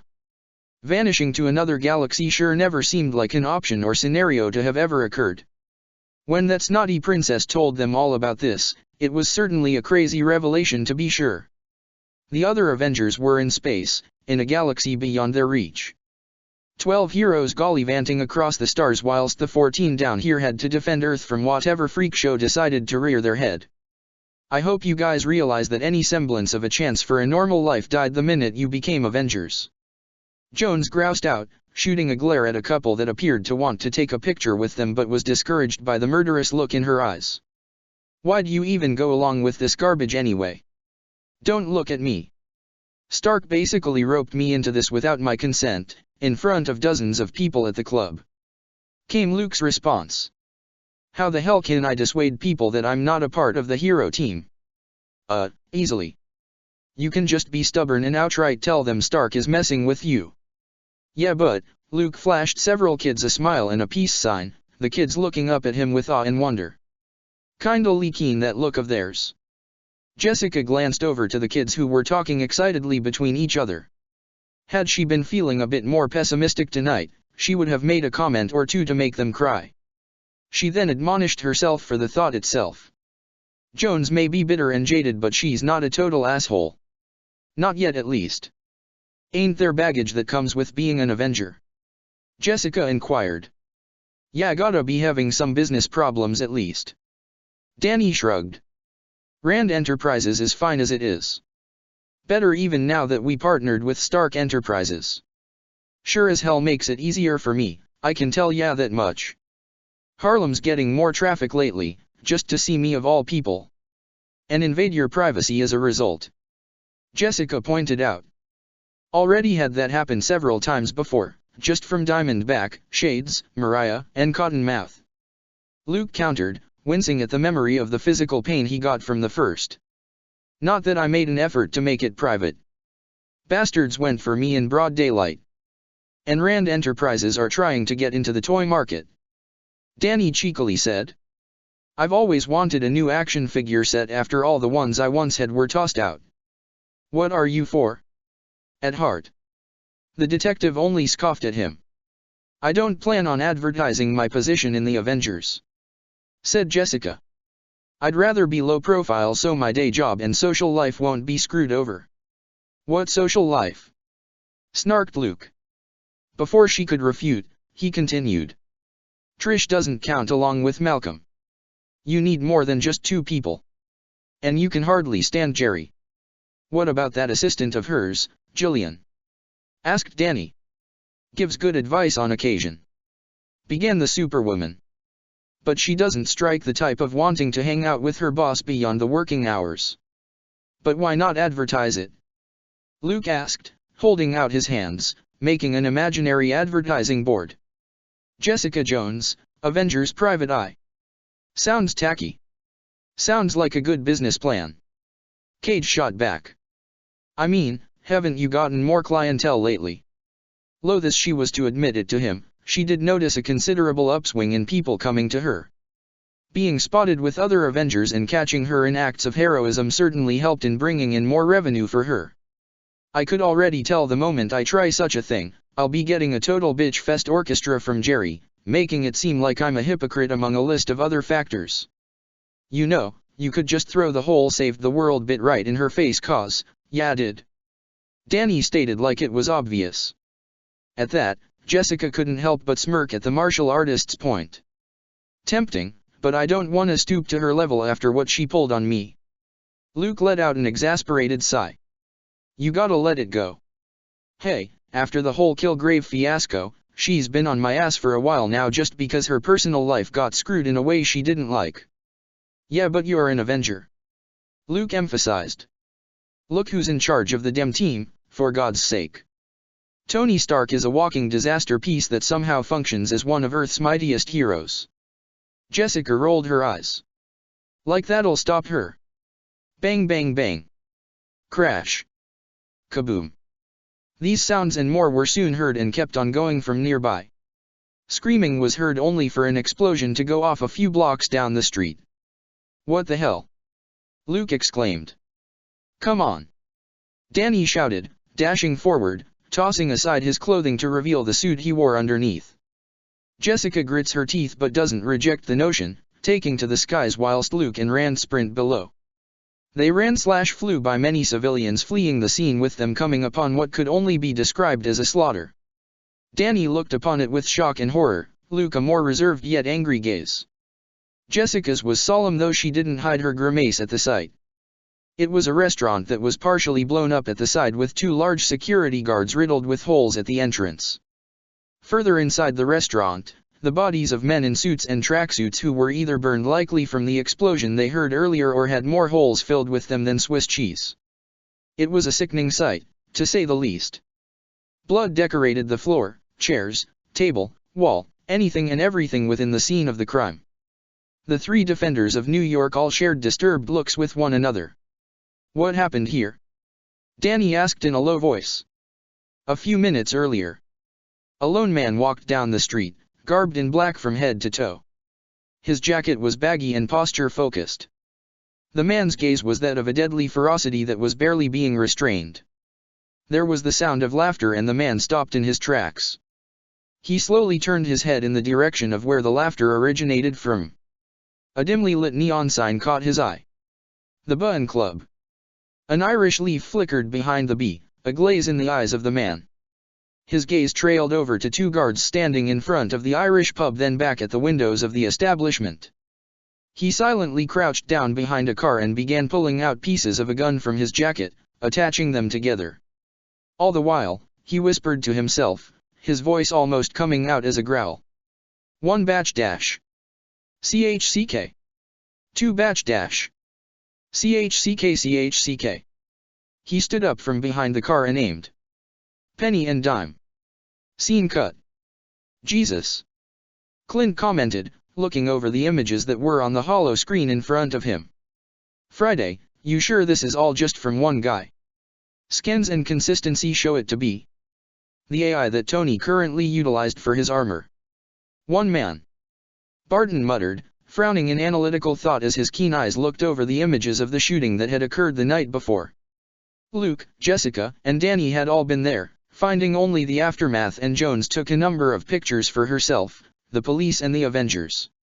Over at the bar, Tony was pouring himself a drink whilst he too was going over these photos. The two founding Avengers currently resided within the Avengers Tower that had recently been refurbished to act as the second base for the members situated directly in Manhattan. Their main one was still upstate, but Stark figured that it would make it easier to use the tower as their secondary base rather than sell it off as he originally intended on doing. And we just saved the world again. Tony quipped, sipping his drink whilst looking at the crime scene from a different angle. Now this happens in our backyard. Not far too, Barton stated. Hell's Kitchen is a train ride away from here. Or a quick flyby. Iron Man shook his head. Hawkeye moved on to some other files, this one being a news report of another group having been recently slaughtered. What each one mentioned was that the victims were all known criminals or associates of crime families/organizations. The two that had been hit were the Chinese Triad and the Irish. Was there a connection? How in the hell did this happen? Did we become negligent or something? Tony asked his teammate, the archer, shaking his head. We can't be everywhere at once. I thought with portals and iron suits, we can. Stark retorted, downing his drink, grimacing as it felt unsatisfactory. Save the world, right? But we can't even save a couple of people. These people ain't exactly friendly. Clint pointed out. But innocent people could have been caught in the crossfire. Tony rebuked. Comes with the job. Hawkeye shook his head, despising himself for saying that. Damn shield training. Conditioned that stupid response. And it was obvious for Tony to see how much Clint hated saying that. I mean, I know these guys are scumbags and all, but this feels extreme. Clint didn't respond, instead holding up the news clippings of the attack on the Irish mob and slaughter of the Triad. Now, guilty as this may be when said aloud, but the Avengers have never really done something like this before. They had saved the world many times, of course, and countless people along the way. But they had never really focused on something like this on the ground level. Clint had taken on criminal organizations before, but they were targets of S.H.I.E.L.D., international threats. Yet things changed when they had gotten something new in their team. Perspective. And where did this perspective come from? Newer members such as Luke Cage, Matt Murdock, Danny Rand, Jessica Jones, Peter Parker, Hector Ayala, and even Robbie Reyes. These heroes were individuals that didn't get their start in a war, a spy organization, or saving the world from robots and aliens. They were just normal people who were suddenly thrust into the role of a protector, a vigilante, or a hero. Granted, their powers came by accident or circumstance. But their decision to fight for the everyday man, the little guy, gave a new perspective to the Avengers. Wherein the Avengers had saved the world on a grander scale, those were just singular events that happened in the span of a few days, a week, or two at most. Heroes like the ones previously mentioned, however, operated on a daily basis. When not patrolling the world, they patrolled the streets, helping out anyone and everyone they could in their time. Be it from a mugging or just someone to talk to, the ground-level Avengers made some of the founding members begin to question if they're really doing that much of a difference with their actions. So here Clint and Tony are, looking over what Luke, Jessica, and Danny found last night and were trying to discern the cause. Stark assumed that maybe it was a new player, trying to take out the criminal competition within Manhattan. After Daredevil brought Wilson Fisk, the Kingpin, down the year before, there had been a power vacuum in Hell's Kitchen, in all of the city really. Clint, however, believed this not to be the case. The old drug and weapons trade had not garnered any traction lately and most of the other criminal organizations had yet to make a move. There was a motive here, something that they were missing but couldn't exactly figure out what it was. But before they were able to make any headway or make a guess of what this was, Friday spoke up. Extraterrestrial energy detected. Both men shot up in alarm, Clint instantly pulling out his retractable bow and Tony calling forth his armor. Just before Iron Man was about to send out a call to any nearby Avengers, the clouds darkened and a crack of thunder was heard. Blinking, realization soon dawned on the pair, the duo glancing at each other once they knew who it was that Friday had detected.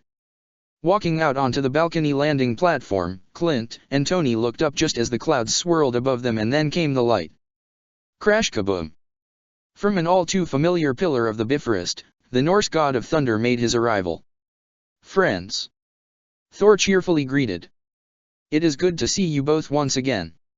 "Well, it's about damn time you dropped in for a visit," Tony said, throwing his arms up. "Where ve ya been, Point Break?"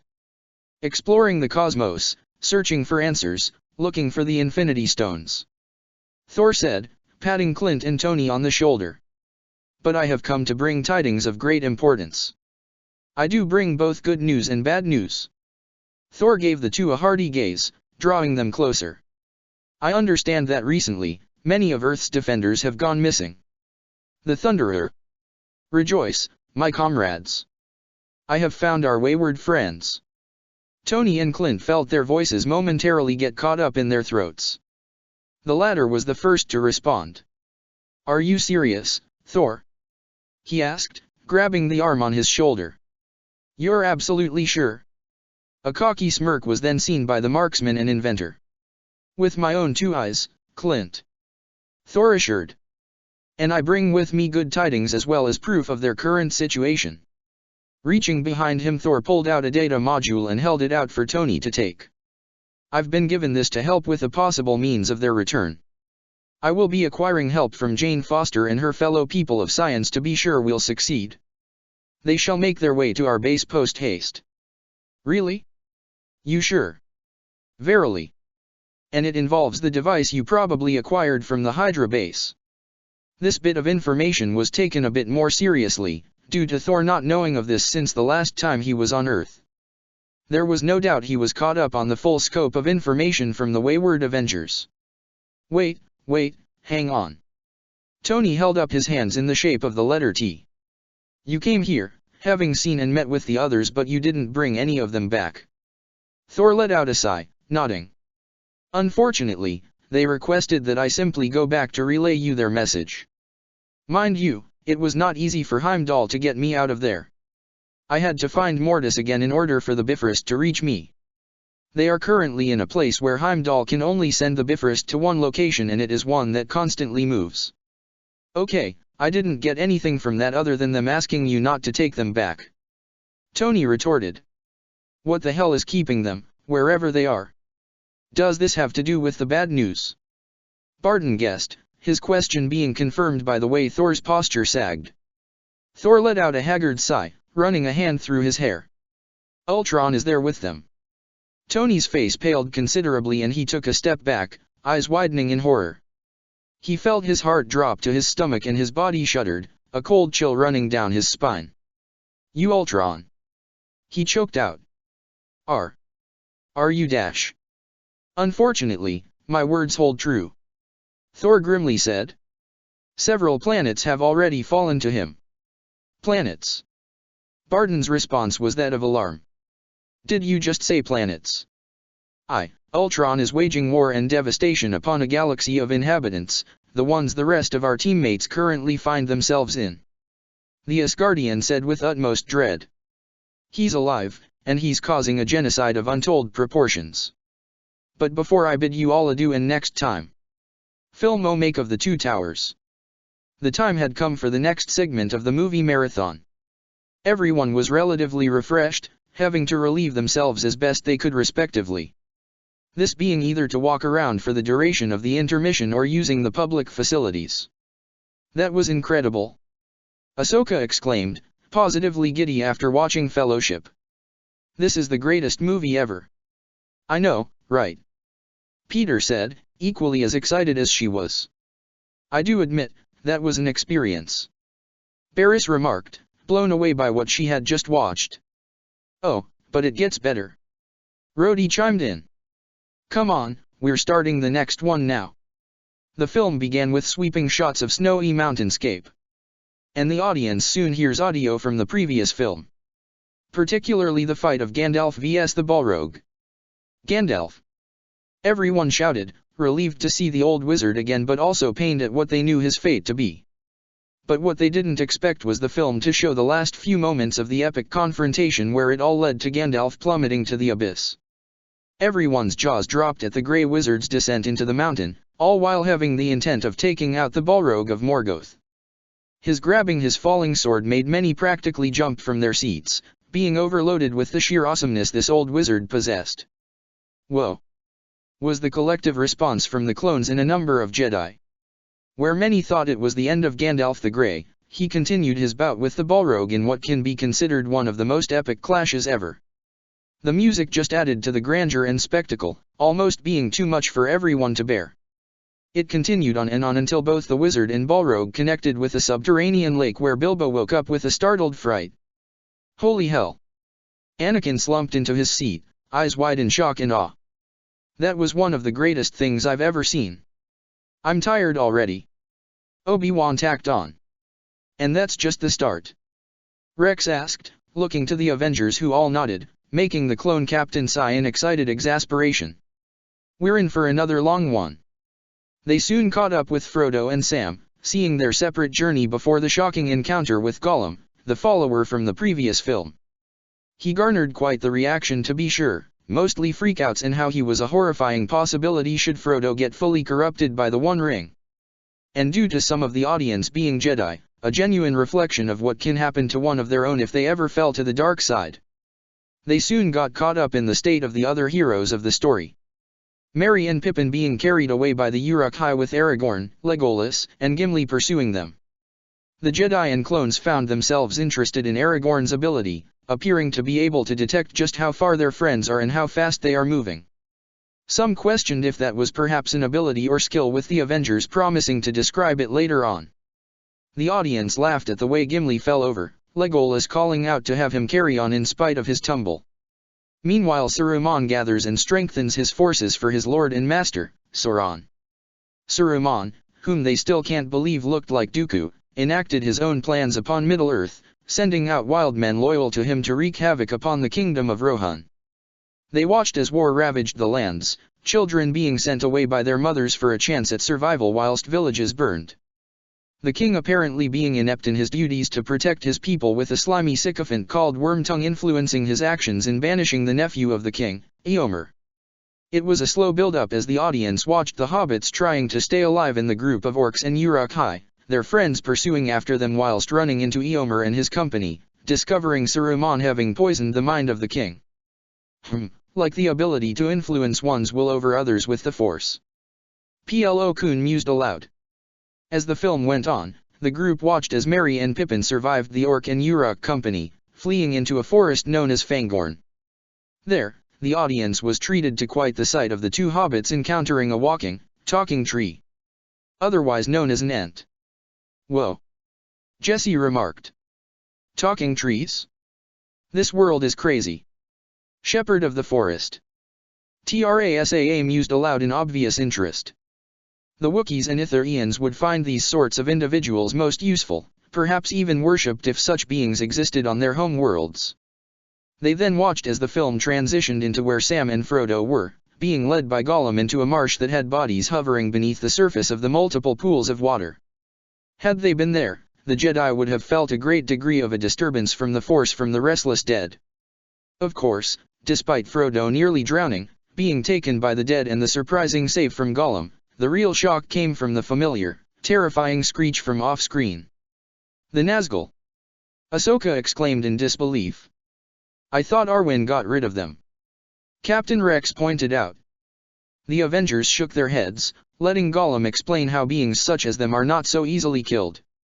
Many a jaw dropped at the sight of a lone ring wraith riding upon a new, winged steed. What the hell is that supposed to be? Wrecker, Hardcase and several other clones all asked at the same time. A fell beast. Peter explained. Nasty dudes. They look like it. Kenobi remarked. The scene transitioned back to Aragorn, Legolas and Gimli, deep in the Fangorn forest, looking for their friends. Whilst they failed in finding their friends, they encountered somebody else entirely. Someone that the audience couldn't believe to be alive. Gandalf.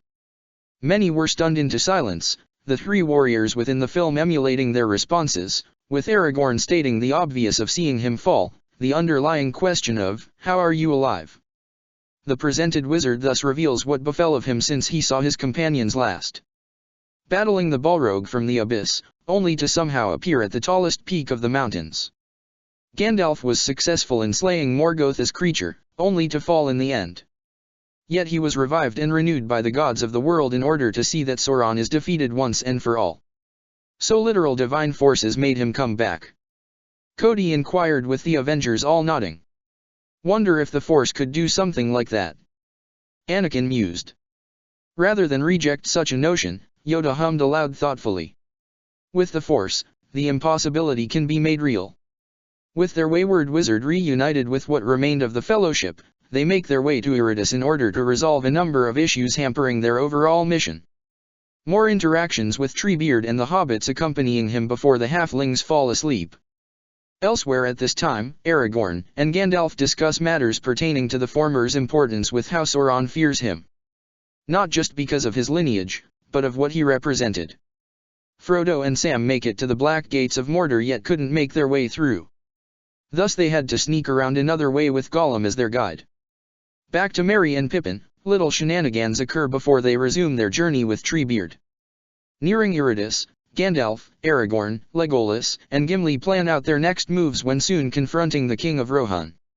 What followed was what could be described as an exorcism with Gandalf the White revealing his newly powered-up state, sending Saruman reeling and freeing the control he held over the King of Rohan. Before the eyes of the audience, they watched as Theoden lost his ghastly appearance, becoming younger and healthier as he once was. Afterward, many clones and even some Jedi wanted to see Grima Wormtongue pay, yet the Elder Masters gave looks of approval directed at Aragorn for advising the king to show restraint rather than vengeance. What followed was a series of events across the three separate groups of the Fellowship. Merry and Pippin continue their time with Treebeard the Ent, walking through the forest of Fangorn. Sam and Frodo being led by Gollum around the Black Gate, hoping to find a secret entrance whilst witnessing the madness of the once hobbit who ridded himself of the frightening personality that came about due to the corruption of the One Ring so many years ago. Aragorn, Legolas, and Gimli accompanied the people of Rohan to a fortress known as Helm's Deep to get the people to safety whilst Gandalf rode out to find Eomer and his company to bring them back to their king. The audience was completely engaged by this point, having been absorbed into the film, listening and watching in rapt attention. There were many scenes of tension, such as the Battle of the Warg Riders and Edoras, leading to the believed death of Aragorn. Treebeard calls together the other shepherds of the forest, an Ent moot to decide on whether or not they should go to war. And Sam, Frodo, and Gollum make it past the Black Gate only to be captured by men known as Gondorians, being led by a man called Faramir, whom they learned is the younger brother of Boromir. But at last, they reached what felt to be the center point of the film. Helm's Deep, the stronghold of the kingdom of the Horse Lords. The last line of defense for the people of Rohan. And where the group and assembled army will hold the line against the army of Saruman. Aragorn had returned, reinforcements from Lothlorien led by Haldir the Elf came and the men and those able to fight prepared themselves for battle. The audience was tense, witnessing the daunting army of 10,000 Uruk-hai march towards them. Armor and shields clattered against each other, hoping to break the spirit of the defenders. One loose arrow towards the neck of an Uruk was all that was needed for the Battle of Helm's Deep to begin. Force me. Anakin ran a hand through his hair, watching the seemingly endless horde of Uruks throw themselves on the walls of Helm's Deep. We've beaten overwhelming odds before, Obi-Wan remarked. But a few hundred against a few thousand. Can't have the Force with them, can they? Nat quipped, the Jedi not responding as the battle escalated. In the midst of it all, Anakin, Ahsoka, the clones and even Mundi got a good laugh out of the competition shared between Gimli and Legolas on who would get the highest kill count. The explosion of the walls being breached certainly shocked the crowd, yet watching Aragorn and the elves he led stay strong gave them an inkling of hope. Gimli dive-bombing the Uruks followed by Legolas surfing atop a shield alleviated some of the tension, the cherry on top being when Aragorn threw Gimli at the Uruks at one point from a rather tight spot. This went on, the fighters of Helm's Deep putting on a spirited fight. But it was too much, in the end. One by one, they were overwhelmed by the endless swarm of Uruk-hai that whittled down their numbers. Even Haldir fell and many of the younger boys who had been forced to participate in this fight. Back with Merry and Pippin, they were coming back from what they considered to be a failed Ent moot as they had chosen not to go to war. It was through the hobbits did they give a speech in hopes of rallying them all to help take down Saruman. When it seemed defeated for them, Merry and Pippin soon devised a plan in getting Treebeard and his people to go to Isengard by tricking them. Suffice to say the plan worked. The Jedi all slumped at the decimation of the forest, feeling the pain Treebeard felt when he said that many of the trees and plants were his friends that he had known since they were just nut and acorn in the lands of Isengard. The Force grew and breathed through all of life, and to see such ruin would only be a crime against the Force itself. In response to this devastation, Treebeard let out a howl that echoed far and wide across the land. "Whoa!" was the shared response from the group as they watched Treebeard calling upon all the Ents of Fangorn as they marched upon Isengard with one plan: to go to war. The Ents marched forward, their footsteps shaking the ground they walked upon. Tra held a glint in her eyes. Is it possible to have these Ents be made real? Honestly, with everything we have all seen and experienced, nothing is off the table by this point. Sam earnestly said, many mumbling or nodding in agreement. Back with the others, the battle raged on, despite the group having retreated into the confines of the castle. All the while, the Ents were wreaking havoc upon Isengard. Stones were tossed, orcs were swatted and squashed, walls and structures torn down. The dam was soon released, flooding Isengard and washing away all of Saruman's forces. The wizard was only able to watch in horror that everything he had done and worked for was destroyed in an instant. With Frodo and Sam, their captors were soon attacked by the Ringwraiths. Daybreak soon came on the land of Helm's Deep. The fortress was taken with the last remnants of the army of men barricaded behind a number of rooms. All seemed lost. The sun is rising. Words reminded many to look towards the horizon in the east on this day. In order for that to happen, many had to charge out of safety as if it were their last. From the light on the eastern horizon, they saw Gandalf with the people he gathered to be Helm's Deep's reinforcements. Leading the charge, the White Wizard, along with Eomer, his loyal men and so many others, came down upon Saruman's army. Near the stronghold bordering the lands of Gondor, it was a shock for the entire group to see Frodo nearly kill Sam in his crazed stupor, but the gardener managed to get through to his friend. They could only watch as Frodo nearly succumbed to the ring, having nearly allowed the Ringwraith to take him had it not been for Samwise saving his life. The hobbit was a wreck, appearing ready to collapse at any given moment. Yet, the words Sam spoke to Frodo resonated not only with the ring-bearer, but the audience listening to every single word he said. It's like in the great stories, Mr. Frodo. The ones that really mattered. Full of darkness and danger they were. And sometimes you didn't want to know the end. Because how could the end be happy? How could the world go back to the way it was when so much bad happened? But in the end, it's only a passing thing, this shadow. Even darkness must pass. A new day will come. And when the sun shines, it will shine out the clearer. Those were the stories that stayed with you. That meant something. Even if you were too small to understand why. But I think, Mr. Frodo, I do understand. I know now. Folk in those stories had lots of chances of turning back, only they didn't. Because they were holding on to something. What are we holding on to, Sam? There's some good in this world, Mr. Frodo. And it's worth fighting for. Sniffled Yaaaaaaaaaaa. Wrecker burst out crying, clutching his Lula tightly before pulling in the rest of the Bad Batch into a hug. I love you guys. Exasperated, annoyed, and thrown off as they were, Clone Force 99 were unable to hide their laughter at their biggest member's tears that were practically waterfalls. The rest of the audience shared in this reaction in their own way, the clones either throwing their arms around each other, cheering or just crying themselves. The Jedi became far more solemn, yet warm smiles decorated the lot, even Mace Windu ducking his head down, humping with a small smirk. Yoda had his eyes closed, a wide smile in place. Words of wisdom, Samwise Gamgee holds, yes. To fight for that good, the duty we all share. Barrisafi felt herself tearing up, turning to Peter and Ahsoka only to laugh at the former who was bawling in an overdramatic fashion. It's so good. Parker exclaimed, hands over his eyes, thrashing about as he comically wept. Yeah, I can see why. Anakin said, laughing at his reaction. Next to him, his wife held a handkerchief, dabbing at the corners of her eyes. Come now, Anakin. She said with a slightly strained voice, overwhelmed with emotion. Like you fared any better. Skywalker looked to his secret wife, smiling warmly at her. Yeah, you're right. But it feels like he was talking to you, really.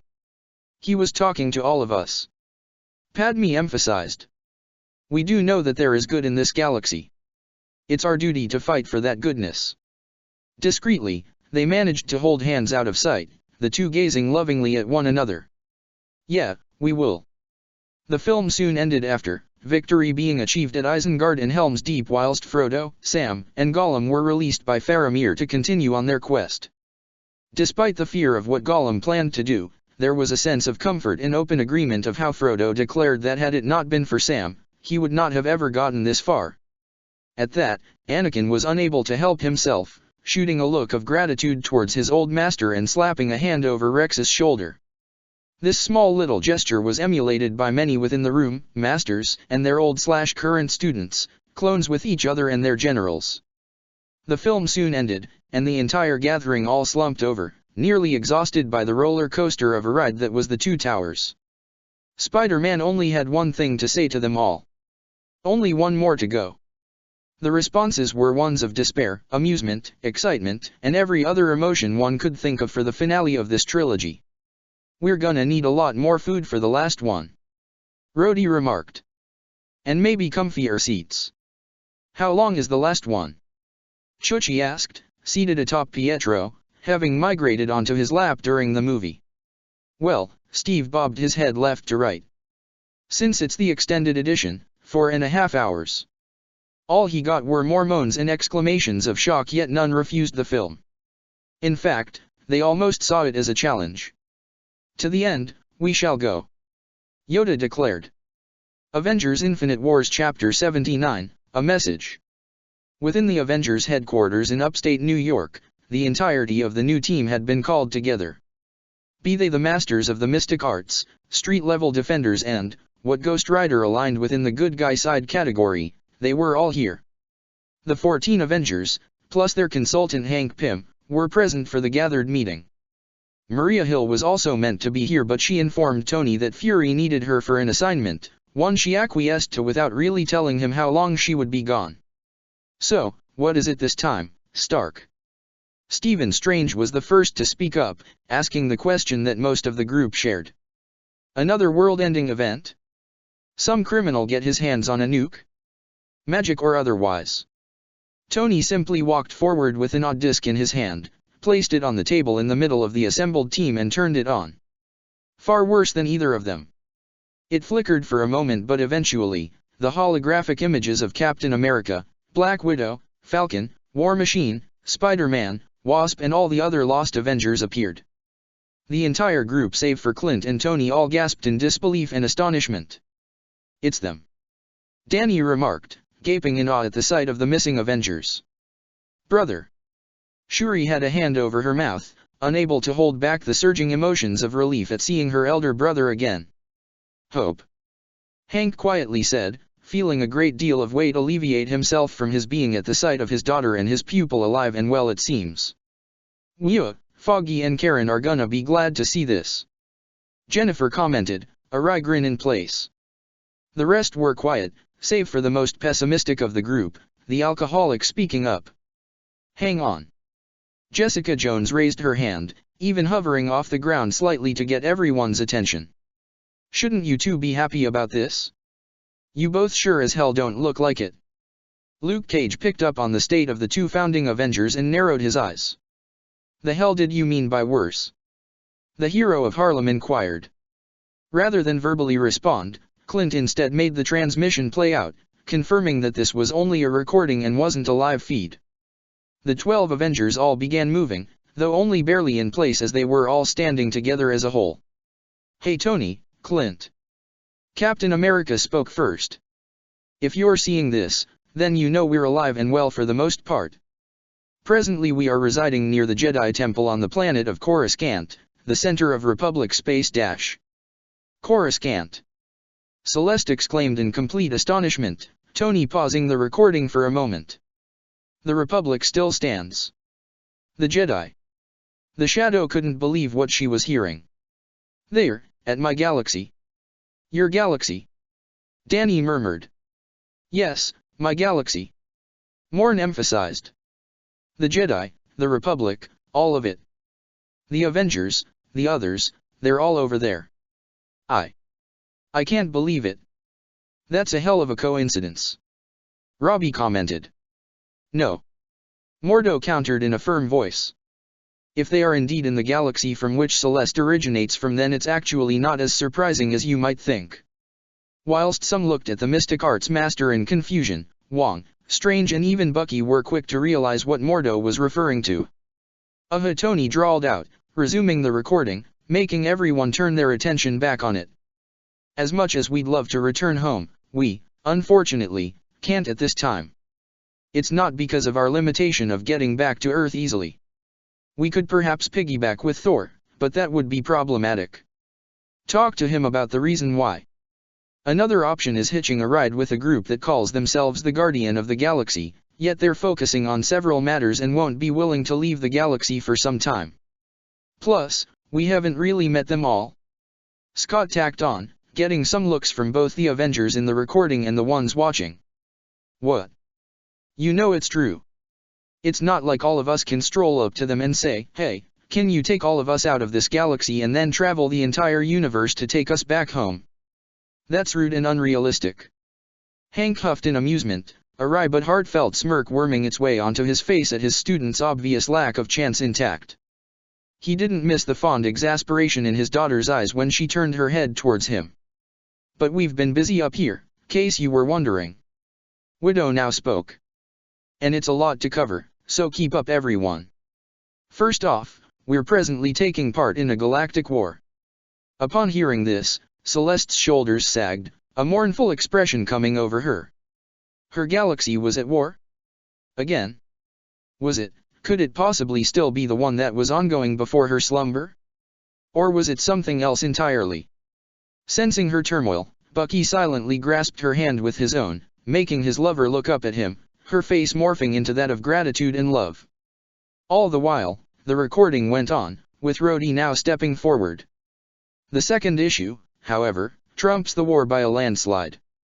To sum it up, God Tony, I know you're gonna hate this, Rhodey hung his head, shaking it. Ultron is alive and he's wreaking havoc across the galaxy. The reaction of the Earthbound Avengers was mixed. Several seized up, eyes wide in horror. Others appeared confused but troubled as the name sounded familiar. The rest were all rather confused and unsure of how to feel, but the look of misery on Tony and the grim expression of Clint put them on edge. Who's this Ultron? Robbie inquired, intently staring at the billionaire playboy. Tony let out a sigh, the video message paused, the founding Avenger leaning his hands on the table in front of him. My mistake. He answered simply. The biggest mistake of my life. Damn near cost the entire planet because of me. One we'll talk with you all about later. Clint spoke up. Come on, there's still a lot to cover here, people. The group quieted down again and the recording resumed once more. We're honestly doing our best in fending him off, yet he's upping his game. We need the proper means of counteracting him. Sam Wilson stated. Reason why we need you to get the means of getting us back home as soon as possible. It's so we may regroup, band together and take the fight right to Ultron with all of us. War Machine added. And part of making this happen involves the weird Stargate you guys probably have. Scott said. From what we learned, it's called an Infinity Gate. Wanda now spoke. By our knowledge, it's of Qua technology. The data disk has everything we have obtained from our end pertaining to the Qua. Hopefully, you can figure something out in making the gate functioning again. We'll also be trying to find a functioning one on our end so we may have a proper doorway here and home to make travel much easier. Nat stated. But until then, that's our best chance of getting a direct route from here to home. We can't rely on Thoraz's all the time, and even then, it's difficult from how he explained it. I know it's not much, but we just wanted to get this to you guys as soon as we could. Steve spoke again. Things have been escalating here and it looks like it's only getting worse with the war and Ultron's own inclusion in all this. Karen and Tap spruced up a collection of data and all this for you guys to look over for everything we've done so far. It was then that Peter took his turn to speak. Oh, and if you guys get the chance, can you send Aunt May some files on the data disk? They're from me, wanting to let her know about, well, a lot. And for Shuri, please. And my daughter, Hank, if you're there, could ya? And dash. You get the idea. Clint said, turning the recording off. They're in the middle of a war with Ultron and we gotta find a way to get to them without relying on Thor all the time. That Stargate is our ticket to them. Tony stated, a projection of said gate now being displayed to them all. It says it has something to do with Ka. Anyone know what a Ka dash? Qua. Celeste stood up, hand over the blue robes around her shoulders. They're called Qua. Back in my galaxy, they were the first species to utilize the Force as they did, and apparently, one came here and helped found the Order of the Mystic Arts. We shall look into the archives, see what we can find. Wong said. Okay, that's taken care of. Clint said, pointing at the magic users. But magic aside, that thing is still technological. Shuri, any progress? That's just it. The Princess of Wakanda said with a huff of frustration. I've looked at it from all sides and I just don't get what I'm missing. I know we're close to something, I just don't know where. Easy, Shuri. The archer advised, his hand gesturing for her not to get herself riled up. You'll get it. It was at this point did Hector Ayala stand from where he was seated. Wait a second, so what do we do now, then? Are we gonna help? Jessica rolled her eyes. Well duh, of course we are.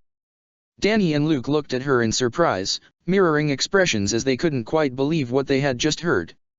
Excuse me. The latter said, tilting his head slightly. Duh, of course we are. Those are the words you just said, right? The detective realized her slip up, scoffing at the pair with an annoyed look. Is now really the time? As the trio of street-based defenders now bickered with each other, Hank was sifting through the files that had been delivered to them. Suffice to say, the 2 AI that was with the Avengers in space gathered a lot of information. Jedi, Republic, clones, Senate, Sith, all these names categorized in their own series of documents. Looks like they were all gonna be busy with reading up on this huge swath of information. So they want us to get the portal working. Wong mused aloud. It is magic mixed with technology.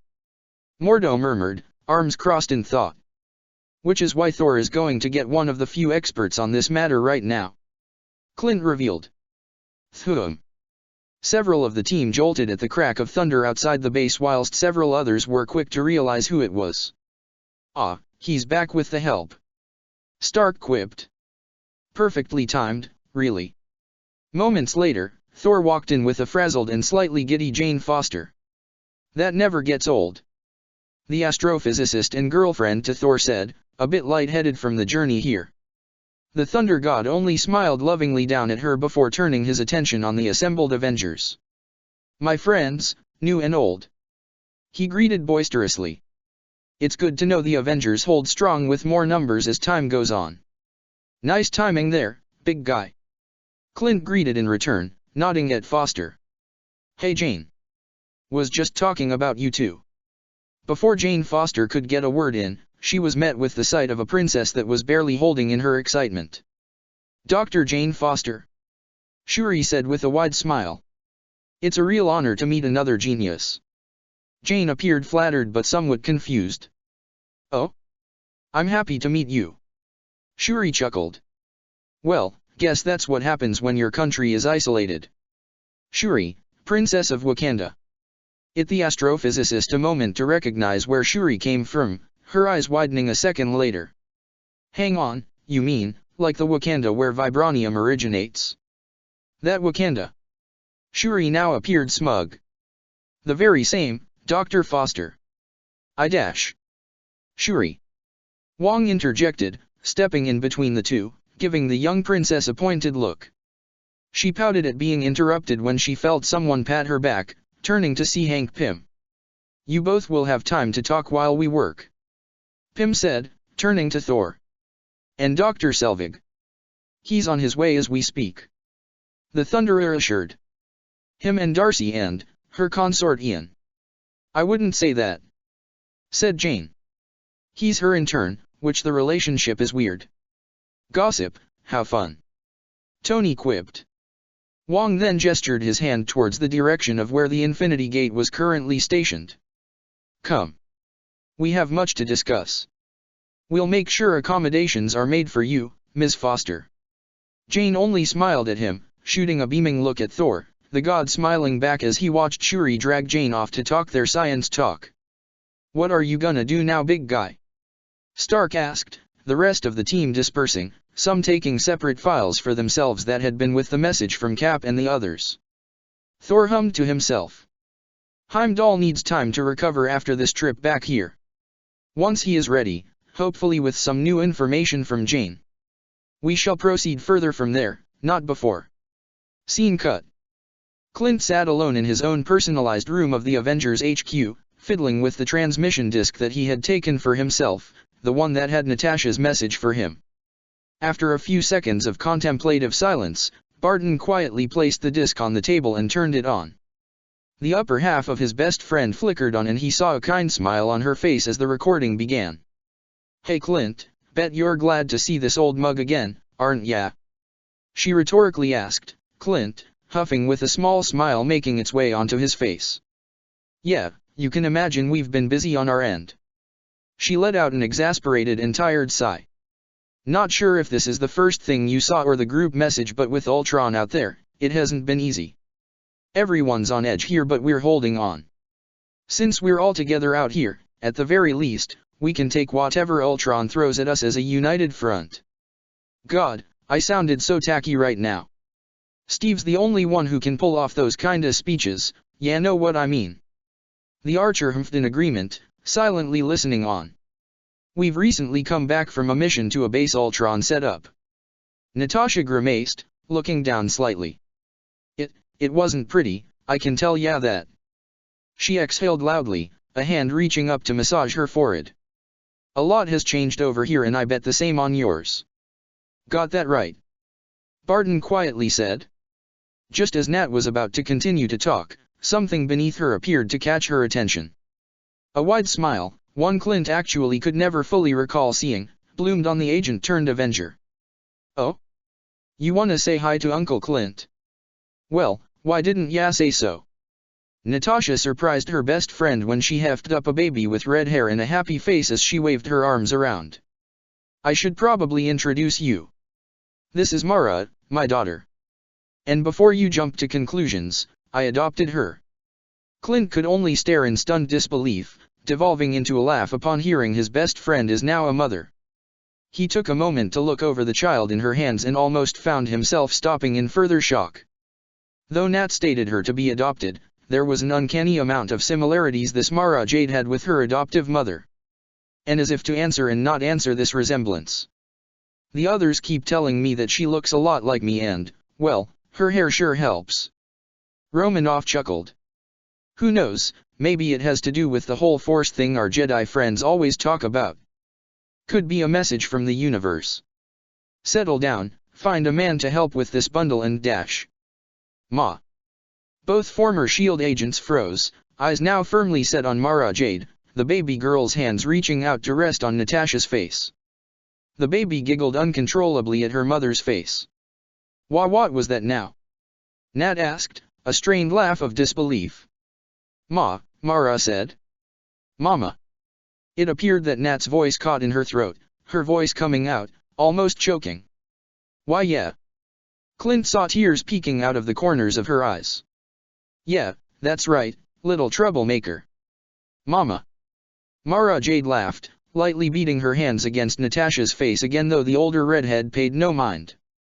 Mama. Mara Jade said far louder this time and it appeared that she didn't go unheard. Wait! Clint recognized Rhodey's voice. Did Mara just speak? What? That was Wanda's voice. Mama. Mara happily said once more, only focusing on her mother. Holy shit. Sam was now heard. Oh, Clint is gonna love this. Hey come on Sam, don't let that be the next word she learns. Scott Lang, undoubtedly. Nat was soon surrounded, the former agent now having tears of joy stream down the sides of her face. Clint's expression softened greatly, feeling nothing but joy for his friend right now. To see her like this was something truly special. Knowing what she had personally endured, Clint could only wish to meet Natasha's new daughter as soon as he could. He felt a warmth in his chest at seeing Natasha hold Mara Jade close to her, the other Avengers surrounding the mother, all expressing nothing but joy. Okay, drawled out a familiar voice from behind. That was just disgusting with how sweet it was. Seriously, if that had been any sweeter, we would have been diabetic. You do realize I still have good marksmanship without using a bow and arrow? Clint said without turning over. I can hurt you with a thrown pen. Like that's gonna ruin the moment. Clint wanted to counter that but seeing Nat now throw Mara into the air, catching her a second later whilst being surrounded by the other Avengers cheered. Your wife is clearly gonna wanna see this. Stark stated, walking over to the archer. I definitely know, Tony. The pair of founding Avengers watched as Nat made Mara face the camera recording them, gently making the baby girl's hand wave goodbye. Glad there's some good at least. Tony remarked, more content now at the sight of his comrades in high spirits after that. You check the ones Wanda and Pietro sent you. They're next. Think they've also adopted? Clint scoffed in amusement. They're just kids you know. All the while, as the archer moved on to the twins' messages for him, another Avenger had a message of her own. This one being right from her brother. The Princess of Wakanda was unusually nervous as she played the recording that T'Challa prepared for her. She almost cried out happily just seeing her brother's face again, his comforting smile that at times mirrored their father's. Shuri, hopefully, you're doing well with me gone. The older brother said calmly. From the message I had received from Bast, you're filling the role of Black Panther. I'm both worried and proud. Worried because, well, I'm your older brother. I have every right to be worried and I know how holding the mantle of Panther can be a strain on yourself. But also as your brother, words cannot express the pride I feel in knowing my little sister is holding true to our people, fighting for them as Black Panther. I always knew you were a traditionalist at heart. Shuri only gave the recording of her brother a flat look, flipping him off, yet the smile remained all the same. Her brother then became more serious, one that actually troubled his sister. Yet, despite all that I've heard from our goddess Bast, there was one revelation that I'm still not entirely sure on how to process this, but it is not something to be ignored, Shuri. The sister sat up, now clearly concerned with what her brother had to say. I know I'll be having this for my message for Baba, but you should at least know as well. This is just as much a family matter as it is for Wakanda as a whole. I don't know how long it'll be before I and everyone else will make it back, but I hope you can begin a task of mine. You see, we have a cousin. The son of our uncle Enyobu. Shuri's jaw dropped, her eyes widening to near saucer plate sizes, reeling back in total stunned silence. I can only imagine your reaction to all this, but you must listen very carefully, Shuri. T'Challa's expression became far more serious, if that was even possible. I've been warned our cousin is going down a dark path. Hopefully you can find him before it's too late to bring him back. Shuri didn't know how to fully process what she had just heard, hand on her head with her brilliant mind short-circuiting for once. She shook her head, now listening intently to the words of her brother as he went on to explain his conversation with the goddess Bast in a place that was called a Nexus world named Mortis. At the same time, a certain alcoholic detective was flying high above the streets of Queens, New York with a singular destination in mind. She soon arrived where she needed to be, landing in front of the building, ignoring the shocked and excited chatter around her.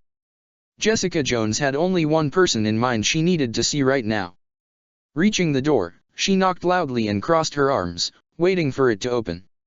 A moment later, the handle turned and the door swung open to reveal a middle-aged woman who appeared younger than her age suggested. It took her only one moment to realize who was standing in front of her, a kind smile appearing a second later. "Jessica," May Parker softly said. "Good to see you."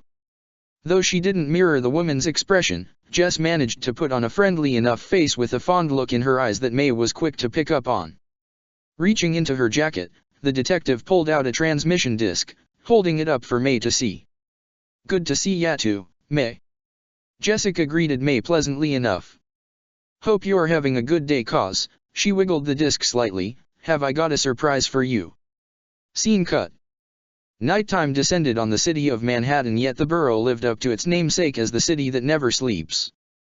Lights from the lamps, neon signs, buildings, cars, and all lit up the city in a glow that reached the heavens above and made it damn near impossible to see any stars.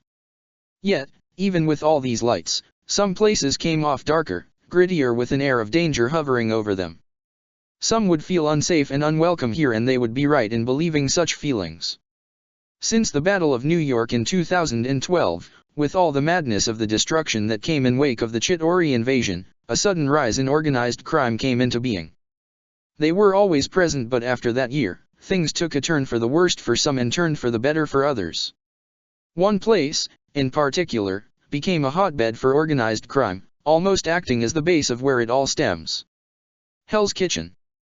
It truly lived up to its moniker, as nobody other than the worst came to enact their plans, the innocent always being the ones caught in the crossfire. This made many fear simply walking out on the streets in the dead of night. All but one. He walked on the road of a particularly darkened street, with few people out and fewer cars.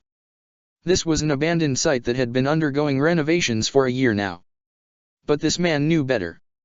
He knew what this place, this street, and all its buildings really were. Nothing but a front for the sick bastards that ran their little mobs, terrorizing the people of this city whilst reaping the rewards for their depravity. Drug trade, human trafficking, illegal arms deals, the whole 9 yards. It was sickening to say the least. And that's why he was here. To be the remedy to these bastards that continually abuse the innocent people of this city. Some would call him a hero for his actions. Others, a vigilante, stepping far and long over the line. And there are those that would undoubtedly call him insane, unhinged and a far greater danger than the men he plans on putting down. But to Frank Castle, none of that mattered. He didn't care for any label or moniker that people gave him. All he cared for was putting the bastards responsible for his family's death in a grave 6 feet under. Or maybe a meat grinder. Or under a building. Or really, he didn't care. Just so long as they were dead. He soon stopped at a building that looked heavily worn down, on the edge of falling apart for all intents and purposes. Castle's eyes narrowed, looking around for a moment. There were only 3 cars close by, all white with some writing on their sides. One was Chinese, the other Italian, and the last was English. Looks like a meeting was in place. Perfect. From the long coat that he wore, Frank pulled out 2 M16s, checking to make sure that they were loaded, and grunted in the satisfaction that they were. With a roll of his neck, Castle trudged inside. He made his past decrepit rooms and hallways, his eyes and ears on high alert. There was chatter in the distance, muffled but getting closer. Turning a corner, he saw an open door at the end of the hallway he now stood in. A door that was wide open with people on the other side. Frank's expression morphed into that of controlled rage, his grasp on his weapons tightening. With a quick roll of his shoulders, he began to walk towards the end of the hall. The sound of the people he was here to kill became more muffled the closer he got. His ears began to ring, with all other sounds tuning out save for his footsteps and controlled breathing. Once he stepped out of the corridor, Only then did their voices become clear. What are we to do if we are to expand on Fisk's fallen operations? One of the apparent ringleaders of this gathering inquired. It was then did Frank make himself known. I got a solution for that. Castle's voice came out as a low, grunting growl, but he was heard by all who whipped around at the sight of him. Without missing a beat, Frank hefted his machine guns up and unloaded the magazines on all the gathered criminals here. He let out a bestial roar, watching as one after the other dropped, holes riddling their bodies. They all fell like dominoes save for the lucky few that survived miraculously as their bodies hit flight mode, diving for cover. Not that that would do them any good. Once the clips were emptied out, Frank tossed the aside, pulling out a shotgun from his coat. The M16s clattered to the ground just as he unloaded his first shell in the chest of an unfortunate thug that tried to rush him. He killed 3 more before spotting one just about to make his escape. Frank grabbed his combat knife clipped to his belt, tossed it up to hold it on the side of the blade and flung it right in the thigh of the man trying to flee. The man let out a guttural cry of pain and agony, writhing on the ground only to look up just as Frank stood over him and had his face blown off. There was some sharp movement and Frank pivoted out of the way just in time as he felt something nick his arm. Grunting in pain, he glanced down at his cut bicep and then to the back wall where he saw what could only be a shuriken embedded into the granite. Castle turned back to see an Asian man, wielding a chain with kunai on the edge wrapped around his arm. The man who was once a Marine honestly couldn't quite believe what he was looking at. Really? Frank raised a brow. This ninja shit? You can't be fucking serious. The man only sneered, quickly whipping his chain back, ready to strike, yet Frank proved faster. With a quick draw to the pistol hidden behind him on his belt, the former Marine put a bullet in the man's head, the body dropping to the ground like all the others. He looked down at the man in an unsympathetic light. Yeah, thought so. Fucking idiot. Taking a survey of the room, he saw that all in attendance were unmoving and dead. Exhaling sharply, he felt his heartbeat drumming rapidly in his ears, his adrenaline starting to wear down. Checking over himself for any other injuries he may have sustained unknowingly, he saw that he was clear save for the scratch. Collecting his weapons and the money that everyone had here, Frank left soon after. The bodies remained there for a time until half an hour later, 3 individuals arrived, having gotten word from connections of a shootout that had occurred here. Jesus Christ! Luke Cage said aloud, disturbed at the sight. We're late, again. Yeah, but by how long? Said the Iron Fist. Jessica grimaced at the carnage, looking away at some of the bodies that had been shredded by gunfire. Whoever did this was quick. Danny muttered, crouching down to place a hand atop one of the nearby bodies. This must have been a surprise attack. The blood hasn't coagulated and it looks fresh enough, I guess. Jessica snorted derisively. Great detective work there, kid. Now let me look. Rand simply stood back up as Jones began inspecting the bodies one at a time. Triad, Italian mob, what's left of the Irish and some others I don't recognize. Jessica rattled off. Gangs of New York type shit, and it didn't end well. That's twice now in 1 week. Danny quietly said. What the hell is this, Jess? Gang war? Blood feud. Lot of blood to give. Jessica Riley said, shaking her head. No, this doesn't feel like a gang war. You sure? Rand asked. It isn't. Luke confirmed on her behalf. This is just. I've seen shit before involving gangs and other dumb shit like that, but this ain't no gang war. Whatever it is, it's like an extermination.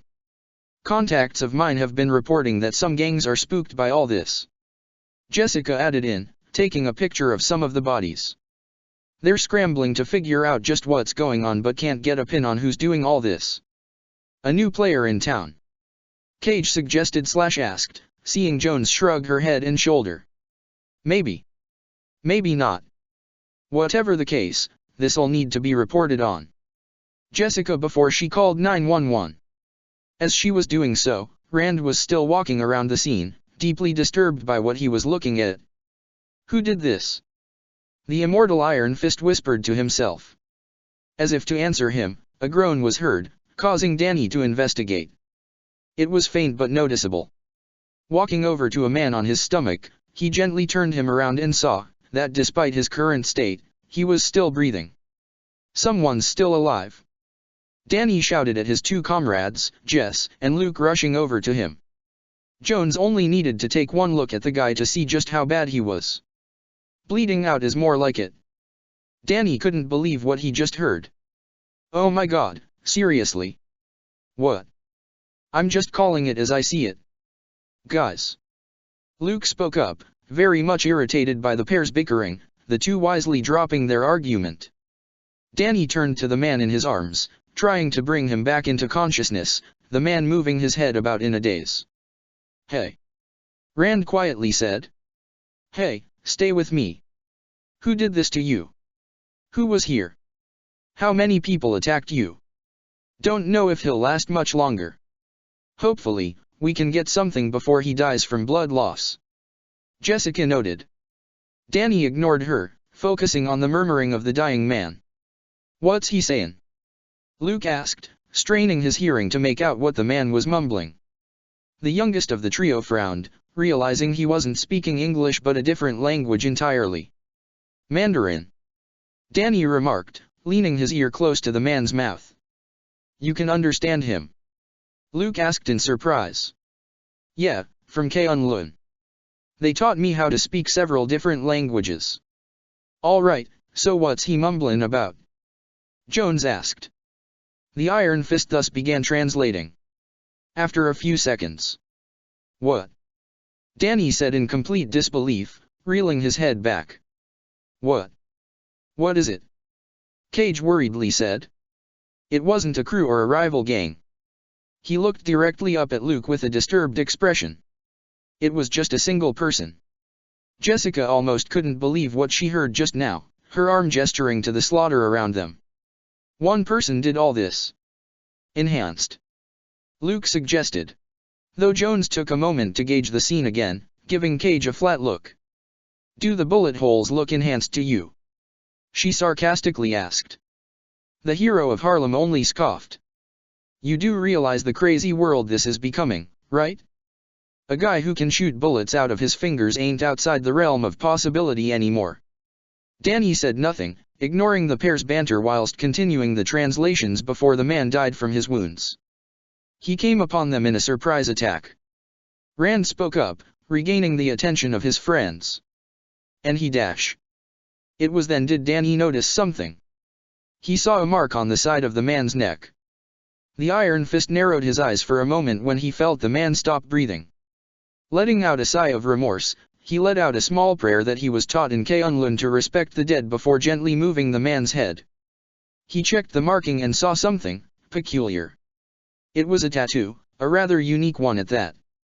There was a gash across the tattoo, making it difficult to fully discern. At first, Danny wasn't sure what he was looking at until a look of familiarity dawned on him as he gazed at one corner of the tat. He appeared troubled by what he was looking at, something Luke took note of quickly.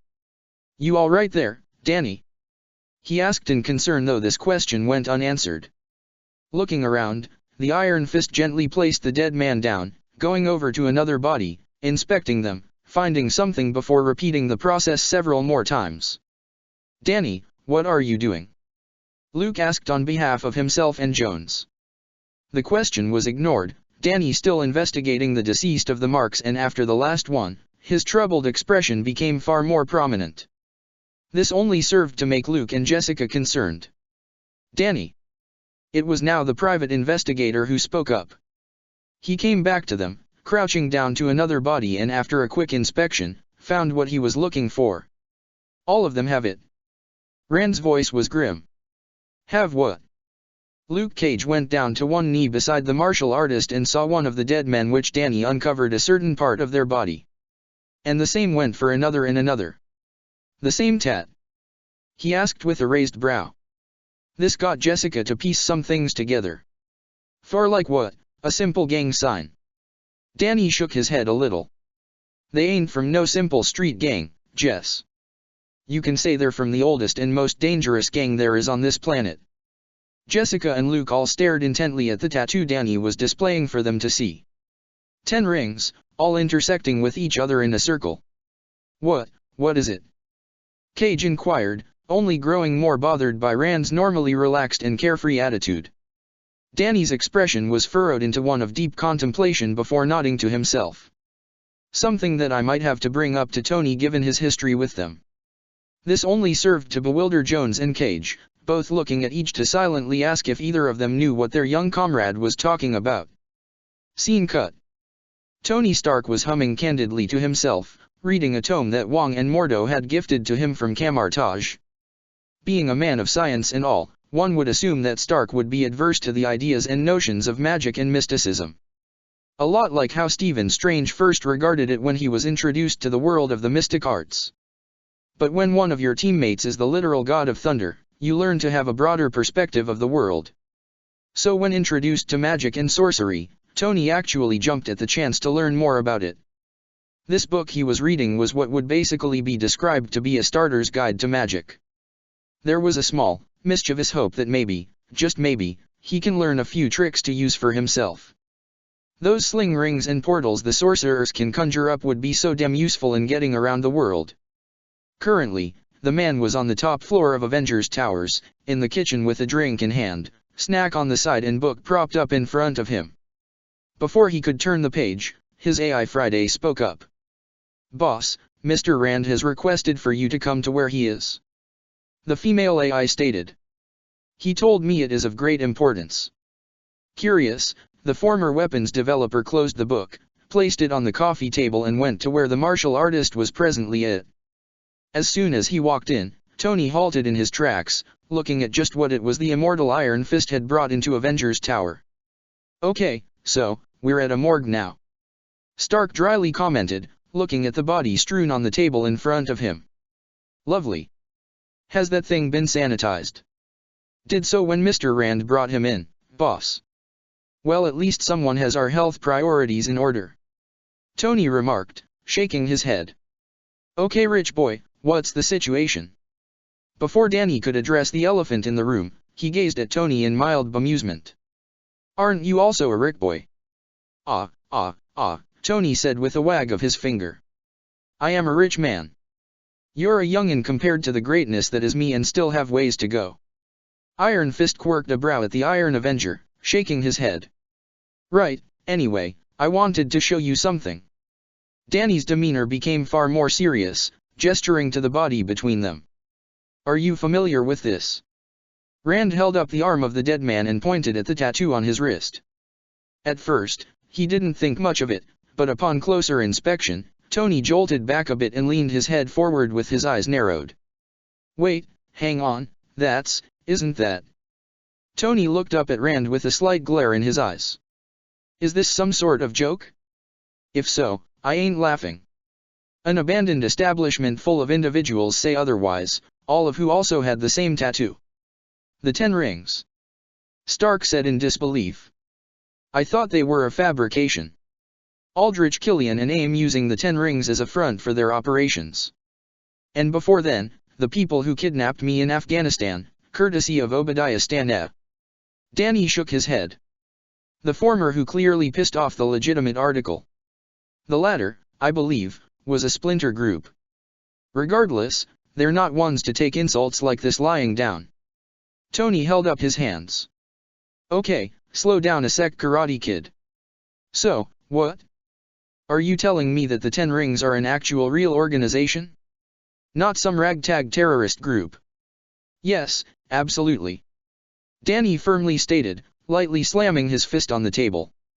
"Kunlun has clashed with these bastards several times throughout the ages. Their leader has been trying to get to us for centuries now. He's a relentless, ruthless man who has been around for untold years." "Untold, you saying these guys are, what, immortal?" "No one has true immortality," Danny clarified. "Longevity, yes, but not eternal life. You do know Thor exists, right? Doesn't he age as well?" Tony had a blank look, coughing into his hand.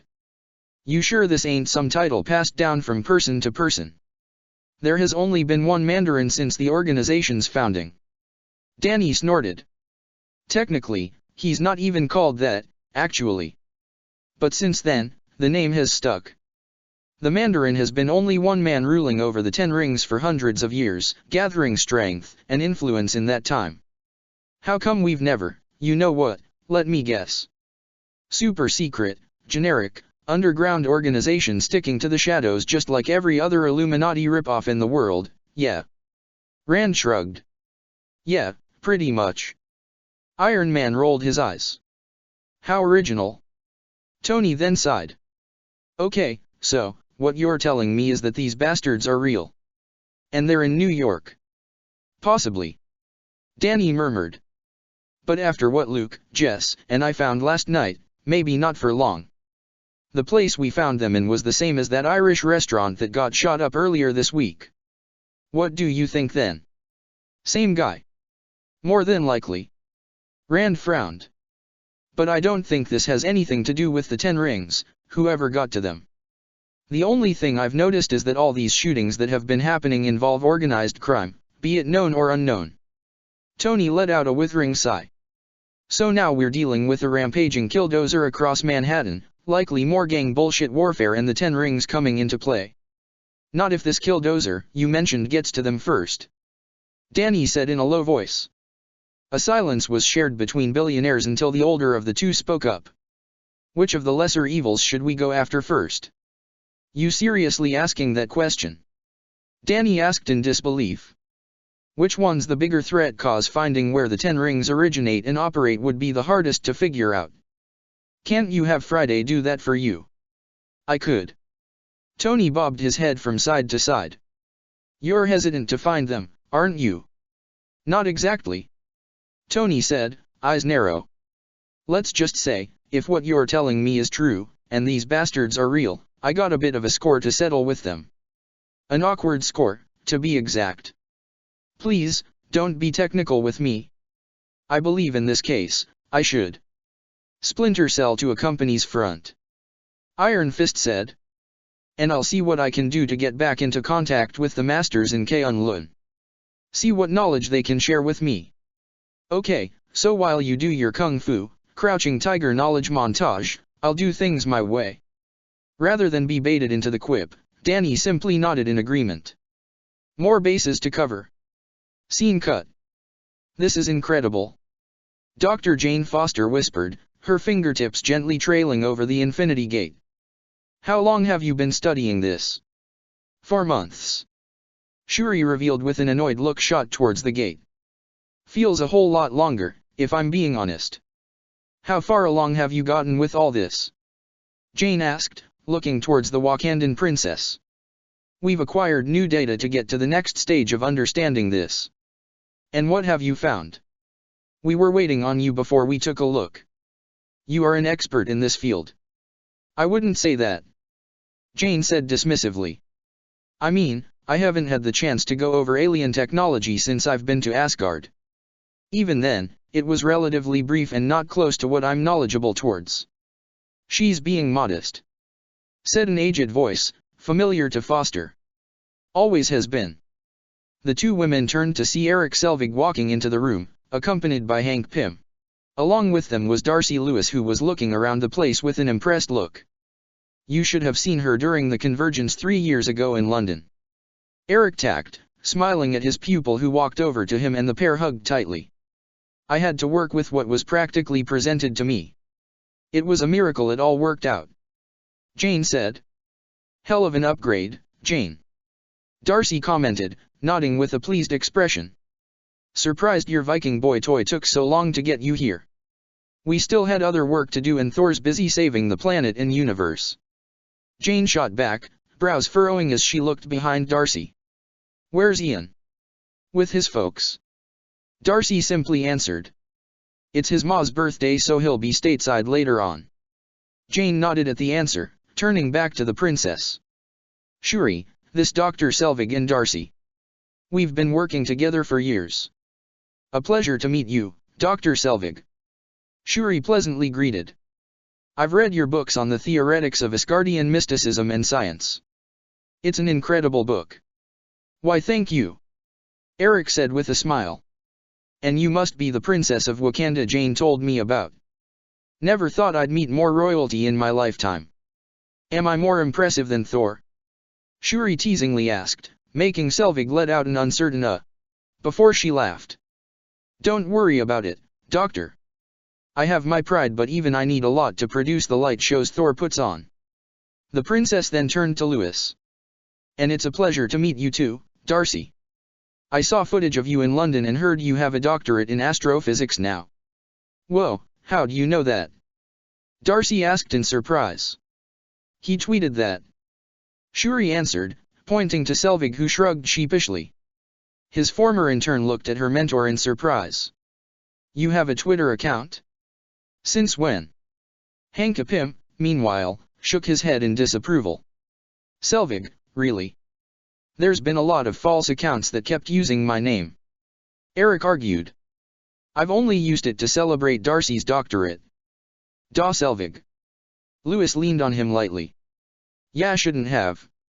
Before they were able to discuss matters any further, a portal opened up and out stepped Wong with a tome in hand, a look of wonder in the eyes of Selvig as he saw this. Incredible. The elder scientist remarked. Jane mirrored a similar reaction, with Darcy being relatively surprised with intrigue. I mean, that's cool and all, but have you guys forgotten how Thor gets around? She pointed out, getting a flat look from the sorcerer. Thank you for detracting from my entrance. He remarked. Sorry, she sheepishly said, scratching the back of her neck. Pym ignored all this, focusing on the book in Wong's hand. Is that Desh? He pointed at it, making the sorcerer hold it up. Yes. Wong affirmed. The Journal of Founding Master Kindasa. Agamotto's friend and co-founder to our order. Think we'll find what we need here? Shuri asked, Wong letting out a hum in response. That's for us to find out. Selvig regarded the portal, turning to the ones who had been studying this contraption for months now. What could you bring us up to speed? What information have you acquired before this new data you acquired? Hank was the first to respond, walking over to a table set up beside the gate, grabbing a small pad with a hollow display of their research. A few factors. He walked up to Selvig, handing the pad over to him to look over, Darcy peeking over his shoulder. First being Hydra messing around with this alongside several leftover technologies they hoarded at their facility. Some being their Tesseract weapons back from World War II. They dismantled some of them, using the residual energies to power this Infinity Gate for testing for whatever nefarious purposes they had in mind. Shuri tacked on, patting the gate on the side. The second factor we found was someone activating it remotely, given what data sequences we recovered from the connected terminals. Pym went on, walking over to Jane, who he handed her own separate date pad. Was it a Hydra agent wanting to zap them away? Asked Darcy. Maybe and yes. Meaning? We don't know who, but Stark has been thinking of theories and possibilities, Pym answered. All he knows is that when they disappeared it was after Captain Rogers and the others incapacitated an entire Hydra base. Moving on. Shuri stated, clearly not wanting to get sidetracked. The third was energy markers from the Mind Stone, which presently is still on Vision's head. And why is that a factor? We honestly don't know. We theorize it's due to similar energies harmonizing together with the Tesseract I.E. the Space Stone to make a reaction. Aside from that, it's just guesswork. So cosmic energy plays a role in operating these gates. Jane surmised. More than likely. Shuri agreed. But unless we can get our hands on some of that cosmic energy, we still don't exactly know how to turn this back on. Why not use Thor? Darcy suggested. That does seem like an appropriate choice. Selvig said in agreement. We tried that actually. Jane revealed. Before you got here and before went to London. Why is he in London? Hank asked in bewilderment. He left some mead there that he's been craving. Selvig answered. That and apparently, he's stopping by to see a friend of his named Daryl, I think it was, before Heimdall sends him back to wherever it is the rest of the Avengers currently are. The room fell into a sort of murmur of discussion over the Infinity Gate. The newly anointed astrophysicist was inspecting said portal closely. What's this? Darcy asked, pointing to a circular indent on the Infinity Gate. Jane and the others looked at it, squinting their eyes slightly. Wait, yeah, I noticed those earlier. Foster remarked. What are those exactly? There's 10 of them on the portal in total. Markers. A small explanation is in order, coming from Wang, who dropped the tome he brought with him on a nearby table. To our best guess, this Infinity Gate was the inspiration for the whole Stargate series someone from Hydra smuggled onto the script drafts and concept work. A means to perhaps have people outside of their organization to find out what they could not. Is that real, or are you just doing a fanboy conspiracy theory? Darcy said in an accusing tone. Wang looked unamused by this statement, Louis wisely bowing her head down in apology. Shuri took it all in stride, returning her attention to the portal of discussion. Nerdy theory aside, this technology is old. Shuri gestured to several points of the portal where it had been hooked up with wires. This gate was played around with by Hydra for years, so they may have altered it to some capacity. Don't even know if those indents are just missing pieces that were awkwardly filled in to make this functioning on their tests. What if they're the keys needed to unlock this gate? Jane suggested. This thing was powered by cosmic energy, right? Maybe the indents here are the keys we've been looking for. Maybe. Shuri soon activated the data disk into the nearby console, letting the scientific team begin searching its contents. Perhaps we'll find out from what our wayward friends sent us. Scene cut. Several days later. It was a sunny day in San Francisco, California. Birds were chirping along the power lines. Teenagers were skateboarding and chatting. Music was flaring. Somewhat of a typical day for Hank Pym in these past years. He was on his way to his personal laboratory, well, one of few, just a quick checkup on things before he would go to see Cassie. Since Scott and Hope's disappearance, Hank had taken it upon himself to visit the girl as frequently as possible, having grown to be quite fond of her and her boundless enthusiasm and energy. Just as much as he frequented her to keep her up to date, Pym had inadvertently come to rely on the girl's empathetic nature, as she was well aware of his own concerns for her father and his own daughter. She was a lot like Hope at her age. Cassie held a natural kindness to her that endeared her to both him and Hope, having come to understand why his daughter grew to care so much for her. Sad to say, history repeated itself for the young girl. A beloved parent, who was also a hero, goes missing and affects their child drastically. But now, he has the chance to correct this when receiving the news of his two protégés being alive and well. After Thor brought the news and video recordings of their whereabouts and status, Hank made sure to immediately head back to San Francisco, informing both Scott's wombat friends and his daughter. Suffice to say, she is ecstatic upon hearing her father and Hope are all right, on top of now having a burning desire to go into space with them. His knee-jerk reaction was to deny her of such a request, but at the same time, he'd be calling himself a hypocrite considering how he himself wanted to go up there. From what he has read up on and been shown, the galaxy his daughter and student resided in was incredibly fascinating. The Galactic Civil War, however, made it rather bittersweet. After 2012, with the invasion of the Chitauri, the idea of alien life and civilization was made clear all across the world. Hank had been an optimist, in actuality, hoping that the Chitauri were just outliers in aliens and the advanced civilizations in the stars held a more peaceful disposition and aversion to conflict. What a foolish wish that was. When it came to sentience, emotion, the ability to think and desire things for oneself, conflict would follow soon after. To be expected, honestly, a bitter pill to swallow. Pulling up to the Fairmont Hotel, Hank stepped out of his car and made his way inside to take care of a brief errand with one of his mobile labs when... "Hello, Mr. Pym." Looking over, the first Ant-Man saw a pair of familiar faces at the front of the hotel. "Morning, Katie, Sean." He cordially greeted, tossing them his keys. "I take it the lab is in working order." "Nothing's broken," Katie answered, Sean, nudging her in annoyance, which caused her to realize her slip-up. "Nothing happened, Dr. Pym," Sean was quick to assure, giving his best friend a look that told her to remain silent. "We just finished cleaning up and arrived here not too long ago." Noting this slip-up, Hank would be sure to double-check his workspace when he stops by next. "Don't be joyriding in my car again. I'll be watching the meter. If you do, it's coming out of your pay," Hank warned, though there was a light tease in his tone. "And have the car back by night." "Yes, sir, yes," Katie said with an overdramatic salute. Hank rolled his eyes at her antics, entering the hotel whilst Katie and Sean turned to leave.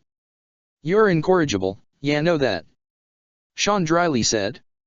"Well, you know it's true," Katie shot back. "Nothing is broken and everything is fine. He'll find it, you do realize that, right?" "It shrunk down, how can he find it?" "Unshrinking it," Sean shot back. "That and the fact that he invented the thing, remember? Catching shrunken stuff is like second nature to him." "Aw, come on." She bumped her shoulder against his. "It was just an overgrown battery. Technically, we returned it to its original size." Sean simply shook his head, the pair getting into Hank's car and driving off to an available parking spot, and not joyriding as per instruction from Katie's second boss. They went about their duties as per usual, being the valets of the Fairmont Hotel before returning Pim's car to him, bidding goodnight and heading off to meet with a friend of theirs and her husband at a local bar.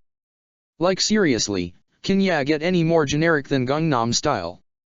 Katie rhetorically asked, seated next to Sean with a couple adjacent to them. "I mean, I know it's a song and all, but does every bully have to use that to bully Asian dudes? Come on, have at least a bit more creativity. Bruce Lee would be nice," Sean added.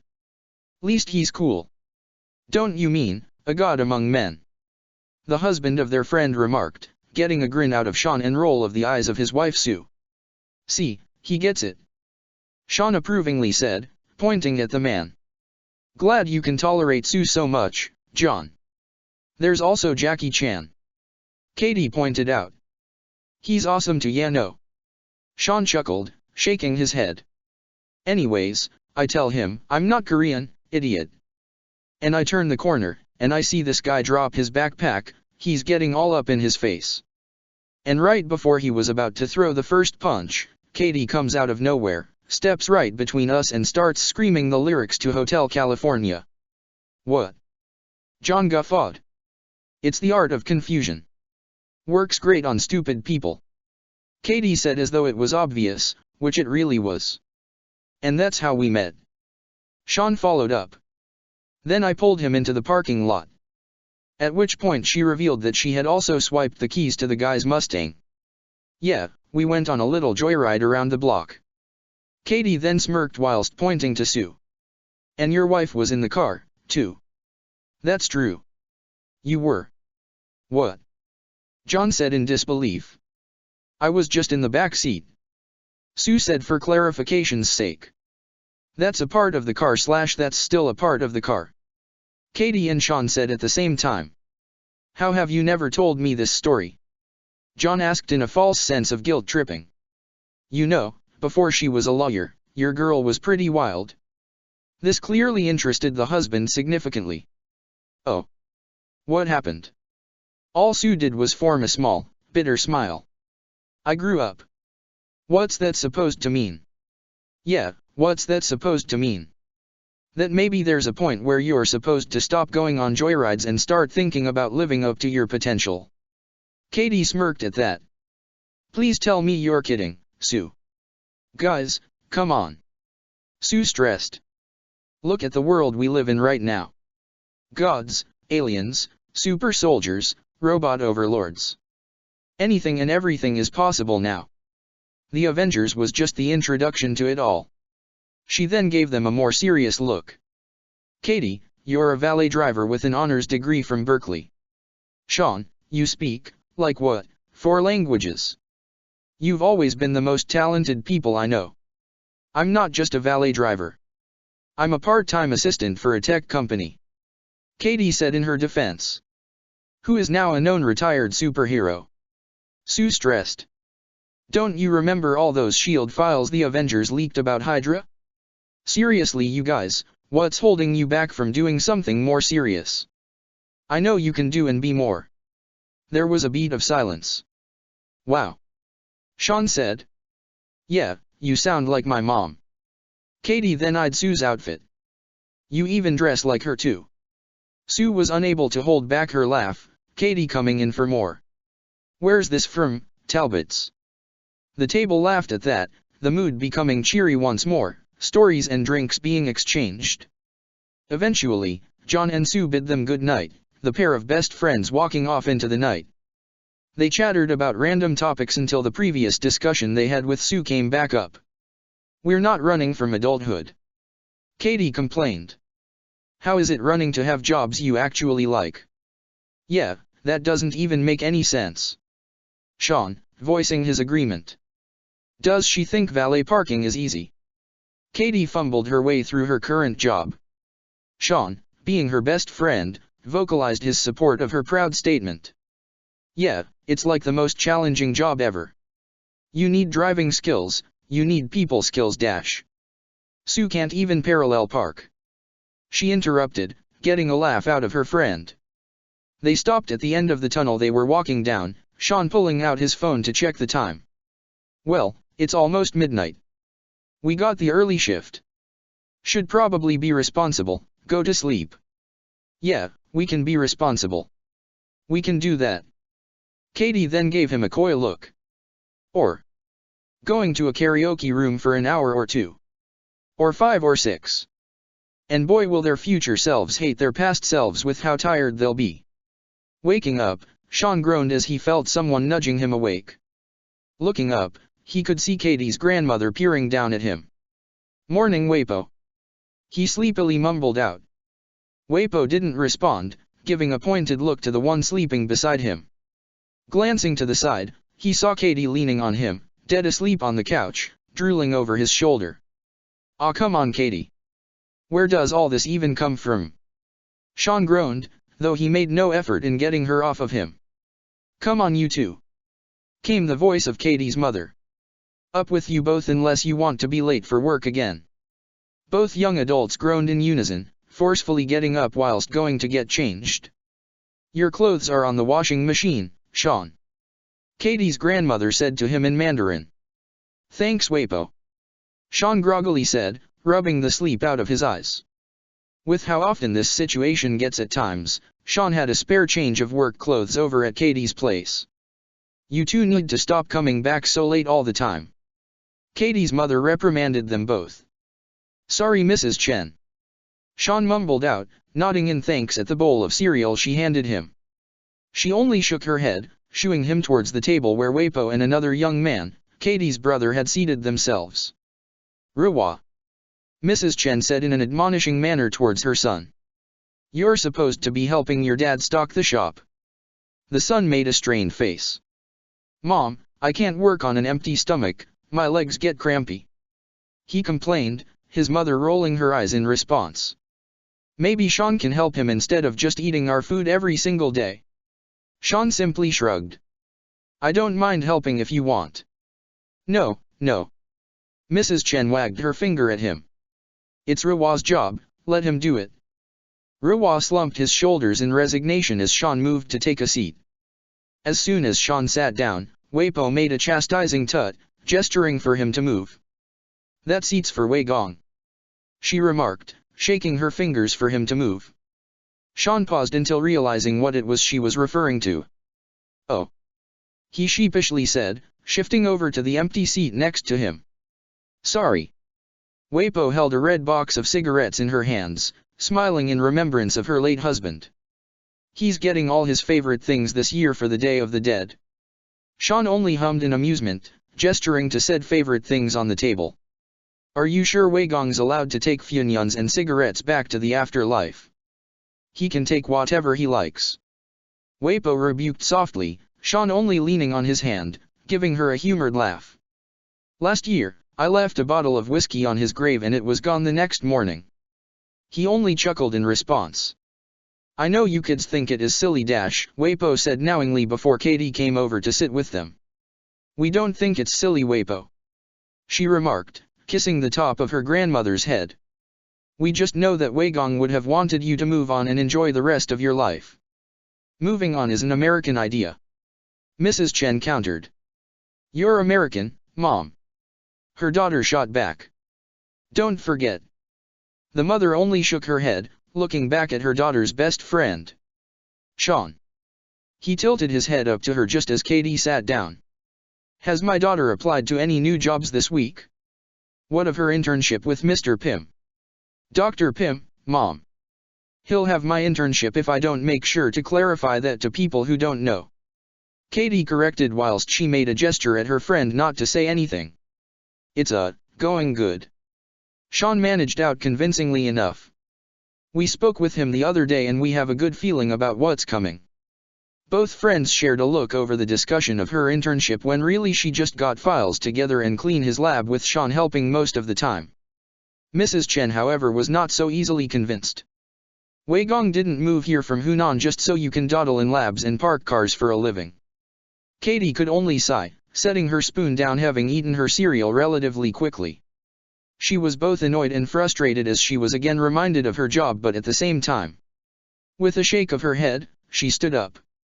Well, on that note, I think that's our cue unless we want to miss our bus. Sean was quick to agree, eating up the rest of his cereal, Katie walking past him. I'm sorry for my unacceptable job and for staying out late last night trying to enjoy my life. Katie said, looking back at her mom, leaning back with a pose. But one day, I'll make you proud, I promise.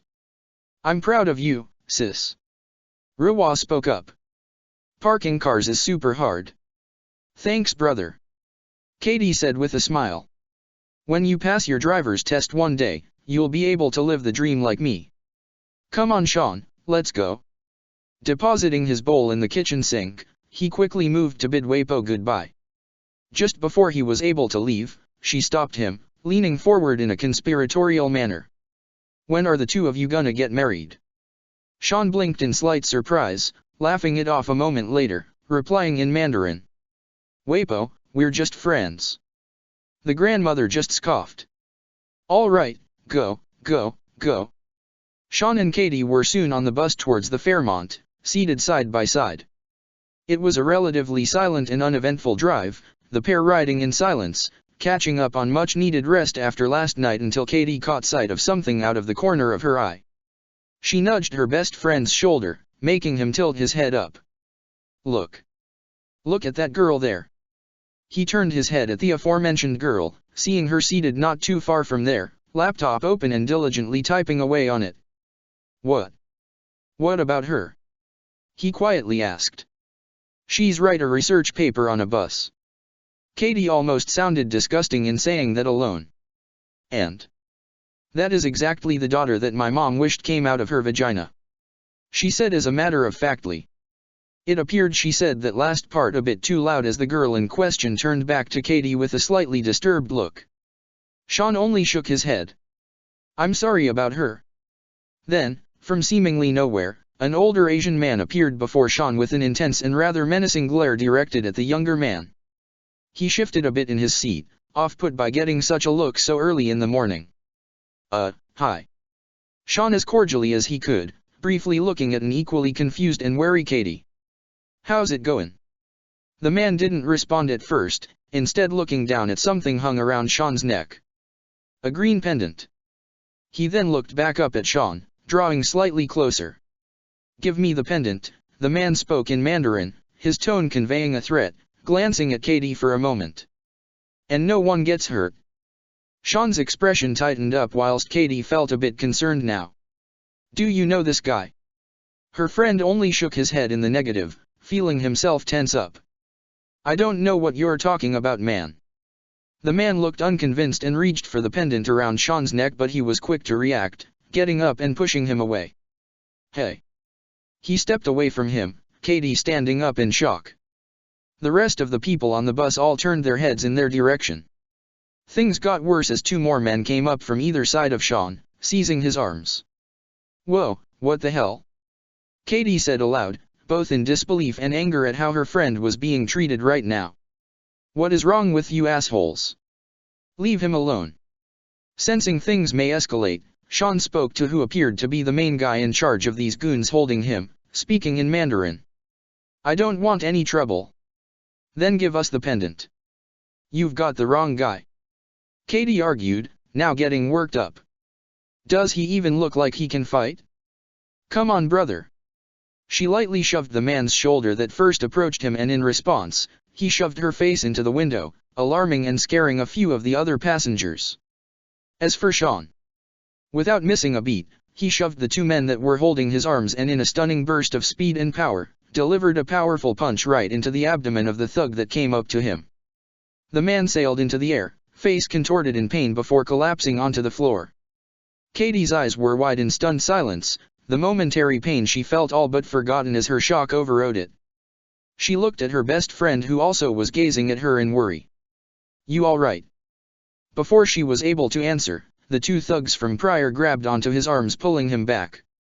Unlike last time, they weren't going to be able to hold him so easily. They shoved him down but Sean was quick to block a punch sent to him by the goon on his right with his forearm. A quick elbow to the face freed him on the right, giving him the space to tilt his head back as the thug on the left swung at his head, fist sailing over him.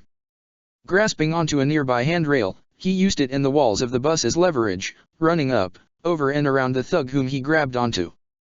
Once he was behind the goon, he used the momentum of his run to fling him into the seat the thug had occupied earlier. Sean's jacket collar was yanked back by the other thug he had elbowed earlier but his reflex was immediate. Taking his jacket off up to his wrists, he used it as a means of immobilizing his opponent's hands, allowing Sean to smash both his fists into the man's chest. Seeing the first thug recovered and moving to attack him, Sean deflected a punch with a wide arch of his arms, putting his jacket back on, and a snap elbow strike to the chest. Hearing movement from behind, Sean spun round to swat aside another fist, handing out a quick flurry of punches to the stomach and chest, finishing it up with a backhanded fist to the face.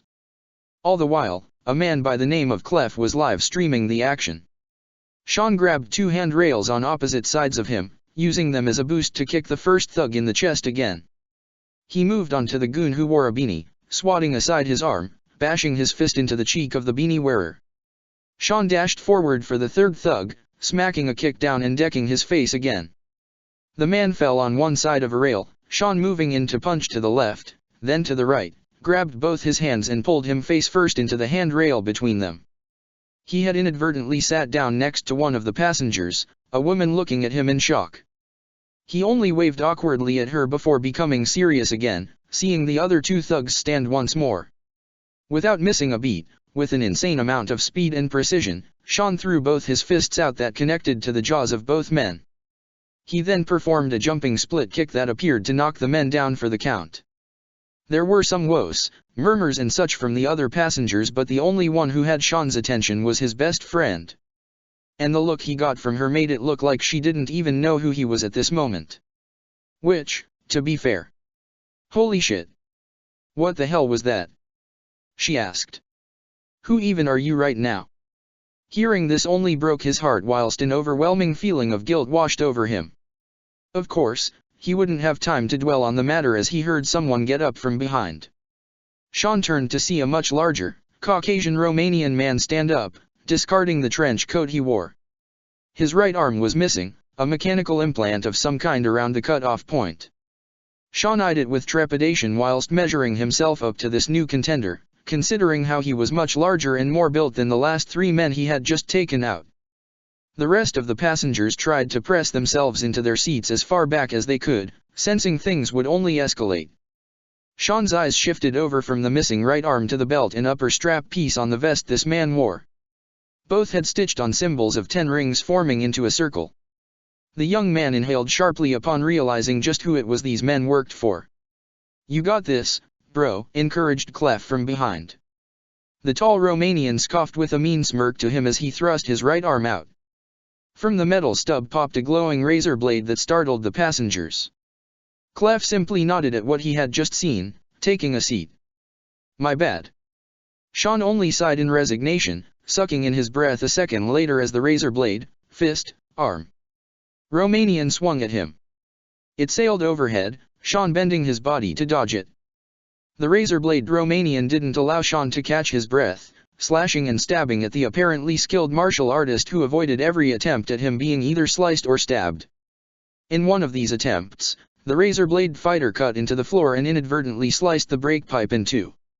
The bus no longer had a means of stopping via brakes, something its driver discovered immediately as he tried slamming the brakes on the bus several times to no avail. The bus careened down the sloping steep hills of San Francisco while the combatants within continued their fight. During their plummet down the road, Sean deftly avoided being skewered by the glowing blade, though one of the windows was shattered. In the midst of his constant movement in dodging the man's attacks, Sean found himself landing in front of the woman with the laptop. He briefly looked down at it, and the woman was quick to realize what was about to happen. She could only cry out in vain as it was grabbed from her hands, used as a makeshift shield, sliced in two, then used to smack the Romanian in the face. Sean handed back the pieces apologetically. "Sorry," he quickly said, grabbing the handrails to pull himself up to double-kick the sword-armed man in the chest. Sean landed next to a thoroughly bewildered Katie Chen, who really didn't know who this person in front of her was right now. "What the hell is going on?" was her immediate question. "You really want to talk about this right now?" Sean retorted, slightly exasperated by this whole situation. The bus then violently jolted. Sean moved to keep Katie upright until he heard her gasp. He looked back, eyes widening at the sight of the bus driver slumping from the driver's seat and falling to the ground. The bus began swerving about on the road, the passengers all beginning to panic save for Clef, who continued his live stream whilst commenting that he wasn't gonna try to drive the bus due to apparent past troubles. Sean, all the while, had to avoid getting beheaded by Razor Sword Guy, elbowing his chest, pulling up from an overhead handrail and shoving his enemy back with his legs. Then, in more astonishing displays of flexibility and athleticism, Sean maneuvered himself around the other passengers' seats and handrails to get to the driver's seat. Once seating himself, he instantly turned the bus sharply to avoid falling further down the road, whilst also narrowly missing several cars that they nearly crashed into. Everyone in the bus nearly fell over, barely being able to remain standing. The only one unaffected by this was the razor sword-armed man, who made a beeline straight for Sean. He saw the man caught from the interior rear-view mirror stationed above the seat and immediately ducked from getting sliced in two. Razor blade / fist / arm guy swung wildly, cutting the top of the wheel off before the arm was stopped by Sean's foot. The other hand reached for his neck, the martial artist grabbing the wrist of the Romanian, holding it back with all his might. Then, from behind, Katie rushed in with a fire hydrant, smacking it over the larger of the two, freeing her friend up from him. "Go, ya freak," she said, moving to take Sean's place in the driver's seat. Sean and Razorblade / fist / arm continued their fight. The former was still on the back foot, as he could only avoid the glowing sword arm with the passengers behind him retreating to the back of the bus. They reached the center of the bus and Sean jumped up just as Razor Arm Guy tried impaling him again. Instead, it went in between Sean's legs and through the flaps that connected the two-segmented bus. Sean ran along the wall and ceiling, jumping down as the flaps were sliced apart. Before they could continue their fight, the bus made a sharp turn, making them stumble back and apart from each other. In that motion, Sean noticed something horrible about the bus. The centerpiece set of gears and locking mechanisms were falling apart, and all the passengers of A42 were on the back compartment. The back that would get disconnected, and a majority would end up injured or dead if he didn't act quick. Looking left and right, the young man saw the goons in the back of the bus from earlier recovered and the Romanian razor-armed guy still at the front. To get around these guys, he'd need an alternative route to get to Katie. So he jumped out of bus via the torn open flaps, grabbing onto the edge, all while dodging a glowing blade and nearly falling from the bus. He grabbed onto the arm of the glowing sword, pulling its owner out slightly as a means of leverage to keep him from falling off the bus. Katie then did another sharp turn, launching the passengers to the other side and Sean onto the top of the bus. Seeing where he was, Sean ran to the front of the bus, jumping and grabbing the right-hand rear-view mirror and swinging into the door. He looked at his best friend, who was gaping at him in shock. "Open the door, please," he said while slapping the front window. Katie let him in, the young fighter taking a moment to catch his breath. "Okay, I'm alive," he grunted. "But the people in the back are in danger. The back of the bus is about to go, so on my signal, you make a hard right, left, whatever, got it?" He didn't have time for her to confirm his plan, only hearing her demand just what signal it was supposed to be. Sean wasn't focused on her, as he saw the sword-armed man now have backup with the 3 thugs he had beaten earlier. Without missing a beat, Sean got into a fighting position, right hand forward with his left hand tucked back slightly, curled into a fist. The bus drove into a tunnel and the combatants resumed the fight. The first thug dashed forward, his punches and kick being blocked by Sean. A powerful right-sided haymaker sent the first one careening out a window and out of the bus. Not even looking what he was reaching for, just relying on instinct, Sean grabbed one of the handrails that had been sliced and pulled them out, using them as makeshift batons. They loudly clanged against the glowing sword of the tallest of his foes, Sean making sure to avoid the glowing parts that would undoubtedly cut his weapons apart. He then flung them at the man, striking them in the chest, causing him to stumble back. Sean then proceeded to kick the other two thugs off the bus through the open parts of the bus and going into a flying jump kick over the bottom gears of the center bus. His foot connected with Razor Sword's chest. He tried for a retaliatory swing, but Sean blocked his arm, kicked his knee down and wrapped his arm around the deadly weapon. Sean then positioned himself to be back-to-back with his foe, using his legs to keep him down and his arms to immobilize the big guy's primary weapon. Once he felt secured, he called out for the passengers to get to the front of the bus now. They all ran past him, and once all were there, Sean slackened his grasp and the Romanian freed himself. Sean tried to get to the front of the bus but was stopped, pulled, and slammed into one of the still intact windows. He held back the blade but had his neck grabbed. Sean attempted to pry the hand off, but it was then used to pin his hand on the window. The man glared at Sean, a sneer coming across his face. "You and your sister deserve what's coming to you," he threatened. Sean's expression changed, one from apprehension into an intense gaze directed back at his enemy. Seeing where he was, Sean reached up with his fingers for a yellow cord dangling above him. This confused the sword-arm man, who didn't understand just what it was he was doing. "Ding! Stop!" requested. But Katie did. She gasped, realizing this was the signal he was talking about. Seeing some construction ahead, Katie knew that was their best option. Pivoting the bus around, Katie did a sharp right turn that was the last straw for the gears holding the two sections of the bus together. Just as it was about to split off, Sean pushed his enemy back, jumped high into the air and drop-kicked the man away. Using this as momentum, he was slow launched into the front of the bus just as the back of the bus tore off from the rest. Sean looked back, letting out a sigh of relief to know that man was now gone, but the situation was still not over. "Hold on everybody!" He heard Katie shout from the front of the bus, and he snapped his head around to see a garbage truck on the right and a whole row of parked cars on the right. "Oh God!" Sean muttered out, realizing what his friend was about to do. Katie maneuvered the bus around to drive over the parked cars whilst having it lean on the garbage truck in hopes of it helping her stop the bus. She screamed the whole time, all while Sean rapidly moved forward to grab several of the other passengers from falling out of the bus.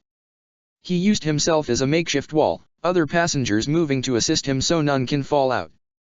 Eventually, thankfully, the bus finally came to a stop. Katie slumped back in her seat, breathing heavily until she looked over to see the man in the garbage truck looking at her like she was insane. Which, to be fair. "Sorry," she awkwardly said, feeling rather stupid in saying that. "Great teamwork. Thanks for the assist. Brakes were, yeah." Sean in the meantime was checking over the passengers, some of whom thanked him for saving their life. He tried to wave it off, but they didn't care for it, telling him he literally saved them from being killed, especially from a few seconds ago. The man was bashful about it all, placing a hand over his chest in another attempt to decline it until he felt something. Or rather, it was the lack of something on his chest that gave him alarm. Patting around his chest and neck, Sean felt dread and shame wash over him as the green pendant he wore was gone. The pendant that his mother gave to him. And the one that was now undoubtedly in the possession of his father. Avengers Infinite Wars Chapter 80, The Immortal Khan. Power. Legacy. Immortality. Concepts long desired and pursued by mankind. To have power is to be able to exert your will upon the world and those around you. The power to achieve and pursue what it is you desire without repercussion or obstacles to stop you, only delaying the inevitability of your victory. To have legacy assures your name will be known by all the world over until the last page of history is written.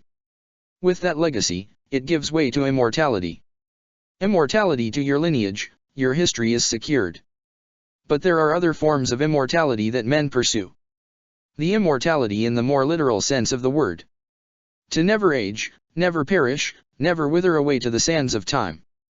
To be eternal and let the world personally know that you are one who shall never die. These three concepts are ones that men from all corners of the world have chased after since the dawn of mankind. There are those who achieved one, for the most part, primarily powering briefly as it was. Legacy was trickier as it can be eternal or a short reach in the pages of history. Immortality even more so. Yet there are some rare exceptions that manage to attain all three. Be it by chance, fate, or self-determination, the trifecta of power, legacy, and immortality has been achieved by people of exceptional make. This is the tale of one man that achieved power, legacy, and immortality in one fell swoop. How it came to be was one that was constantly in question. Was it stumbled upon? Found by complete accident? Or was it the work of destiny? These questions persisted him just as much as his many titles that came in the wake of his rise to prominence. The Warrior King. The last and immortal Khan. The conqueror of the underworld. The most dangerous man in the world. The leader of the organization that he named after his tools. Su Wenwu, the head of the Ten Rings. Where he comes from, well, China is the broad answer, but his true origin remains as elusive as he is. He had led the Ten Rings for centuries, 1,000 years at least, but the man behind it all remains a mystery. Almost as mysterious as the tools from which the organization gets its namesake. The Ten Rings, or bands, as some might describe them to be, gave Wenwu extraordinary powers and capabilities. Enhanced strength, speed, reflexes, agility, stamina, immortality, energy manipulation, and so on and so forth. Where they come from, no one knows. Rumors persisted that the leader of the Ten Rings himself had no true inkling of an idea of where these powerful artifacts originated from. But that didn't matter to the man at the end of the day. All that mattered to him was one thing. Or rather, three. Power, legacy, and immortality. He could have been a good man, a gracious man who led many times over towards prosperity, but the vanity and desire of humanity overcame such wants and beliefs. For centuries, Wenwu spread the influence of the Ten Rings far and wide until it engulfed all of China. And when he conquered all that there was in the country, his eyes turned west and east and south and north. All four corners of the world would one day fall sway to his power, whether they would know it or not. But Wenwu soon realized that there were other orders, other people who would stand in his way. Martial artists of incredible renown, sorcerers whose power defies the laws of this universe, literal gods, and monsters that denied him on his path. Yet they did little to deter the immortal Khan. They had only strengthened his resolve and determination to attain more and strive for greater riches and influence. But Wenwu wasn't a bull-headed fool. No, in these encounters and battles, the leader of the Ten Rings learned that despite the power he had received, he was still fallible, vulnerable to defeat. So he would not fight the enemies he makes in this world alone. He began recruiting individuals of extraordinary capabilities and power unto themselves to bolster the strength of his organization. This has occurred time and time again when said individuals have died one way or another for other reasons. As time went on, he had to be creative in terms of one's power, more so with the present age. For a man like Wenwu, seeing such change occur so drastically in such a short amount of time, being 8 years, well, put it into the perspective of a man who has lived for 1,000 years, he has seen empires rise and fall. He even participated in causing said empires to collapse. This man has seen an assortment of events transpire, him sometimes being at the epicenter of it all. Through time, Wenwu has discovered greater mysteries and wonders of this lone blue planet. From gods to ancient civilizations hidden in plain sight, the Khan of the Ten Rings knew there was much in this world still yet to be seen. However, things started to change, or rather, escalate in the eyes of this immortal conqueror. The 20th century had its own fair share of events, but the most significant was that of the legend birthed during the Second World War. That of Captain America. The man that many regards as the world's first superhero, and retroactively after 2012, the world's first Avenger. Wenwu didn't realize he, along with one other man, would herald an age of marvels and heroes.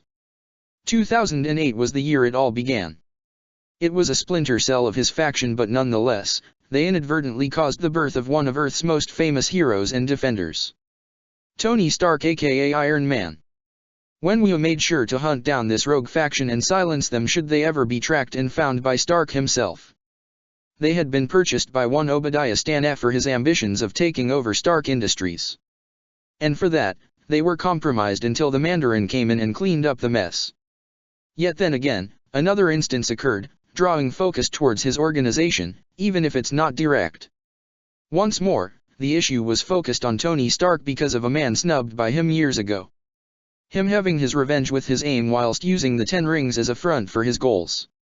In the end, they were taken care of by Stark. And again, there were some factors Wenwu needed to take care of in the end. Yet, being as long-lived as he was, Wenwu was a man of foresight. He made sure to have his mind focused on the present but had his sights always ahead to the future. With how drastic the world was beginning to change during the 20th century, the immortal Khan realized that the 21st century would only compound on such change. So he needed his 10 rings to be ready. Enter one of the first recruits of his modernized 10 rings. An outcast by the name of Mordred the Mystic being a moniker given to him by the village he found him in. He was an ambitious man, having broken away from the order he was once sworn to in pursuit of higher knowledge, power, and mysteries. A cut from the same cloth as the bearer of the 10 rings. And be it by divine providence or chance, when Wenwu met this sorcerer, Mordred sought a location he himself had been searching for centuries. The fabled land of Talo. A land known for its creatures, mythology, and above all else, power. He hasn't thought of going there in years, ever since her passing. But now things have changed with recent events. And now it's time for a long-awaited reunion. Scene cut. There are certain days that everyone goes through that they will look back on in life and ask just what in the hell happened that day. Like a prom date gone wild, a trip to the store turns into a mini-adventure of errands and odd occurrences.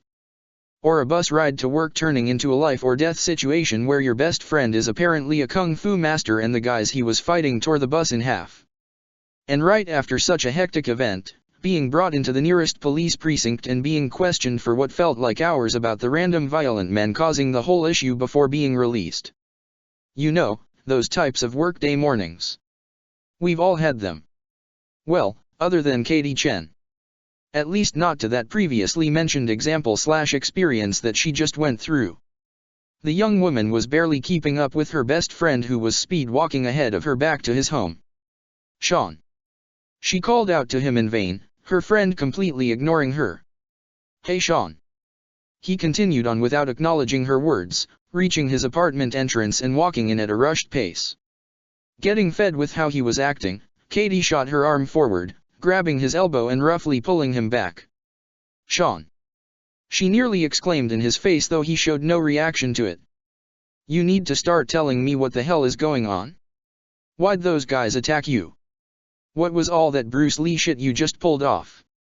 Sean's shoulders sagged, a look of remorse crossing his face. I'm sorry you got dragged into all this, Katie. He then turned away from her before she could respond, opening one of his drawers, rummaging through it. What are you even doing right now? Are you going somewhere? Yeah, Macau. Katie's head jolted back in a shake, blinking several times as she registered what he just said. Macau. Katie parroted, almost not believing what just said. Her brain did a mental map of where it was that he was going to, landing in China? You're going to China? Why? What's there? My sister. He revealed, sending yet another surprise to his friend. Those guys are gonna go after her next. I gotta get to her before they do.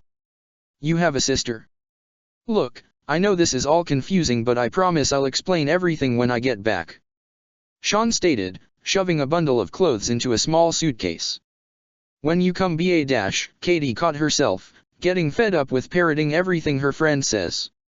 Instead, she moved to grab the suitcase he was packing and wrenched it out of his hands. No Sean. She firmly said, glaring at him now. This is bullshit and you know it. This just happens and you leave without telling me anything. Katie, I just dash. No. Chen cut him off authoritatively. That's not how this works, Sean, and you know it. I have known you for 10 years now. We've been through college and high school together. I get not wanting to talk about certain things, which is why I never pushed. But our bus just got ripped in half literally by some dude with a machete for an arm. And now you're just packing up and leaving all willy-nilly? Who the hell does that, Sean? Who even are you right now?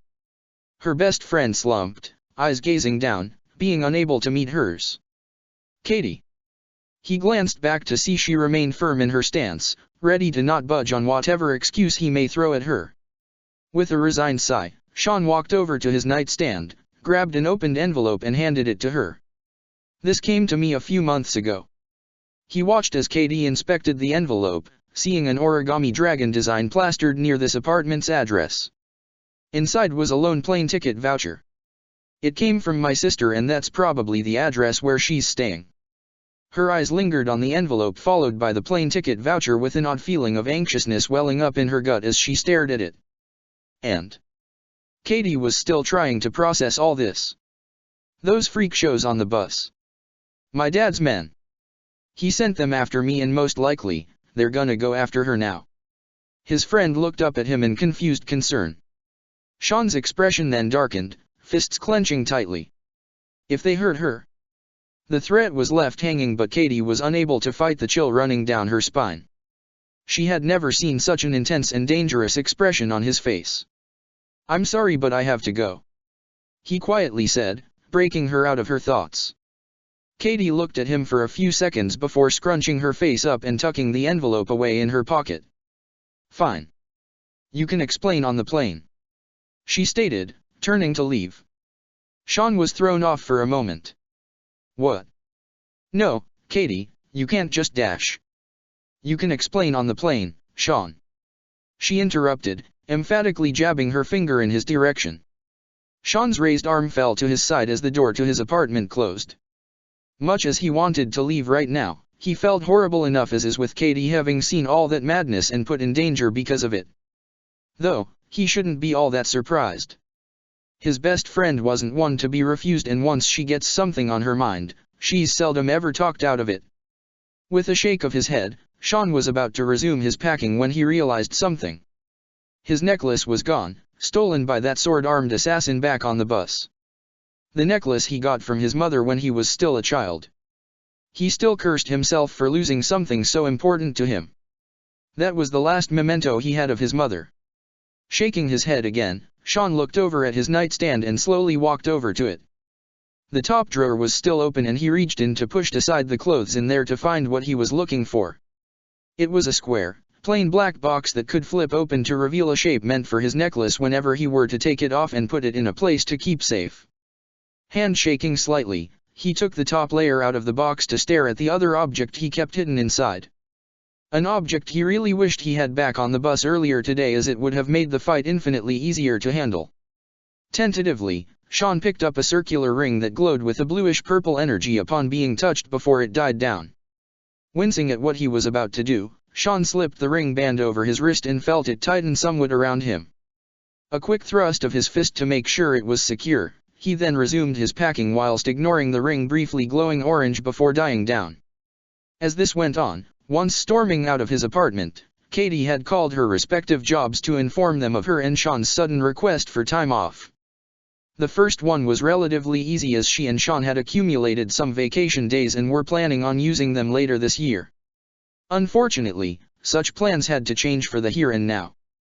The one with Hank, however, was slightly tricky.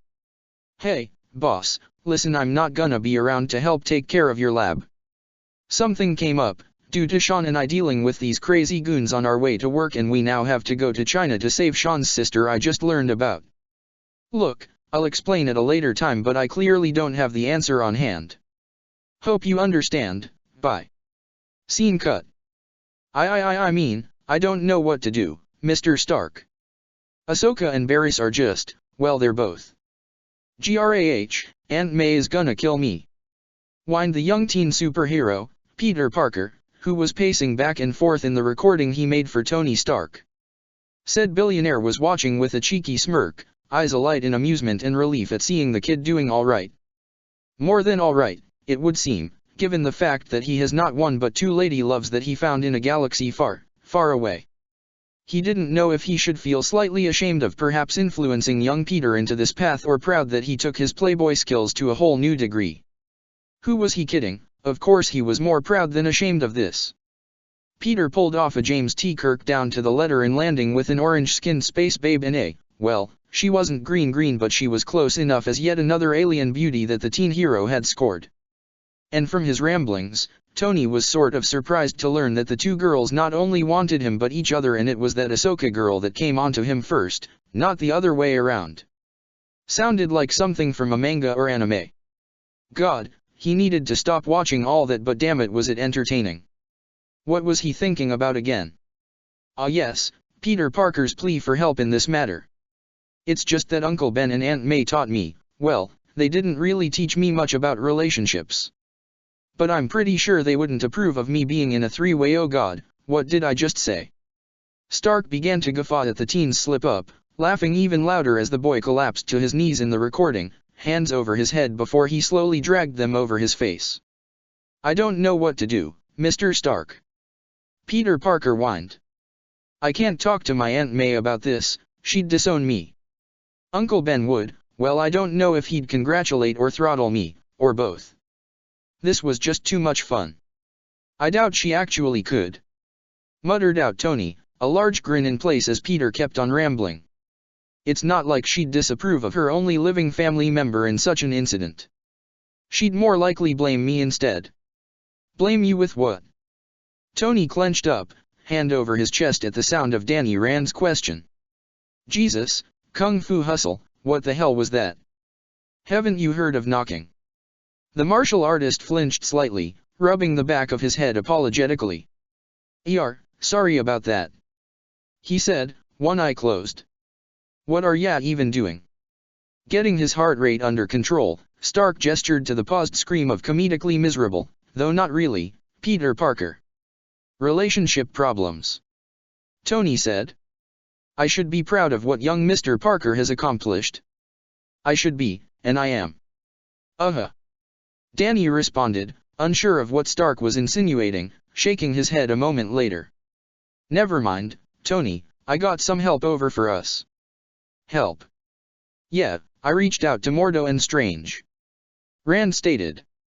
With the whole Ten Rings stuff, I'm wondering if they may have anything for us that can help. Think the Wizards of Hogwarts can provide an answer with their magic wands. That was weak, Tony, even for you. Yeah, whatever. Stark waved him off. But what makes ya think they might know? He and Rand walked out of the room Tony was occupying and made their way towards the meeting room of Avengers HQ. The Ten Rings have always pursued power in any shape or source, be it science or magic. Danny said. That's what I was taught about them back in K'un-Lun. So I figured if my super secretive Kung Fu temple knows about them, then there's a chance the sorcerers do as well. Tony silently nodded in agreement at the sound logic. The pair of billionaires soon arrived at the meeting room just in time to see Celeste portal in with Strange and Mordo around the table. Scrolls and books were strewn about the surface. Hey everyone. Danny greeted, getting the attention of the trio of sorcerers. Thanks for coming so quickly. Well, it's not like we had other things to do. Strange idly said. Sanctums to guard, otherworldly threats to manage. We're happy to help. Celeste said, a pointed look at Stephen who ignored it. Seemed rather important with how you called us in. Mordo commented, unfurling a scroll. But when I heard the Ten Rings, not something to be ignored so haphazardly. Tony perked up at hearing that. So you know them. About them. Mordo answered, a conflicted expression on his face. Only passing references here and there. They're rather difficult to find within our library. Nothing in our codex either. Celeste tacked on. I've looked through the London Sanctum and found just passing mentions of these guys. Where's Wong? Stark asked, casually picking up a scroll that had the mark of the Ten Rings on it. He frowned at the inscriptions, not recognizing the language on them. Figured he'd be here at least. He'll be here shortly. Strange said, a wave of his hand to teleport several books back that ended up with no knowledge of what they were looking for. He's seeing what can find in Camartage. I advised he skim through the Ancient One's personal study. Carl stated, unfurling a parchment, analyzing its contents before making it disappear, sending it back to where it was kept. If anyone were to have knowledge of the Ten Rings, it's her.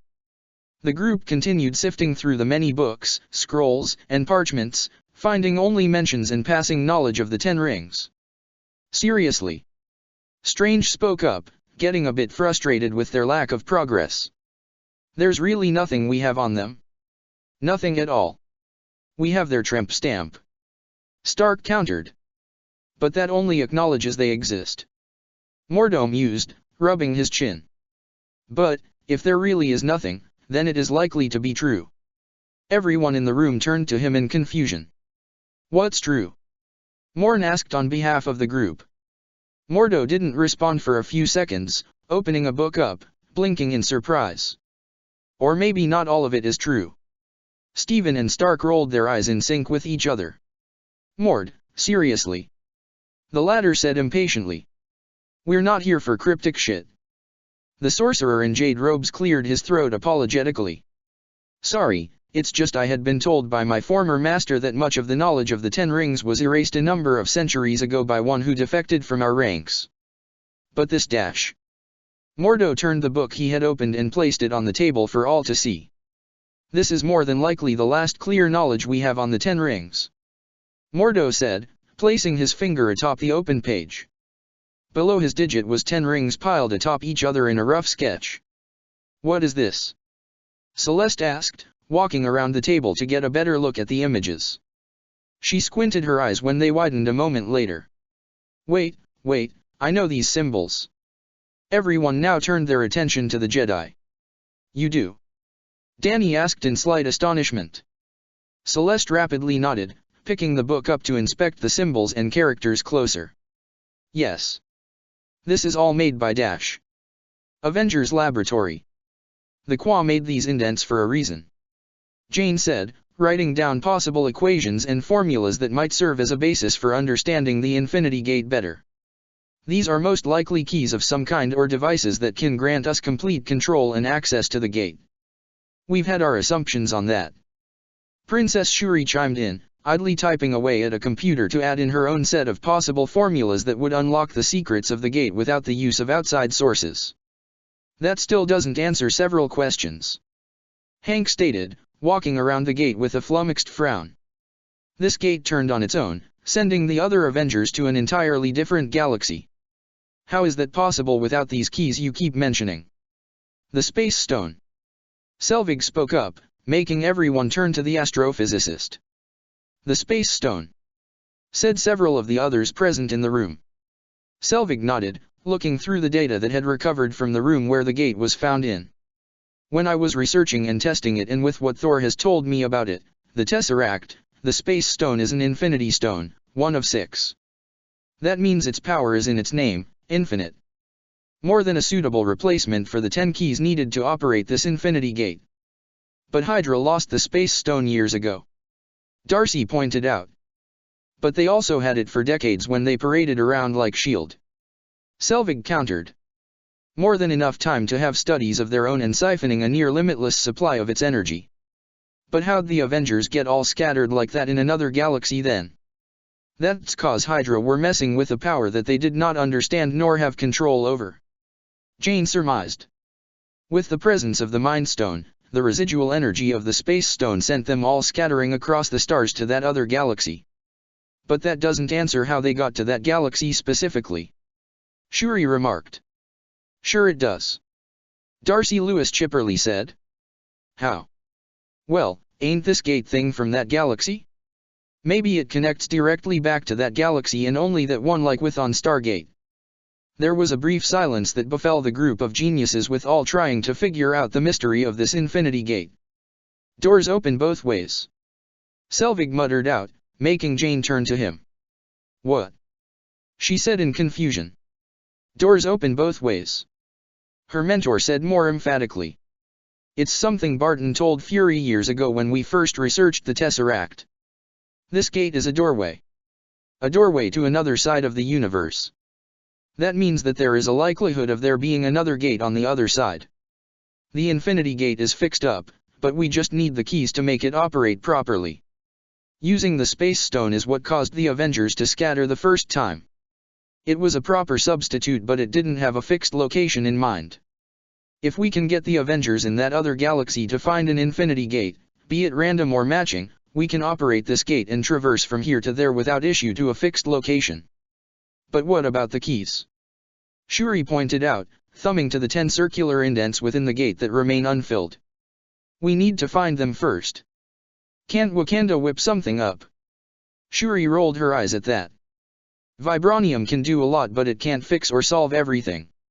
It ain't some deus ex machina metal, you know. Suddenly, a cell phone jingle interrupted the group, all looking around to see where it was coming from. That's mine. Hank Pym spoke up, pulling out his ringing phone. Taking a moment to look at who was calling, the elder retired hero stood from his seat. Sorry, gotta take this. Hank moved aside whilst the others continued their conversation. Whipping out his phone, he saw he got a voicemail from Katie. Pulling it up and listening, he went through several reactions before looking up something in particular. It was about a minute in when Dr. Pym let out a frustrated groan. Oh, you gotta be kidding me. Scene cut. Do you think he will come? Has to. Bossman is confident. Yeah, but, should we really have him? What? Are you scared of him? It's just a dumbass with a gun. A lot of guns. He killed 3 groups of ours already. Why the hell would we be tempting him to come after us? Oi, we're the 10 Rings, yeah, dumb asshole. We got a rep to uphold. Can't let some no-name fucker just come in and walk all over us. Knock it off, said an authoritative voice, cutting into the conversation between the 2 grunts. Stop your yapping and focus up. That bastard could be here at any moment. The 2 guards clamped up, their leader huffing in irritation at their chatter. He was a tall, dark-skinned man with broad shoulders, a muscular physique with his most striking features being his metal-encased legs. On the back of his neck was the tattoo of the 10 Rings. The man held an imposing figure and aura as he directed the grunts under him to their stations in preparation for their guest of honor. His name was Caldwell Raza, but he preferred to go by the moniker he was best known for because it was something he excelled in doing. Crusher. A name not earned so haphazardly. For years, since he was found by the leader of the 10 Rings, he rose the ranks with every mission he underwent, gaining notoriety for how brutally effective he was in completing his objectives. Almost as ruthless as his close friend Mashes. He was sent here to correct these insults and attacks that the 10 Rings had suffered by the hand of this lone assailant. And he would not let down the man he admired and looked up to the most. Be on alert, Crusher sternly said, voice gruff and annoyed. This bastard isn't a slouch, so don't let your guard down. If he can take out 3 bases of ours, he isn't some pushover. He heard them mutter yes sir, resuming their watch whilst he walked around the little base that they had set up to trap their target. Crusher had been thinking about this man for a while now since coming to New York, and he had to admit, this man was something else. From what Raza had gathered, the 10 Rings weren't the only ones who had suffered from loss by this lone man. Several gangs from the Irish, to the Yakuza, were hit, and they were hit hard. Their losses were several dozen each, meaning this single person managed to kill over 100 people in a week. Caldwell isn't taking this guy lightly. The precision, speed, and method in which it was implemented showed that their target was a trained man with a great deal of experience, especially in killing. Soldier. Crusher internally mused. Possibly. Mercenary works too. But what truly troubled and confused him was what and why he was doing this. He was taking out gangs and criminals with military precision. And the people that were eliminated hadn't had their roles get taken up by anyone new. The power vacuum he had created had not been filled, and this served to only set Crusher on edge. When growing up under the tutelage of Wenwu, he had learned much about the psychology of humanity, of mankind, and their need for power and domination. How no matter what, the will of man is always one of control and power, whether they know it or not. So to encounter a situation such as this one where the actions of this lone man had unnerved Crusher. When he had investigated the sites that had been hit, Caldwell had been told of how, other than some weapons and equipment, most of the content such as drugs and money were left untouched. What was this man after? What was? Whip. Gah. Crusher's head whipped around to see the 2 guards he had reprimanded earlier collapse to the floor, arrows embedded in their chests and electricity coursing through them. Gunfire then rang out, and Raza whirled to see a middle-aged dark-skinned man in a yellow shirt with bullets bouncing off his skin. Shit. Crusher said aloud, watching as a woman with black hair and another young man with glowing fists. It's the Avengers. We have fans. Said a voice from above, and Crusher looked up in time to see an arrow being shot in his direction. He narrowly jumped back, though the arrow sent out a small shockwave upon hitting the ground. Caldwell was sent flying back, hitting the wall, but landed on his feet as he looked up at Clint Barton rappelling down from the ceiling above. He quickly notched another arrow in his bow and pointed it at him. "You're in charge, right?" Clint asked, yet it was clearly rhetorical. "Saw you bossing the guys around, and well, just make it easy on yourselves." Raza grit his teeth, eyes darting around the area.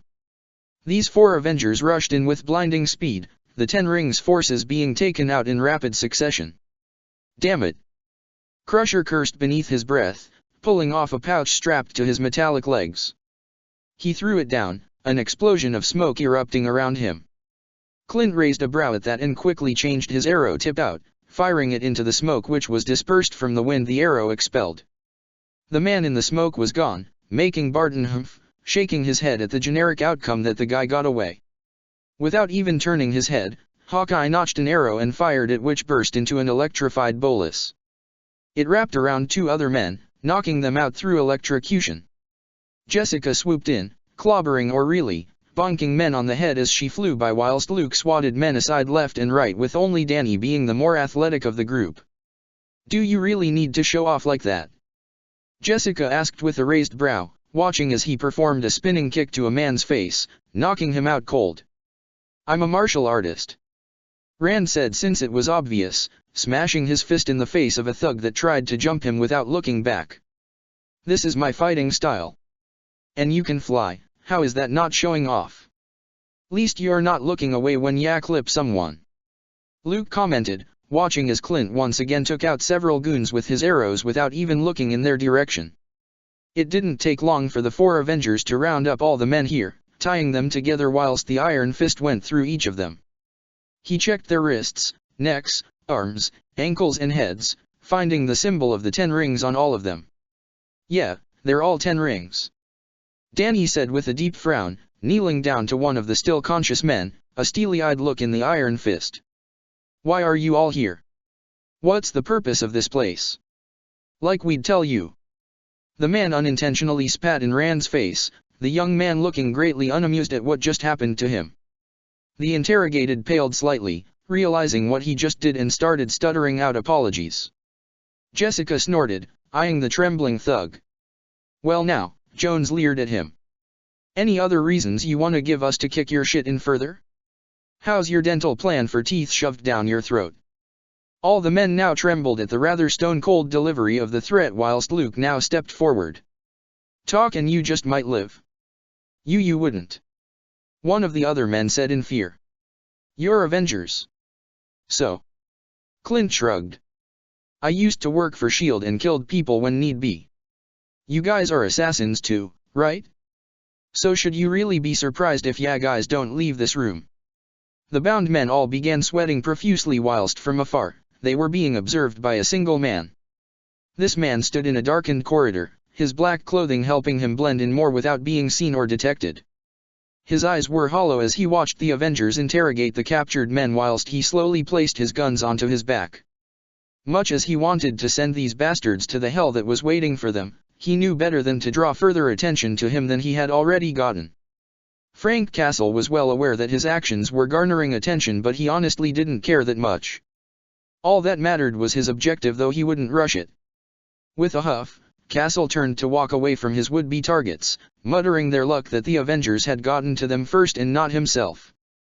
All the while, Clint Barton played his game with the captured men of the 10 Rings, taking some pages from Natasha's playbook and scaring them into revealing the purpose of them being here, on top of inadvertently learning of other plans around the world.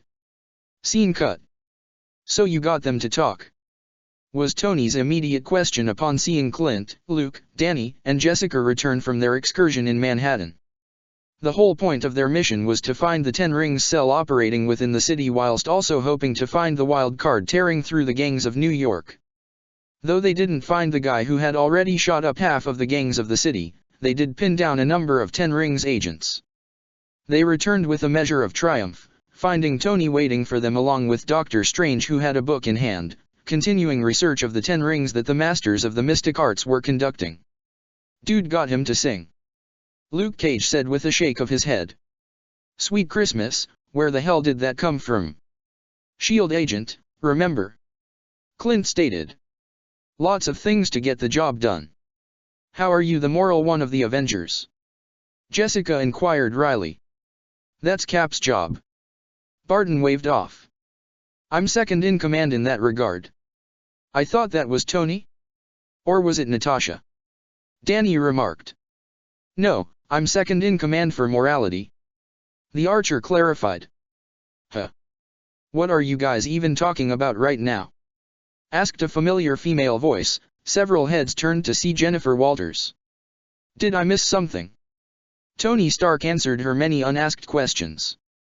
"Gang leaders, 10 rings kooks, Clint scaring them, that sort of thing." "Ah," was Jen's response. "Wait, 10 rings? What's that?" "A terrorist organization that's apparently thousands of years old," Doctor Strange answered, not looking up from his book. Tony was rubbing his chest subconsciously. "And quite possibly the reason I'm Iron Man." What?" "Long story," Stark quickly said. "We've kinda stumbled upon them in Manhattan and now, we might have a lead on possible future plans." Rand commented. "Don't know if this was a coincidence or not, but I'm not complaining." "I might," Jones said. "This feels all too easy cause it just fell into our laps." "It more than likely is," Steven stated. "Anything that's easy means we're in for some deep shit soon." "Yeah, well, we're familiar with that by this point." Tony waved off. "So Clint, what song came from our canary?" "Their target being a man around our age, possibly younger," Hawkeye said. "That place was meant to be an ambush for the guy till we got to them first." "But it's not only that," Rand chimed in. "One of the guys slipped up about something in China. That metal-legged guy who ran off is supposedly going there." "Metal-legged guy?" Strange repeated in confusion. "The guy who was likely in charge, but he literally ran off soon as we came in." Luke elaborated. "So what does that entail for us?" Jen inquired, arms crossed in a patient manner. "It means we're probably splitting up," Jessica stated. "These 10 rings assholes are global, right? They got some groups here, but this ain't their only target. The guys we got to talk said that there's something going on in a place called Macau in China. But there's still that killdozer running around in Manhattan that we just can't leave alone." Cage firmly added. "So Jess and I are staying behind to hold down the fort here." "What about the rest of the team?" Danny asked, turning to the 2 senior Avengers. "No need for that," Tony dismissed. "They've all got their own things to do, but they're on standby if anything. This doesn't need to be an all-hands-on-deck. Not yet anyway." "I don't like that you say that," Luke flatly said. "It sounds like a full-on team effort is guaranteed, collateral included. Better to be safe than sorry nowadays," Stark retorted. "And besides, that's what damage control is for." Strange clapped his book shut, as he stood up, sling ring alighting with magical energy. "Hopefully this is done quickly." "Got anything to take care of later, Jen?" Clint asked. "Have an appointment with a client and I don't want to cancel," Jen said, shedding her suit for the tighter spandex beneath it. "So let's make this quick." Scene cut. Things on the plane ride over to Macau, China were interesting for Katie. She learned many things she never knew about her best friend. Yes, she understood it was tough for him to talk about. But was he ever going to bother letting out a hint of his actual past to her? A hint to his father being an immortal conqueror and Khan who had conquered all of China at several points in history, or how his mother was a master warrior from a land of myth and legend. How his father had 10 rings of incredible power with his mother possessing abilities of her own. How they fell in love by pure chance and that his mother perished from a rival gang years later. "After my mom died, my dad started my training. From sunup to sundown, I was taught every possible way to kill a man, all for the purpose of preparing me to replace him one day. By the time I was 14, I could barely remember what life was like before she died. That's how old I was when he sent me on my first assignment. I was willing to do anything he wanted. If he asked me to burn the world down, I would have asked him beef or vegetarian. The story was interrupted when the stewardess showed up and asked for their in-flight meal. Both Sean and Katie were awkwardly silent when looking at the airline employee. "We're out of chicken, so I can only offer you beef or vegetarian," the stewardess said with a polite apologetic tone. Sean paused for a moment, still feeling a bit off from the interruption before answering. "Vegetarian would be great." "Yeah, same." Once the flight attendant left, Katie spoke what was on her mind with where Sean left off in his tale. "Did you go through with it?" she tentatively asked. Sean looked over and was silent for some moments before shaking his head no. "What I don't get is, if he wanted you to succeed him, then why'd he send people after you and even your sister?" "My sister, I wish I knew her story. But as for me, last time, I knew that I couldn't go back to him, so I just ran. But now I can't run anymore."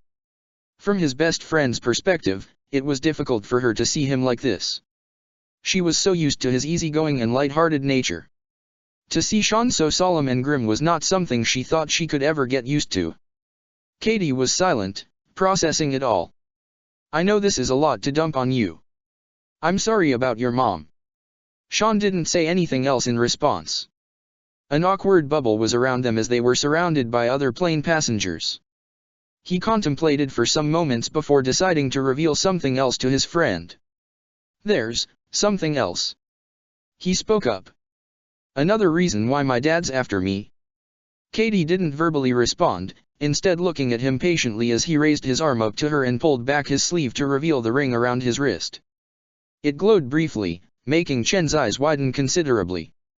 She briefly looked around and saw no one had noticed this, and she gently took his arm and lowered it slightly while pulling it closer to her. What is this?" "I didn't just run away, but I betrayed my father by taking this. And this is a fancy bangle or something. One of 10 rings which made my father infamous," Sean said, pulling his arm back to hold the ring up to his face. He held a conflicted expression, his other hand trailing over the ancient tool of conquest. "For the longest time, I was ashamed of taking this from him. If I didn't, then perhaps things maybe been easier for me without a big target on my back." "And how'd you take this arm ring thingy?" "My father didn't wear them all the time. On the day of my first assignment, making my decision to leave, I thought what the hell and just took one of them without his notice." Katie didn't know how to respond to that. Yeah, I know, weird spur-of-the-moment choice," Sean remarked with a self-teasing smirk. "What can I say, I was just a teenager. Stupid and young." "Sean, no offense, but that's still us, you know what I mean." Her best friend chuckled at that, eyes filled with mirth and reminiscent fondness at the past few years where he hung out with Katie practically every single day. Katie then hummed aloud in thought, eyeing the ring again. "What? When you said rings, I thought of the ones you wear on your fingers." He gave her a look. "Oh, like the ones some gaudy and flamboyant rich people wear?" "Possibly," she said teasingly. Sean hugged in amusement, shaking his head. "Hopefully when we reach Macau, we get some answers to all of this. You and me, both. Though I do wonder if your sister was indeed the one to send that ticket voucher to you or not. Maybe it was from your father and you're heading for a trap," Katie commented, earning an anxious look from him. "Hopefully it's the former, Sean." Her friend then made a face, akin to a low-key cringe for what he was about to reveal. "I should also probably mention that my name's not technically Sean." This certainly caught her a bit off guard. "What?" Katie shifted in her seat to better face her friend. "What is it?" "It's Shang-Chi." "Shang-Chi. Shang-Chi. Shang-Chi. Shang-Chi. Sean. Shang. Shan dash. Shang. Shang.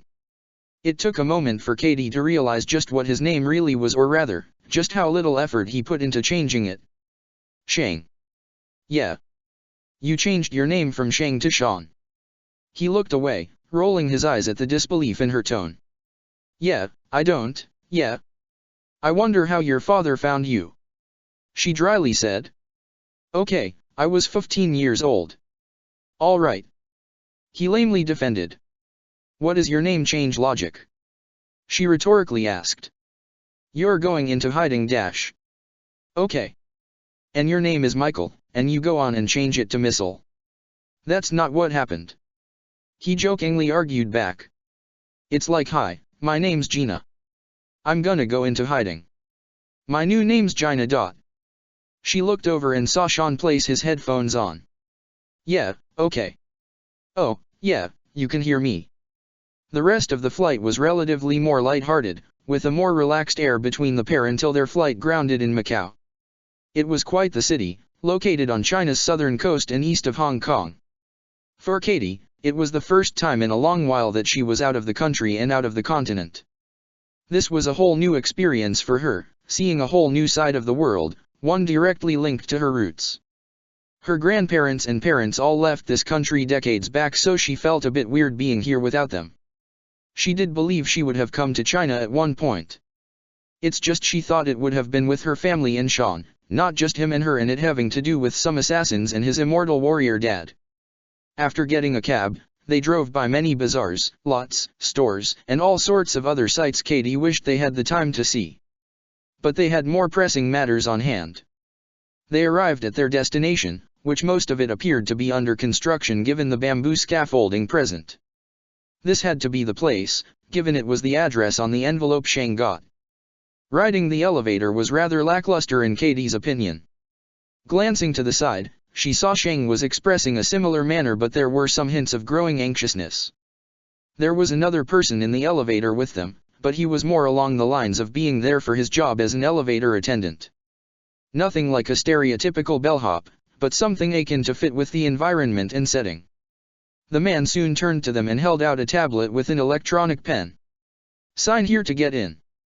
Without much of a glance, Shang grabbed the pen and signed in.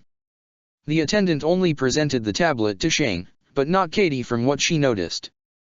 Maybe just to sign us both in, she thought. Her eyes wandered a little to the elevator and couldn't help but comment aloud. Wonder if this elevator is up to code. Hopefully there's no chance of it just falling off the side of the building dash. The elevator soon took an abrupt stop. Katie didn't know if it was out of technical issues or them reaching a particular floor. Soon the elevator door slid open, revealing a lot of commotion on the other side. The person nearest to them was a man wearing a tie-dye jacket with red-colored hair. There was a look of odd recognition the man bore when he saw Shang. "Busboy!" he excitedly greeted. This of course threw them off. What?" was Shang's intelligent response. The man whipped out his phone and pulled up a particular video, speaking in Mandarin. 2 million views in a few days, bro.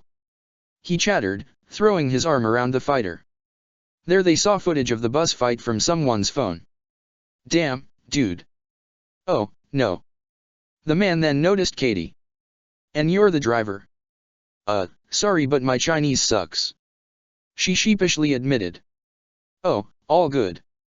The man said, switching to English. I speak ABC. Katie blinked at the fortunate turn of luck. Oh, great. I'm John. The man soon swung his arms over their shoulders and escorted them in. Welcome to the Golden Daggers Club. He exhaled a sigh before patting Shang's shoulder. Okay, let's get you ready to fight. Wait. What? We're a multi-platform global operation. Every fight is live streamed on the dark web. John proudly said. Thousands of viewers placing bets as we speak. This is gonna take your brand to a whole new level. On each side of them, the two friends could see cage fights behind various graffiti covers, sturdy windows. Different kinds of fighters were present, like a sumo wrestler with someone looking like a Muay Thai specialist to a judo master facing off a bladed weapon user. Think there's been some sort of confusion, Shang said. Katie soon spotted someone wearing a peculiar mask with all of these studded spikes all over the surface. Made her wonder if the person could see or hear from it properly. She tapped him on the shoulder and gave an earnest comment. I like your spike face. Thanks. The man said in muffled, cheerful Mandarin before focusing back to the fight he was seeing beforehand. John resumed talking in an enthusiastic manner. Usually, you gotta fight your way to center ring, but a viral star like you? Front of line, baby. I'm not here to fight anybody. Okay. Shang argued back. I'm looking for my sister, Su Xiaoling. Never heard of her? Said John. We just lost a fighter at the last minute, so you get the next slot. Is he gonna be fighting one of these? Katie questioned worriedly, looking to the various glass cage fights they were passing. Oh, no.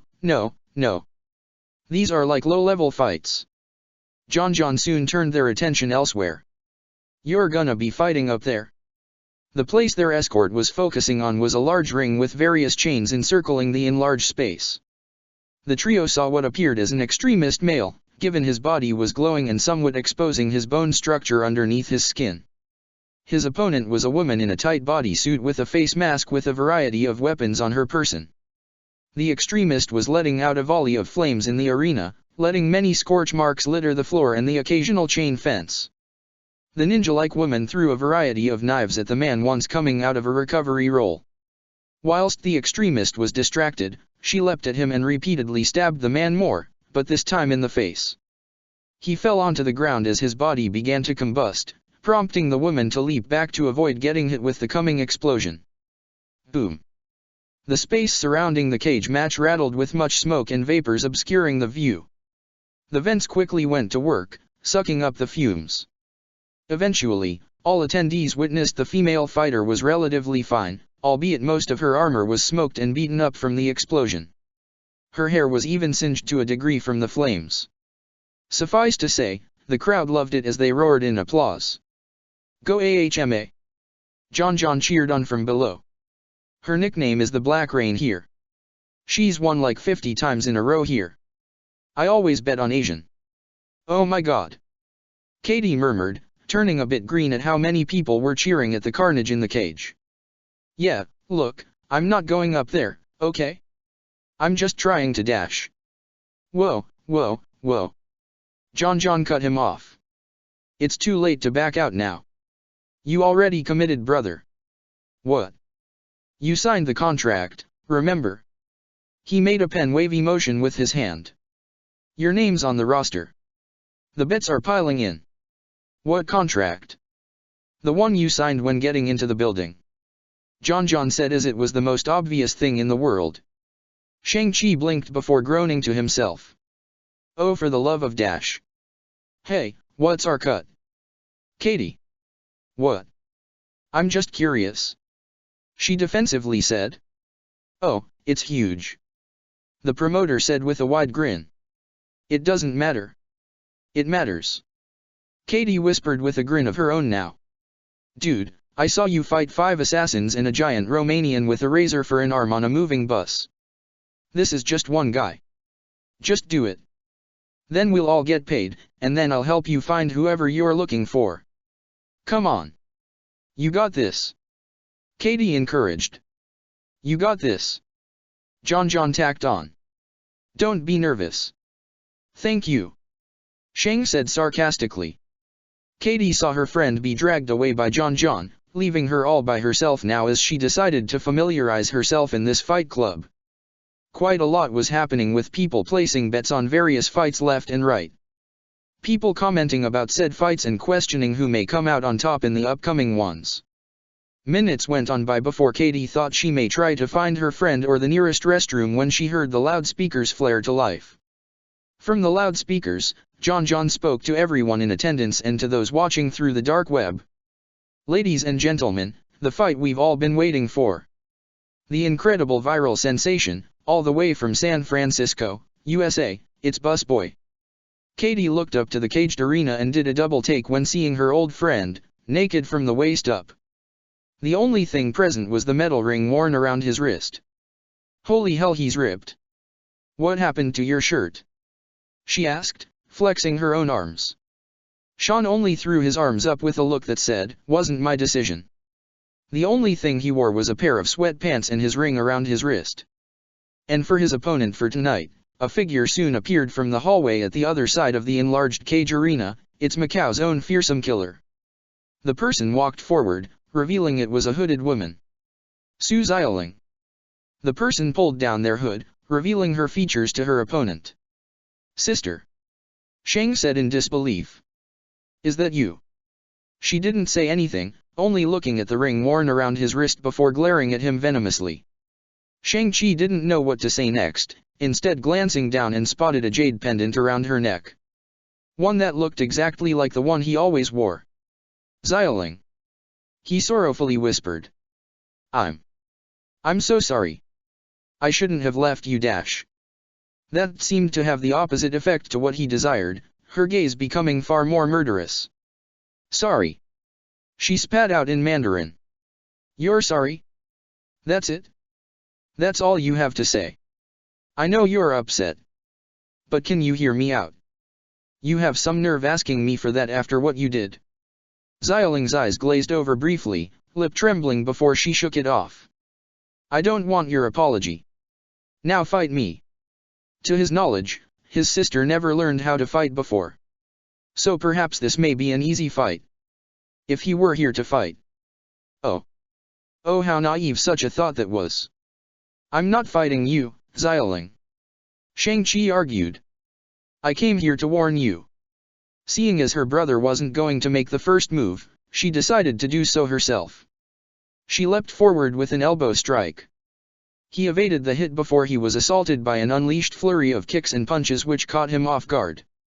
Several struck him, but his instincts kicked in and he began blocking them all.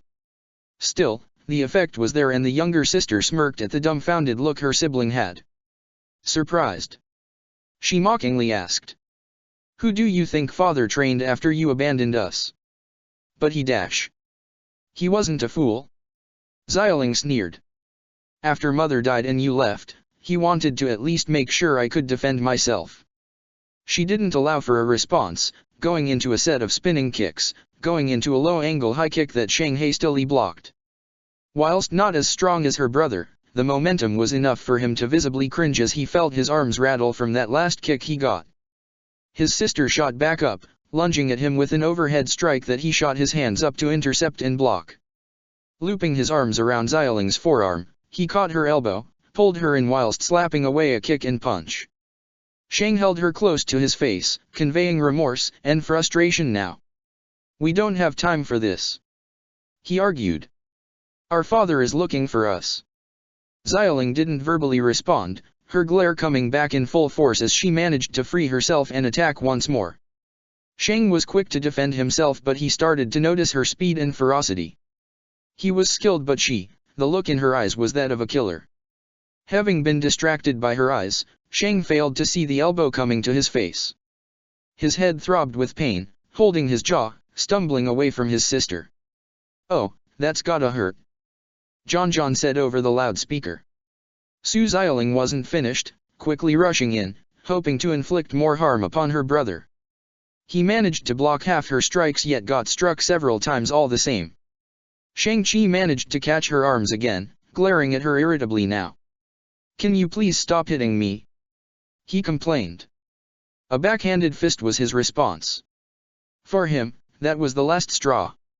Just as she went on the attack once more, Shang-Chi cocked his arm back at the ready. Enough. As a last resort, Shang activated the ring of power worn around his wrist. It flared to life in an orange glow as it flew out of his arm and nearly smacked Xiaoling across the face. Holy crap! Katie muttered aloud. Xiaoling held a slightly stunned expression, as if not believing her brother would go to such lengths.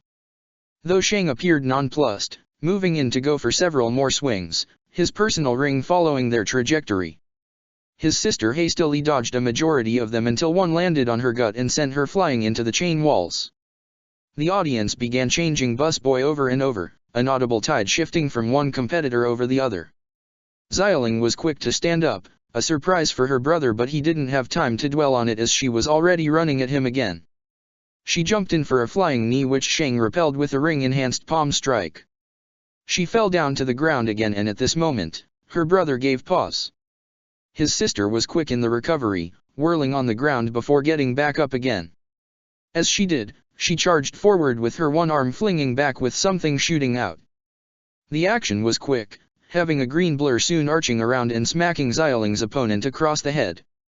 To Sheng's surprise and to many, Xiaoling had a trick up her sleeve. "Are you kidding me?" Katie said from down below. "Or rather, a ring of power." Xiaoling's face twisted into a smug and malicious grin at the surprise of her older brother. For a glowing green ring soon hovered and orbited around her. "What's the matter? What? You thought you were the only one to steal one from father?" Flowing with her body movement, the green ring of power whipped out and sought to strike Sheng. Acting quickly, he evaded the blow and retaliated with a mirrored attack. Soon enough, the siblings were giving out a dance as their respective rings were doing the fighting in their stead. Orange clashed with green. Metallic sounds rang out as the rings swung and sang through the air. They sparked and rippled with each strike. And cheers went from Bus Boy to Xiaoling and vice versa. "I would have thought you would have used your ring sooner," Xiaoling taunted, holding up her arm that looked more muscular, her ring back on her wrist. "You forced me to," Sheng countered. "I wouldn't have done so if you just took a moment to let me talk. You lost that chance 10 years ago." Launching her ring once more, Xiaoling saw her brother knock it aside. It whirled back around towards its owner. Instead of going back to the arm, Xiaoling whipped out a leg, having the ring slip into place. It was from here did she surprise Sheng by letting loose a number of kicks with the ring of power rapidly shooting out and coming back to N4, either back to the original leg or onto the other. And each time it flew out via kick, Sheng had to quickly evade the hits, either by the ring itself or the close contact of his sister's physical strikes. Having to sadly admit it, Sheng never thought of using his own ring of power in such a manner. Him only using it via arms and nothing else, as he only thought of such things from his father. It appeared Xiaoling was more creative than he originally thought, or he was too short-sighted on possibilities. "Stop it. I'm trying to help you," he called out to her, evading and blocking the blows as best as possible. "Dad's coming for you. I'm not fighting you." That was the last straw for his sister, who brought the fight to its conclusion. With a quick upwards swing that parried his arm, Xiaoling gained the upper hand, being quick enough to use her ring of power to knock her brother unconscious with a swift blow to his jaw. The last thing he saw was Katie wincing, a pathetic attempt of a supportive expression before looking away to sip at her drink. Xiaoling stood over her brother, a smug smirk visible for all to see. She looked up at John, gesturing her head at Shang-Chi. With a simple nod and a quick hand wave, several suited men walked into the arena, picking up the unconscious man, taking him to Xiaoling's personal office. As Sheng was in a state of unconsciousness, he dreamt. It was something of a recurring nightmare he had throughout the years. He hadn't experienced the dark nightmare for some time now, only having it come back recently for some reason. In it, he saw this giant bat-like creature. It was eldritch in nature with all these tentacles. He couldn't understand because he kept seeing this thing. All he did know was this dark feeling radiating off of it, making him know it was absolutely dangerous. Sheng soon returned to consciousness, an hour later. Waking up, Sheng let out an audible groan. A cold feeling was quite literally slapped atop his head. His hand went up to keep the bag of ice from falling, sitting up in pain, nursing his jaw and placing the bag where it hurt most. He blearily looked up at his sister, who regarded him coldly, rage still evident and radiating from her demeanor. "I deserved that. That and more, brother."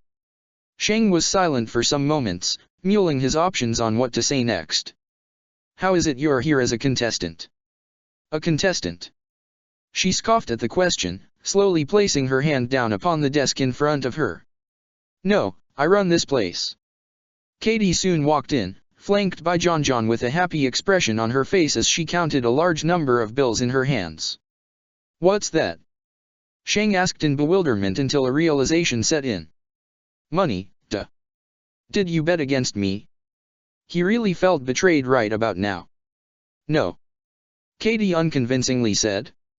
"She did," the dyed hair sponsor proudly declared. Katie sent John a look of betrayal. "And here I thought we were becoming friends." "Katie," Sheng incredulously said. "What?" Shang-Chi sighed, shaking his head, dragging his hand over his face at his friend's actions. He should have expected this really. With one more shake, he refocused his attention on his sister who was looking at him blankly. "So you run this place?" Shang stated, picking up where they were interrupted. 6 years. Xiaoling tacked on. Wasn't easy, but she held up her wrist, her glowing green power ring radiating briefly. "It helps when you can beat down any competition." He didn't reply at first, a pit in his gut forming, lowering the ice pack from his face. "And you can fight now?" Her expression became a bit more derisive. "I trained in secret at first, watching everyone train and me copying everything I could. Of course, father was attentive and decided to instruct me properly. He couldn't at first, given I reminded him too much of mother. He reluctantly caved in." "But how'd you build this?" Katie asked, standing next to Shang-Chi, tucking away all the money she earned, missing the annoyed deadpan her friend shot her way. "I learned more than just martial arts from him. Many days, I secretly paid attention to his meetings, studying everything I witnessed and knowing how he ran his organization. What tactics he used, what strategies to manage his many operations. Eventually, I pleaded with father to name me his successor, letting me run the 10 rings when he decides to pass on since you abandoned us."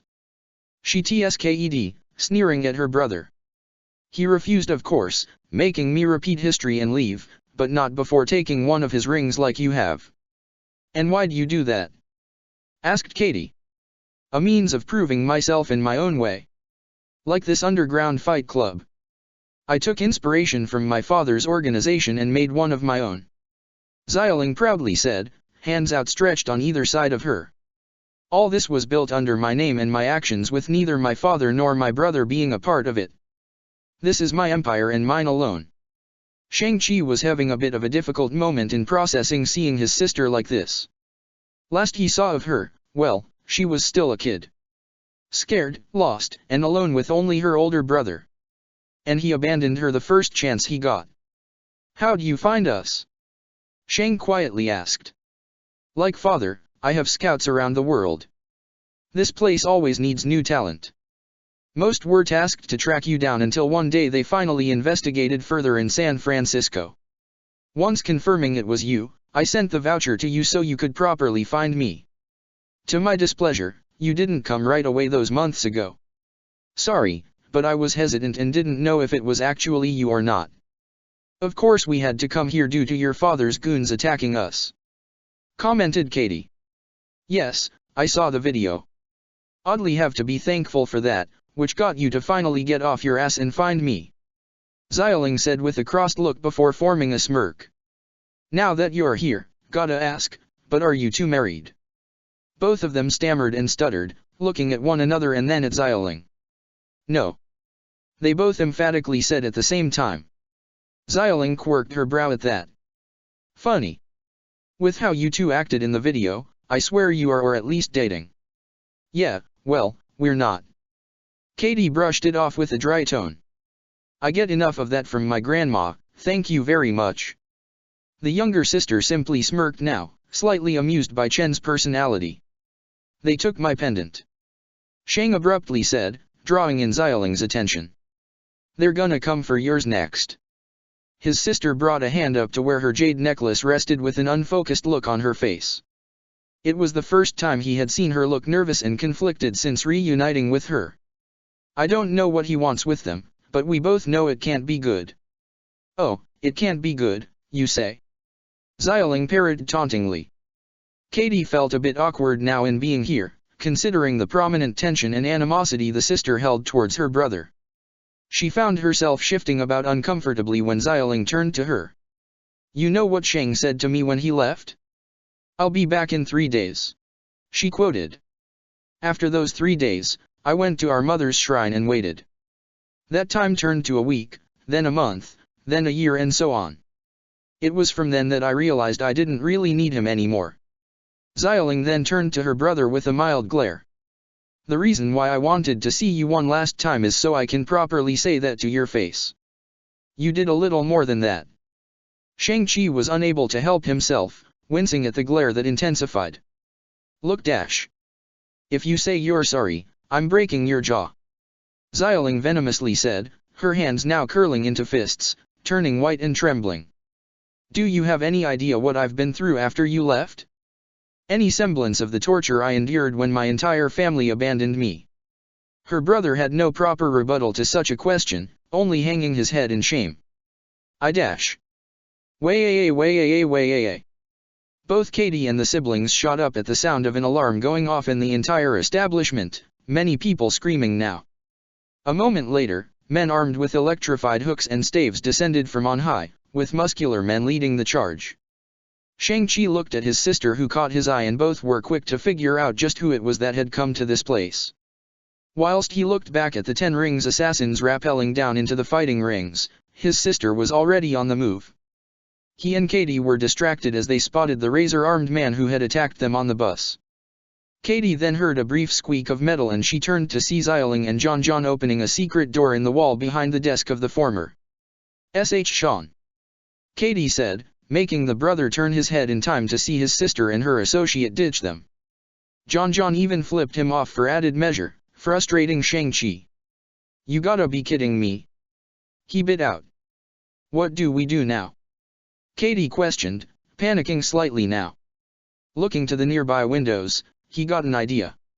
Shang whipped his arm forward, having his ring come out and crash through the window.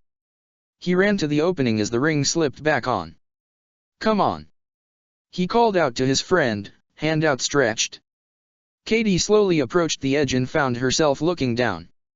Oh, hell no. Screw you. I'm not doing this. Katie, now's not the time, we're out of options. Sean argued, emphatically gesturing his hand for her to grab. If we make it to the elevator, we can hop in on the next floor. Muffled explosions followed by more screams followed, making her turn back in fear. Katie, we're out of options, we have to go now. Shang-Chi emphasized. Can't you just use your ring on that secret dude dash? Boom. With a startled cry, Katie instinctively jumped forward and Sean caught her, holding her close so as to not drop her. I got ya. He assured, feeling her trembling against him. Once she got a grasp of one of the bamboo poles, she looked at him in fear and trepidation. He could only give her a half-forced look of support, glancing back towards the elevator. Just head straight for that elevator. He instructed. You got this. She really hated where she was right about now but forced herself to move. Katie didn't get very far from him when an explosion of glass from behind and above them caught their attention. They looked up to see 10 ring assassins looking out at the city until they caught sight of them. Mentally cursing their luck, Sean looked back at his best friend. I'll buy you some time. Just keep going. Katie wanted to protest this, but she knew better considering this was way outside what she was used to. She began to move away just as the assassins descended upon her friend. The first one dropped down, hoping to use his electrified hook sword to get to Sean quicker. Shang-Chi had other ideas in mind. He thrust his hand out, sending his power ring right into the chest of the assassin, sending the man flying. Whilst he was quickly disposed of, other 10 ring assassins were quick to replace him, beginning their assault on Sean. He immediately blocked a punch, elbowing the arm away, grabbing the hook and pulling its owner in to smash his head into one of the windows. A quick knee to the head knocked the man and he fell off the side of the building. One managed to swing in from above, nearly slicing through Sean's head, but he nimbly moved his head in time, grabbing the man's wrist and with a strong jerk, unbalanced the man. He hit his head on one of the scaffolding columns, rattling his head, and fell from the skies. All the while, Katie carefully kept moving towards the elevator in the distance. She occasionally glanced back to see if her friend was still alive and fighting, relieved and terrified to see that he was. That of course changed, her heart rate plummeting when she saw one of the assassins managed to electrocute him briefly, her friend falling from the scaffolding. She let out a choked breath when she saw him land on a walking plank, but the tightness in her chest remained as he didn't have much time to recover, fighting again. Unfortunately, she could only spectate for so long. She heard a thump next to her and Katie whirled round to see an assassin approaching her. Without even thinking, she threw her arms up in surrender and... On a dark desert highway, cool wind in my hair wah. Apparently the singing trick didn't work anymore as Katie had to quickly duck from an electrified baton swing. She barely avoided another one by going around a bamboo pole and hanging on. The assassin reached up with the hooked baton and had the electric currents break the bound rope. This caused the pole Katie was hanging onto to bend and arch backward, due to her present weight. She screamed, hanging on for dear life as a result. Hearing this, he paused in his fight and was horrified to see his best friend in mortal danger. Shang-Chi made a mad dash toward his old friend. He swung and kicked several of his father's men out of the way, sweeping away and getting to lower levels in order to reach Katie. He practically got to her in time, reaching out his hand and snatching her as her hand slipped from the pole. "I got you!" he strained out. Before he could begin pulling her up, one of the assassins came in with an electric staff and brought it down on Sean. He groans in pain with the electric currents running through his body, which forced him to let go of her. In the quick response, Sean kicked the man away before turning over and saw Katie plummet to her demise. "Katie!" he yelled in horror, watching as his best friend fell before him. At that moment, Katie practically saw her life flash before her eyes. Many instances were quickly appearing, most of them being regrets. All this on top of the fall came to an abrupt halt. Katie was yanked from the side and pulled in. Her rescuer was Xialing. She almost couldn't believe it. Xialing gave her a quick nod. "Keep on going," she said. Much as she wanted to ask where she even came from, Katie shook her head and quickly moved. Xialing scaled up to where her brother was fighting, fending off several assassins in the process. Once reaching her brother, he grabbed one of the assassins, twisted his arm and glared at his sister. "You left us for dead?" Sean yelled, shoving the man forward. Xialing caught him, kicking his face with a smug smirk. "Now you know a fraction of how I felt. Abandonment is not the same as death," Shang-Chi mentally screamed. The siblings began working through the assassins left and right. Xialing ascended to the higher level with Shang forced to cover for her. She knocked one man away, who plummeted to his doom while Shang performed a Spartan kick on another once swinging around a pole. Before the assassin could fall to his death, Shang grasped the front of their armor. "What does my father want with the pendants dash?" His little interrogation was interrupted with Xialing knocking the assailant out of her brother's grasp, forcing him to see him fall. He looked at her incredulously whilst she seemed nonplussed with what she did. "Did America make you soft? We need to know why he wants our pendants," Sean argued back. Before they were able to argue any further, a glowing red kunai was embedded into the window closest to them from the interior. They heard the sound of a ticking noise, both realizing too late what it was. An explosion followed a second later, the siblings being flung back. They were disoriented from the explosive yet were still able to see who it was that threw the kunai. From the building jumped a man garbed in dark blue garments and a white mask over his eyes and nose. Shang-Chi and Xialing seized up upon recognizing this man. It was their old instructor, the death dealer Li Qinglin. It only took him a second to spot them before moving again. The masked assassin climbed down on the bamboo scaffolding and was parallel to Xialing's face. His hand shot out and snatched the jade necklace and ripped it off of her neck. She sought to take it back but was smacked away by Qinglin taking off by re-entering the building through the broken window. Seeing this, Shang took off and went after their old instructor with Xialing following soon after. Katie Chen could only gape at what just happened, clutching onto the scaffolding for dear life. "Oh, yeah, thanks for leaving me here alone," she yelled out at them in vain. Whilst she attempted to get to safety on her own, the Su siblings sprinted through the building, chasing after their former instructor with heated determination. Eventually, they reached Death Dealer in time to stop him from jumping out a window towards a helicopter waiting for him. In a momentary effort of teamwork, they utilized their rings at the same time, grabbing his wrists and pulling him back just as he was about to jump. Without missing a beat, Death Dealer rolled backward, getting into a stand on one knee, flicking his wrists to have more kunai appear in his hands. He eyed both siblings who were glaring at him, their rings returning to their arms and getting into fighting stances. Not waiting for them to go on the offensive, he struck first. He corkscrewed to get in between them, separating the pair. Qing kicked Xialing in the arm whilst flicking one of his kunai at Sean, who used his ring to deflect it. The siblings tried to attack again but Death Dealer rolled away in time, the two missing yet remaining unperturbed. Xialing went for an axe kick that was blocked, the man inclining his head back from a swinging back fist from Sean. In retaliation, Qinglin jabbed Shan in the chest, and as the sister went in for an attack, got a knee to the gut for her attempt. Yet the siblings persisted, going in for the attack once more. They could have had the upper hand in this fight, if it weren't for them getting into each other's way at every swing and strike.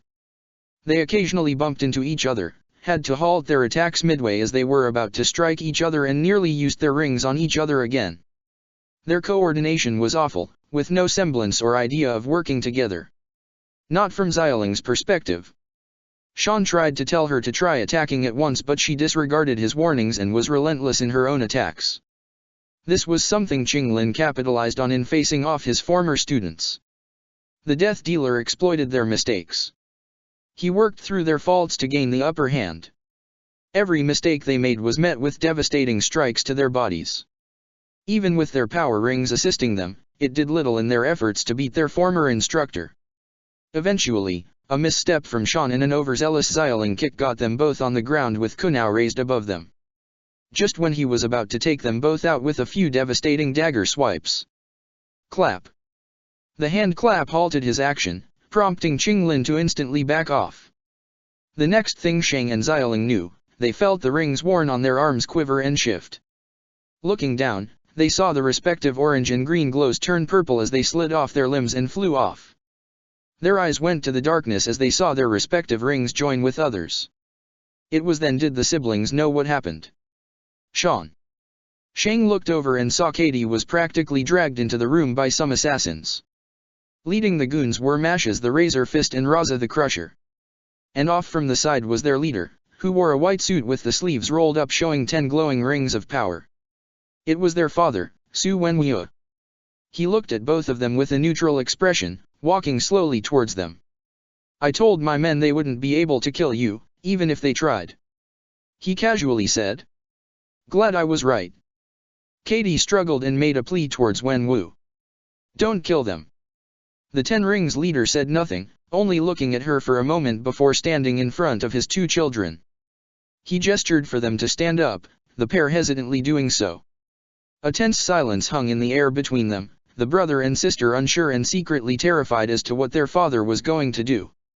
So naturally, neither Katie nor the siblings would expect to see Wenwu come up to Shang and Xiaoling, wrap his arms around them and bring them into a fierce hug. "I missed you, my children," he said, his tone wrought with emotion. Shang and Xiaoling were too dumbfounded by what was happening.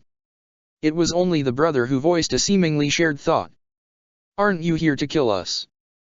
Wenwu pulled away and gave his son a questioning look. "Why would I do that? I merely want to bring you home." "There is much we have to discuss, my son," his father interrupted. "But we shall do so in dash." The man was unable to finish his statement as Death Dealer rushed forward abruptly and caught something in his hands. Everyone present froze, turning to the man to see an arrow in his hand. A second later, a shockwave emanated from the arrow, sending a majority of them sprawling to the ground. The leader of the 10 Rings was the first to recover, and what he saw made him freeze for a second. "Hey everyone, mind if we drop in?" Iron Man casually asked, flying up to hover in front of the broken window. A rope was shot from his side, connected to an arrow, and from the rope came Hawkeye rappelling down, landing in a roll with his recurved bow at the ready. 3 portals then opened from above and dropped Danny Rand, the Iron Fist, Jennifer Walters, the sensational She-Hulk, and Dr. Stephen Strange, master of the mystic arts. The entirety of the 10 Rings all had their weapons up, all openly shifting about nervously. Razor Fist and Crusher were thrown off by the arrival of Earth's mightiest heroes, their specialized limbs aglow with energy. Death Dealer remained difficult to read, but even he recognized the threats before him and his con, exchanging his kunao for a miniature scythe with a chain attached to it. Katie and Sean's reactions were practically comical, with their eyes widening and jaws dropping at the sight of the Avengers being here. Even Xiaoling was unable to hide her surprise at their arrival. Wenwu tensed up as the armored Avenger hovered before them all, the glowing white eyes looking over all of them until they landed on him. The immortal Khan felt the billionaire's gaze boring into his own before the emotionless faceplate tilted down slightly. "Okay, a lot of assassins, around one guy, who has 10 rings on his arms." Iron Man idly noted, eyes on the 10 glowing purple bands around the arms of Wenwu. "Yeah, you're the one in charge." And without any further prompt, Iron Man's arms shot up and fired. Thanks to Wenwu's superhuman physiology and years of honed fighting instincts, he managed to throw up a barrier with his 10 rings. Despite blocking the 2 beams, the power behind them held substantial power. They sent him stumbling back, though he was quick to recover. In retaliation, he sent 4 of his rings, creating 4 edges that shaped themselves into a large shuriken made of energy. Iron Man nimbly flew around the shuriken and flew directly at Wenwu, who was quick to recall his rings. They returned to his arms in time, the man throwing both up into an X shape just as Iron Man's metal fist collided into him. His rings took the full force of the impact and as a counter, threw his arms out that unleashed a shockwave that sent Tony flying in the air. All the while, the rest of the Avengers that had accompanied Stark engaged the enemy forces of the 10 rings. Particularly those that were a substantial threat, being their head honchos. Danny clashed with the masked assailant that was the Death Dealer. They entered into an exchange of martial arts that could only be matched by Shang, the 2 trading punches, elbows, knees and kicks. Doctor Strange had his attention taken up by Wenwu's assassins, who rushed at him in hopes of overwhelming the sorcerer. Hawkeye was stuck to deal with Razor Fist, Crusher and the rest of the 10 Rings foot soldiers. Nothing he wasn't used to before. He also had She-Hulk by his side, who was swatting aside any foot soldier unfortunate enough to try their hand at stopping her. Iron Man and Wenwu, all the while, had taken their fight outside onto the bamboo scaffolding of the building. The latter used constant movement to dodge the near-constant attacks of the former, who was relentless in his assault. "I would have thought an Avenger like yourself would fight with some semblance of honor," Wenwu called out to the armored superhero. "Do I seem like the kind that plays by those standards?" Iron Man rhetorically asked. "If you want honor, deal with Kung Fu Hustle, Cap, or Thor." Wenwu opted to remain silent, focusing on the fight at hand. Chaining his rings together, the Khan started throwing them around in wide arches that Iron Man dodged and weaved around. 10 rings, huh? Tony idly noted. "Yeah, you're definitely a more suitable Mandarin." Upon hearing this name, the calm veneer of Wenwu broke, an angered look coming over him. "Never call me that name," he yelled, landing on some scaffolding and firing all 10 of his rings at once. Their speed caught Iron Man off guard, the bands striking his armor. He was sent careening in the air, though he quickly righted himself, just as Wenwu recalled his rings and launched himself into the air. "Touched a nerve, did I?" Iron Man taunted, shooting another repulsor beam that his opponent deflected. "A stain on my legacy," he snapped back at the billionaire, going in for close quarters, his rings enhancing his strength. They were fighting in the air, but with the efforts of his rings being used as stepping stones to keep him up, Wenwu fought as he would upon the ground. Iron Man grits his teeth, feeling himself jolt slightly from every strike the leader of the 10 Rings landed upon him. His suit was quick to analyze the source of the man's strength coming from the rings, but his skills in martial arts were all his own. He was likely as skilled as Cap and Danny with how he was moving. All the while, the fight with the rest of the 10 Rings was going as expected. The Avengers were beating back the assassins, with only the high-ranking officials of Razor Fist, Crusher and Death Dealer putting up a fight. Shang-Chi, Katie, and Xialing only watched on, not really wanting to get involved in this fight. Yet they were quickly overwhelmed by the combined efforts of Rand, Barton, Walters, and Strange, and were on the brink of defeat when the sorcerer of the Avengers caught something out of the corner of his eye. He turned at the last second to see a red, ethereal dragon sent in his direction, nearly biting him in two. Strange hastily created a shield that caused the dragon to bounce off of him. However, the force behind it was enough to send him sprawling. "Strange!" Danny called out to him when a yellow chain manifested from behind him, latching around his ankle and tossing him away. "What the hell?" She-Hulk yelled. Clint, being one for keen eyes and intellect, was quick to realize just what was happening. "Shit," he said under his breath. "They've got their own sorcerer." Lo and behold, said sorcerer appeared, casting a spell that pulled all the men of the 10 Rings and their captives away from the Avengers. Strange recovered from his initial disruption and eyed the newly arrived magic user standing in the midst of the 10 Rings. He wore black robes, had a hood over his head, and his eyes and hands glowed with sickly yellow energy. The master of the mystic arts saw he had no garments or symbols on him that would help him in recognizing who this man was and where his allegiances lay in terms of sorcery. But it wasn't hard to deduce that this man was an enemy. Sorcerers. The newly arrived magic user said with a sneer. Finally coming out of the shadows to play a larger role? Never thought I'd see the day. Strange was guarded, rapidly thinking over on how to deal with this new foe when he heard an explosion of power from outside. The Avengers turned their heads back in time to see Iron Man falling from the skies and when we are re-entering the building with a burst of power from his rings.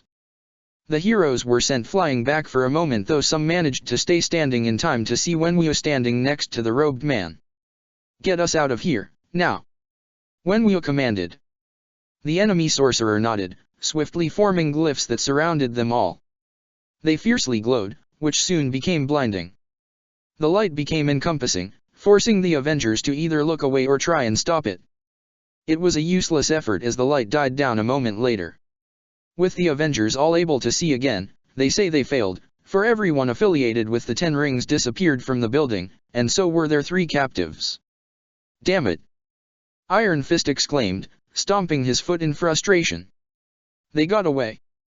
They heard the sound of thrusters and all turned to see Iron Man flying up into the building to join them, armor slightly beaten and scorched in a few places.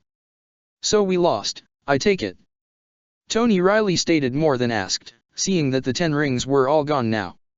Hawkeye hummed in response to that, making everyone turn to him. The master archer held up an arrow that was missing its specialized tip, a coy smirk in place. Did we? The Avengers looked up and down at the arrow and at its owner, their minds slowly piecing together what Clint did. Can we track them? Was Jen's immediate question, Barton bobbing his head from side to side. Well, it's never traveled through magical portals before, so the Wi-Fi might get a bit screwy, but dash. You have me. Strange confidently said. Yeah, precisely. Hawkeye pointed at him. So we're just getting started with these bozos. All right then. Tony approvingly nodded. Let's call in the others. Time to get back to it. Check the description for the links to the author.